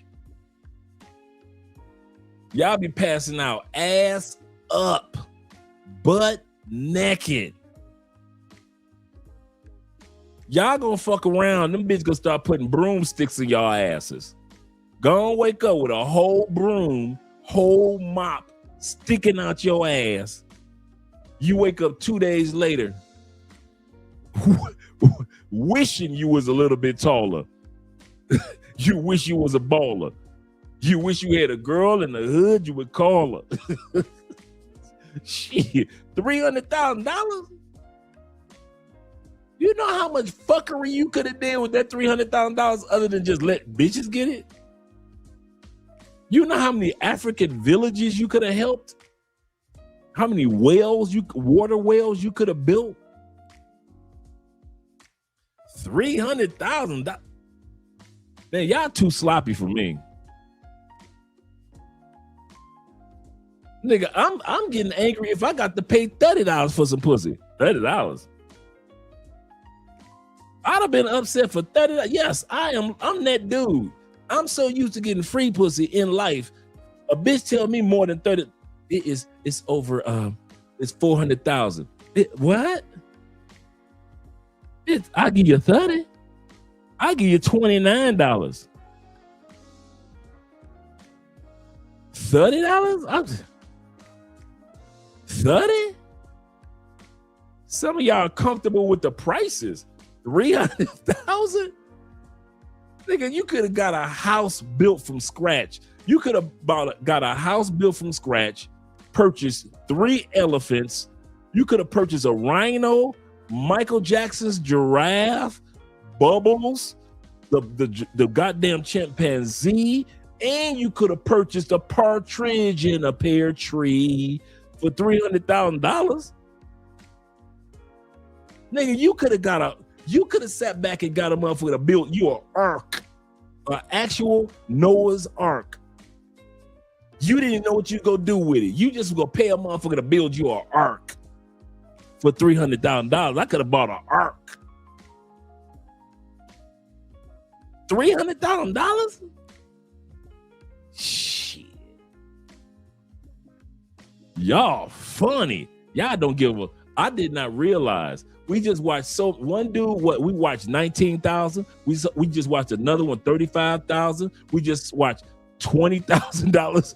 We just saw 300,000 come up missing. I have come to a conclusion. Men don't give a fuck about money. We don't give a fuck about money.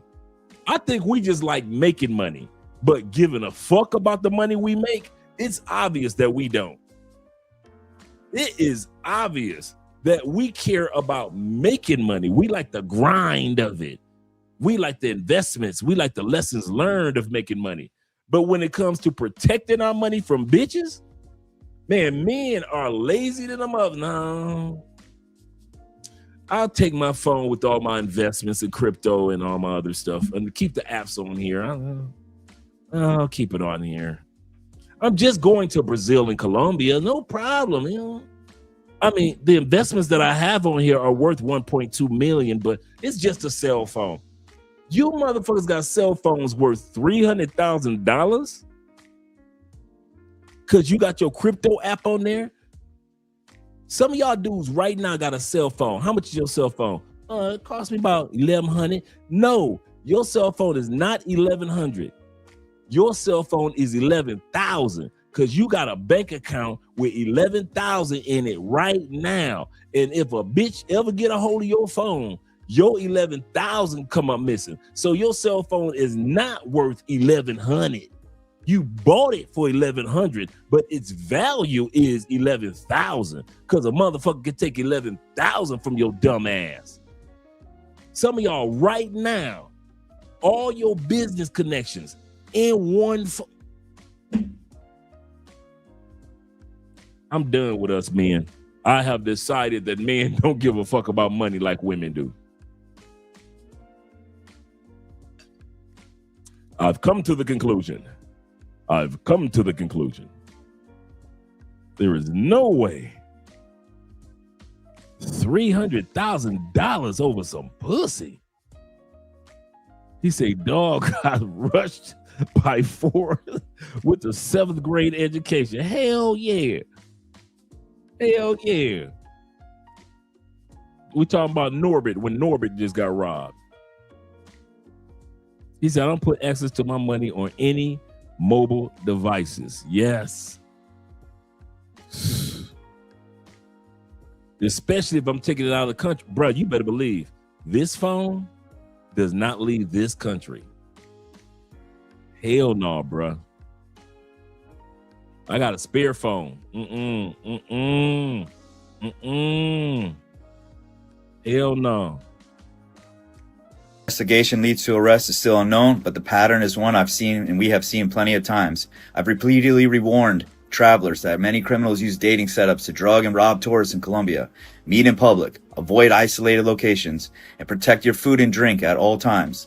My boys, 2 weeks ago, they went to Colombia and they took some girls back to the room. The girls drugged them, but when they drugged them, they used their faces to open up their phones, so the facial recognition, and then to go on their apps where they have stock, crypto, and bank accounts, and transferred like $300K from their bank account to other account. Which that the bank took care of, reimbursed them, but the stocks and the crypto is gone. Like, these are thieves on another level. These are not like I stole a couple $100 from your wallet kind of shit. But this one, she seems like she was becoming a professional. Being a passport bro is not the flex y'all think it is. You have to go thousands of miles away to another country to find a woman because you suck so bad that women in your country don't want you. For men that don't matter, you sure did take a lot of your life to make a video about those men. Let me explain something to you, ma'am, and to everyone else who wants to hate on Passport Bros.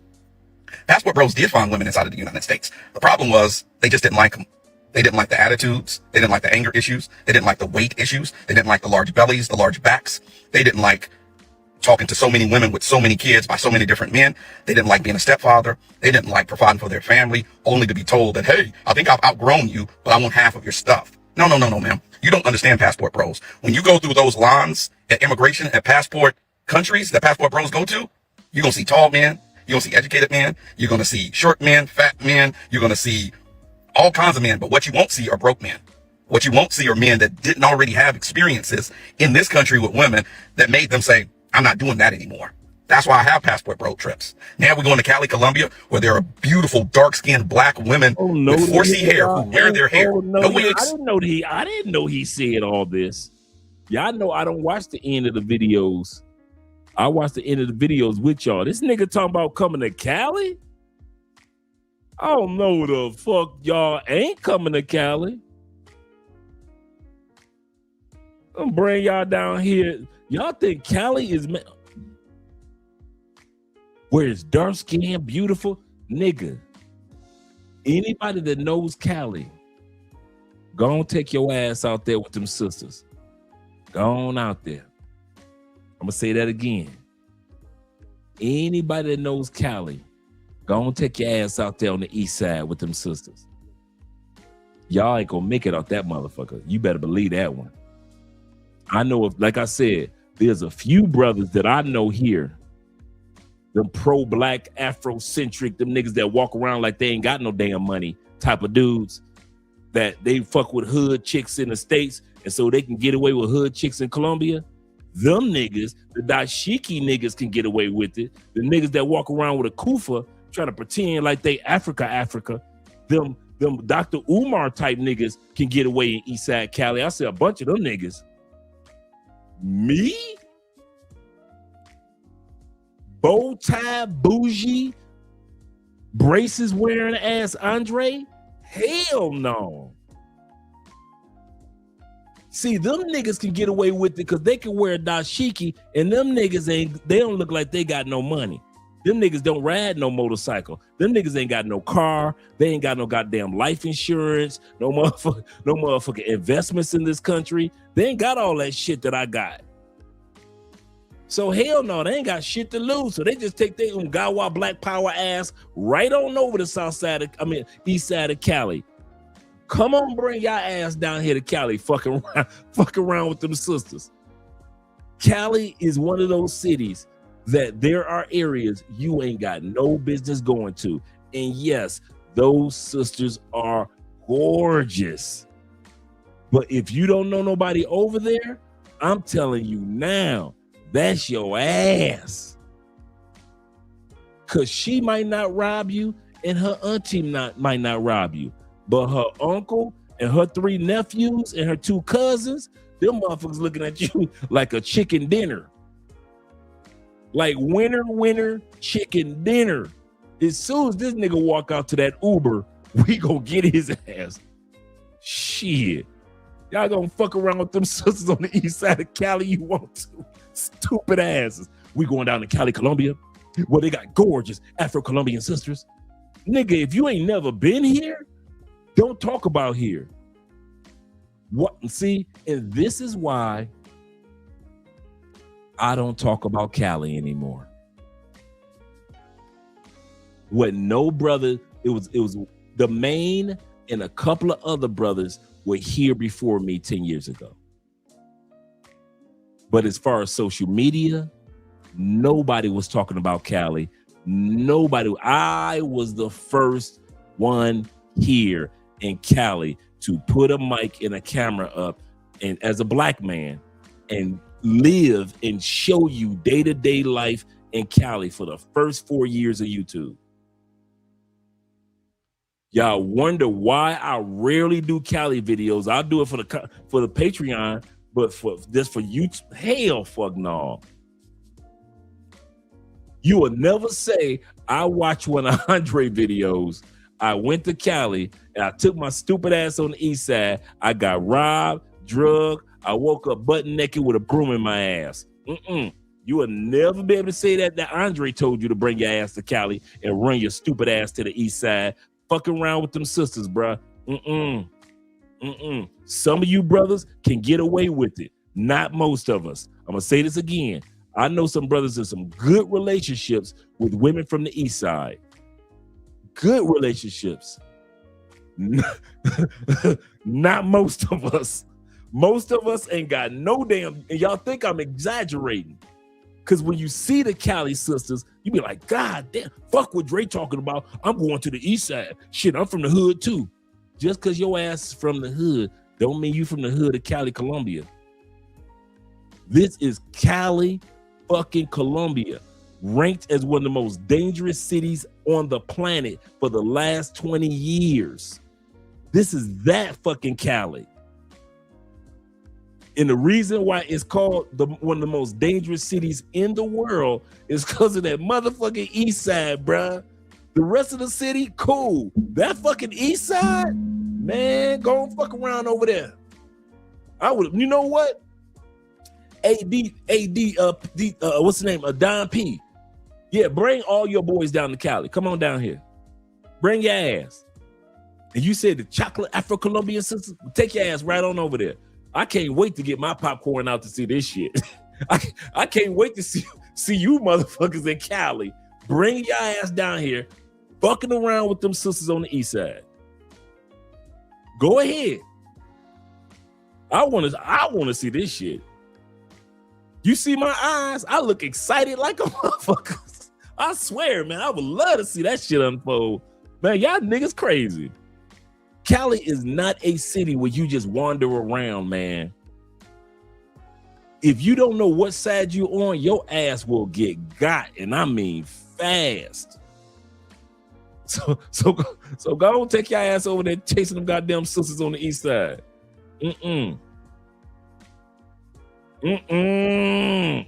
This nigga said Cali. No, man. I love y'all, man. I love y'all. But y'all gonna fuck around and get fucked around. Y'all gonna fuck around and get fucked around. I'm serious about that one. He said they're gonna violate you on the east side of Cali or walk home bucky naked for bruh. Andre got relatives on the east side. And every blue moon we shoot over there. And we park the truck right in front of the house with the front door open. You know, the screen door, but it's got the front door with the screen door. So where everybody can see, even though Andre's family been living over there for years, it's like these one aunties, and they've been living over there before it got bad. And so we go over there and visit them, and they're sweetest family, don't get me wrong. But after we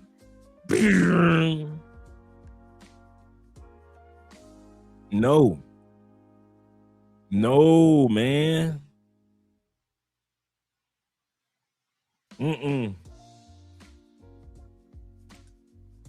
That pussy will have you so nervous. That east side Cali pussy will have you so. And I know, dude. Man, I know, dude. True story. This brother even came on our show. We in the mall, 5 minutes from here. He said, we about to order something in the restaurant. He said, hey, Dre, you know I got drugged and robbed last week. And I turned to Chris. I could put his name out there because he was already on the show. He talked about it.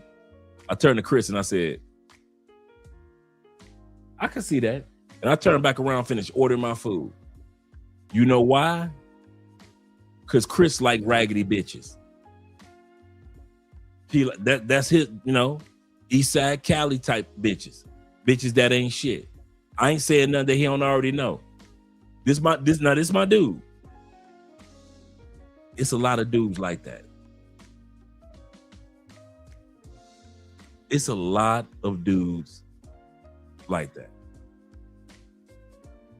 That they go over to East Side Cali, messing around. And as for your boy, not me. Ever. I remember first time Andre took me over. Hey, sexy boo. I remember the first time Andre took me. Andre just walked in. I remember first time Andrea took me back past the east side of Cali. I was like, what the hell is... It looked like a war zone. I remember the first time I saw the east side of Cali. True story. I didn't even know it was the east side. Check it out. Me and Andre looking at YouTube channel. I'm looking at YouTube videos, and I come across a video like, oh man, the church people volunteering in that war-torn country, saving those people from buildings that were bombed. Wow. And I was like, look at this, Andre, these people, you know, the church is volunteering, giving food to the people in that destroyed country. Andrea looked at the video. She said, Andre, that's the east side of Cali. I was like, what?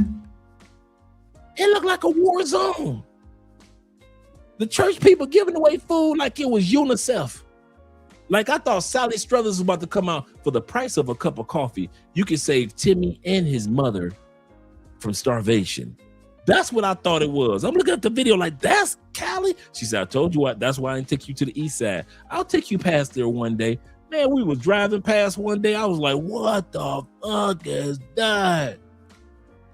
But y'all want to go over there and mess with them east side women in Cali. Go on, take your ass over there you want to.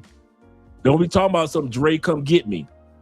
That's your ass. Don't ask me to call no police. I'm not about to call no ambulance. I ain't calling nobody. Don't tell your mama that I got a friend named Andre in Cali. He'll come get me if something happened. I'm going to call your mama. As soon as you call me, talking about some cat, help, Andre, help. I'm going to call your mama. Ma'am, your son went on the side of Colombia or Cali that I told him not to go on. Chase. Yep, you know your son chasing big booties.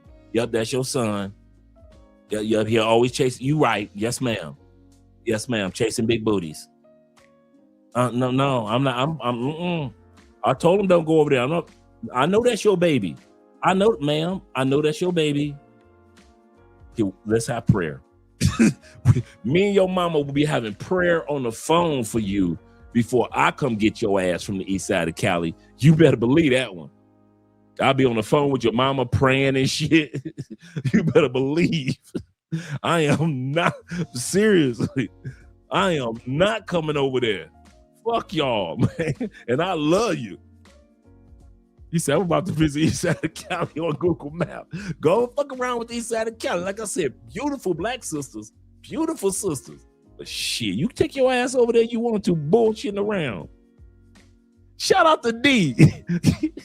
Hey, D, I'm trying to tell these dudes, do not be taking their butt over the east side of Cali if you don't know nobody, if you ain't got no business over there. Yes, the ladies are beautiful, but I'm telling y'all, if anybody knows D, hey, D, come to think of it, we need to get together. We need to get together in the next couple of days because I want to do an episode for Petronio. I was thinking about you. Actually, I was thinking about you yesterday.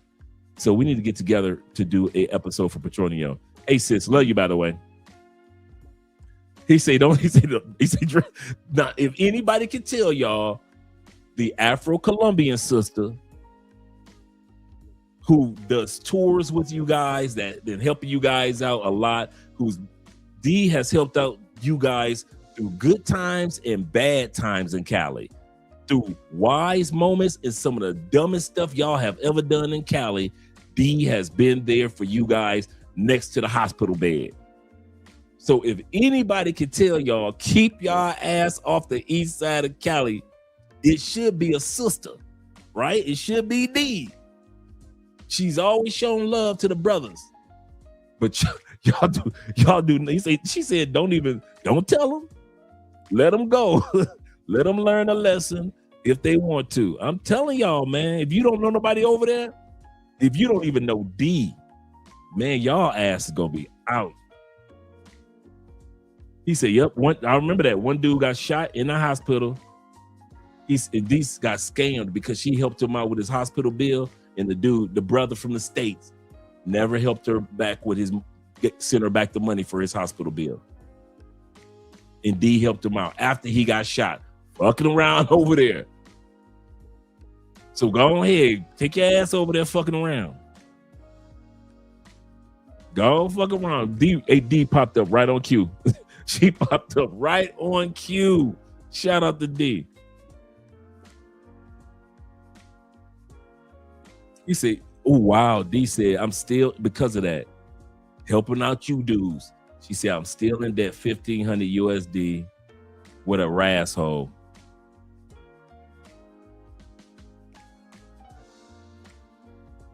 Yeah.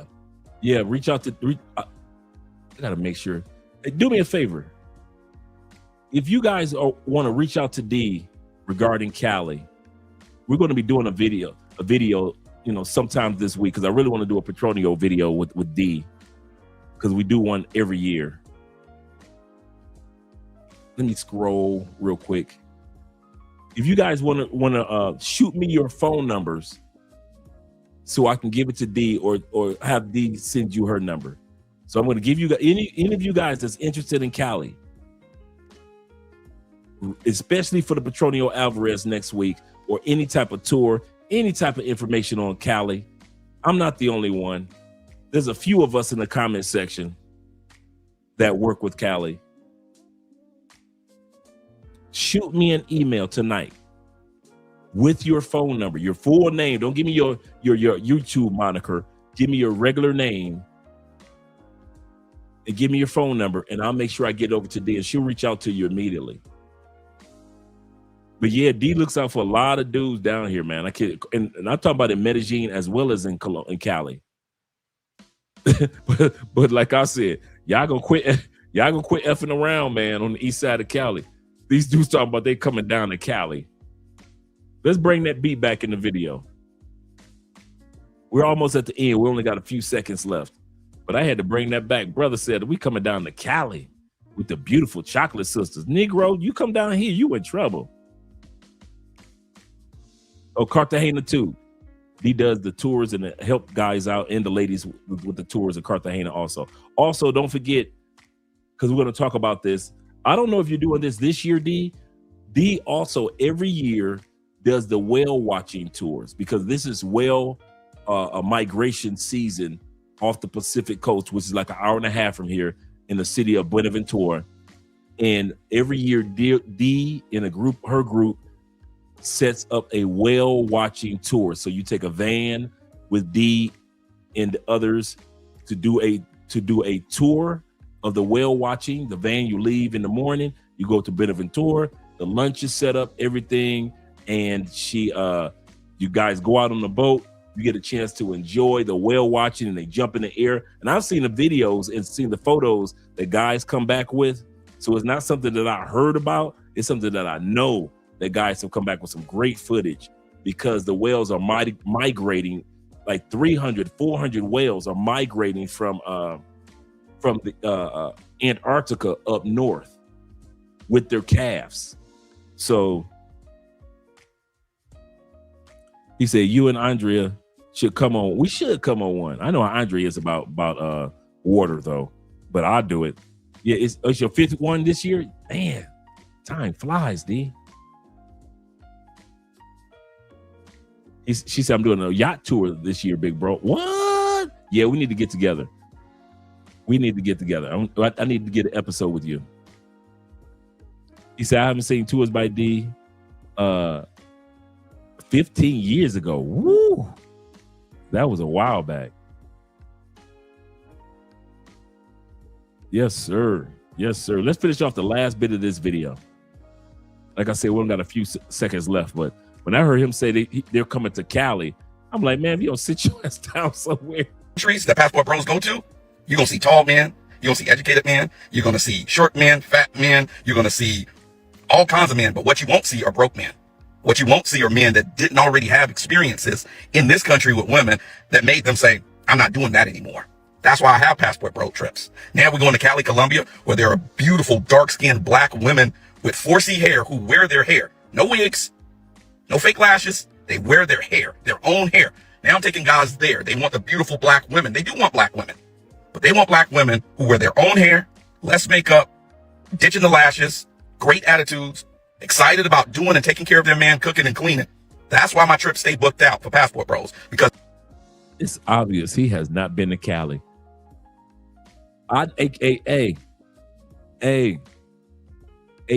I know the weave game is tight here in Cali. Don't tell him, D. AD, don't even tell him. D say he lying. We wear wigs too. Absolutely correct. Absolutely correct.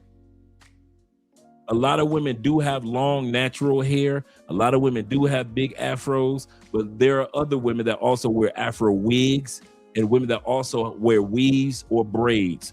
That is true. Extension, yep. Let them keep lying to these dudes. Hey, D, let them keep lying to them.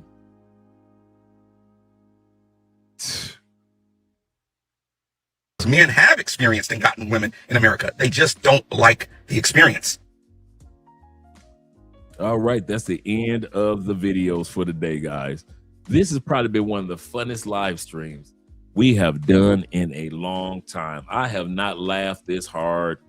Oh my gosh, fellas.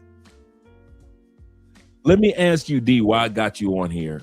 What is your schedule for Wednesday or Thursday night? So we can do it. Yeah, this is the dude that got deported. Facts, D. I don't know how he think he gonna come to Cali, but hey, let him talk. What is your schedule like for Wednesday night, right around 7 o'clock? Thursday night, right around 7 o'clock. Which day?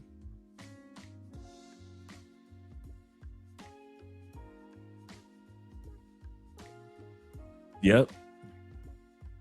Absolutely correct.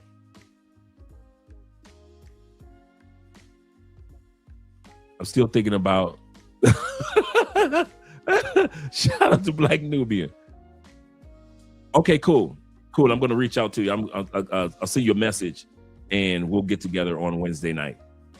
I got a consultation to do tomorrow night. So I will not be live tomorrow, but we will get together with our girl Tours by D, and we will be talking about the Petronio Alvarez Festival that's going to be coming up next week. If you guys are here in Colombia, I'm telling you, you do not want to miss out on this. And plus also D gets a chance to talk about the tours that she has set up, including the 5th annual whale watching tour with the yacht and everything. So yeah, guys, you'll love it. And a lot of guys have gone with her 2 or 3 years. So, and she has the guys and the ladies that go along with her. And like I said, she'll tell you what all is included in the tour. Shout out to all you guys. Yes. Shout out from H-Town, D's other hometown. Yes, sir. Yes, sir. He said, I arrive on Gringo Tuesday. Shout out to you, brother. You be right on cue. Oh, you're going to have DJ and a bar on the yacht? Shout out to, oh yeah, you doing it big. You doing it big this year. I see what you're doing. You're doing it big. So yeah, I'm going to reach out to you tomorrow. We'll get everything set up. Oh, are you? Look at, I'm not surprised. You know everybody in the dang country, so I'm not surprised at all. I am not surprised at all. All right, guys, let's get ready to head up out of here. Let me do an outro video real quick. And I'll be seeing you guys on Wednesday with our girl Tours by D, and we'll be talking about the Petronio Alvarez Festival. So even for guys that don't make it this year, hey, you might make it next year, but at least you'll know what to expect for each year's celebration. So let's get ready to get started with some videos, outro videos. Let's go.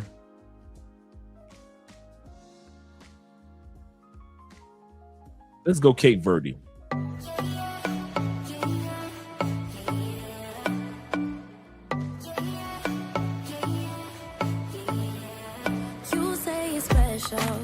One of a kind, one of the better boys. I'm on your level. That's what you say, but all I hear is noise. I don't have time for trying my luck. I've been too hurt before. You're not that special. Just give it up. I think I've had enough. I'm too busy loving my friends. I ain't got no love to spare for you. I'ma be that girl to the end. It don't really matter what you do. Guess I have to tell you again, 'cause you haven't got the news. Oh, you really need to understand that I don't wanna be your girlfriend. No, I don't wanna be your girlfriend.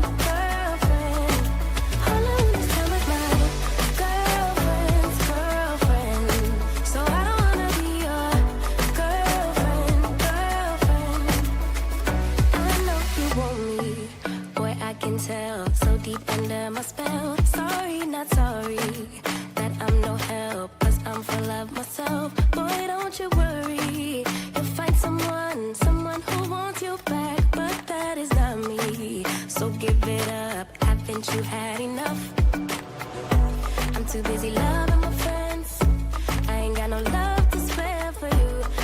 that girl to the end.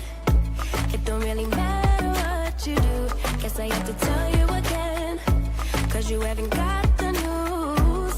But you really need to understand that I don't wanna be your girlfriend. No, I don't wanna be your girlfriend. All I wanna stay with my girlfriend's girlfriend. So I don't wanna be your girlfriend. No, no, no, no, no, no. Girlfriend. No, no, no, no, no, no, no. Girlfriend. No, no, no, no, no, no, no. Girlfriend's girlfriend. So I don't wanna be your girlfriend. No, no, no, no, no, no, no. I don't really have time for you, boy. I don't wanna hear anything more. Boy, you really need to understand that I'm not your girlfriend. I just wanna be up in the club with my girls, yeah, sipping that pub. Never worry about la la la love, 'cause I'm not your girlfriend. Yeah, yeah. And I never wanna be your girlfriend.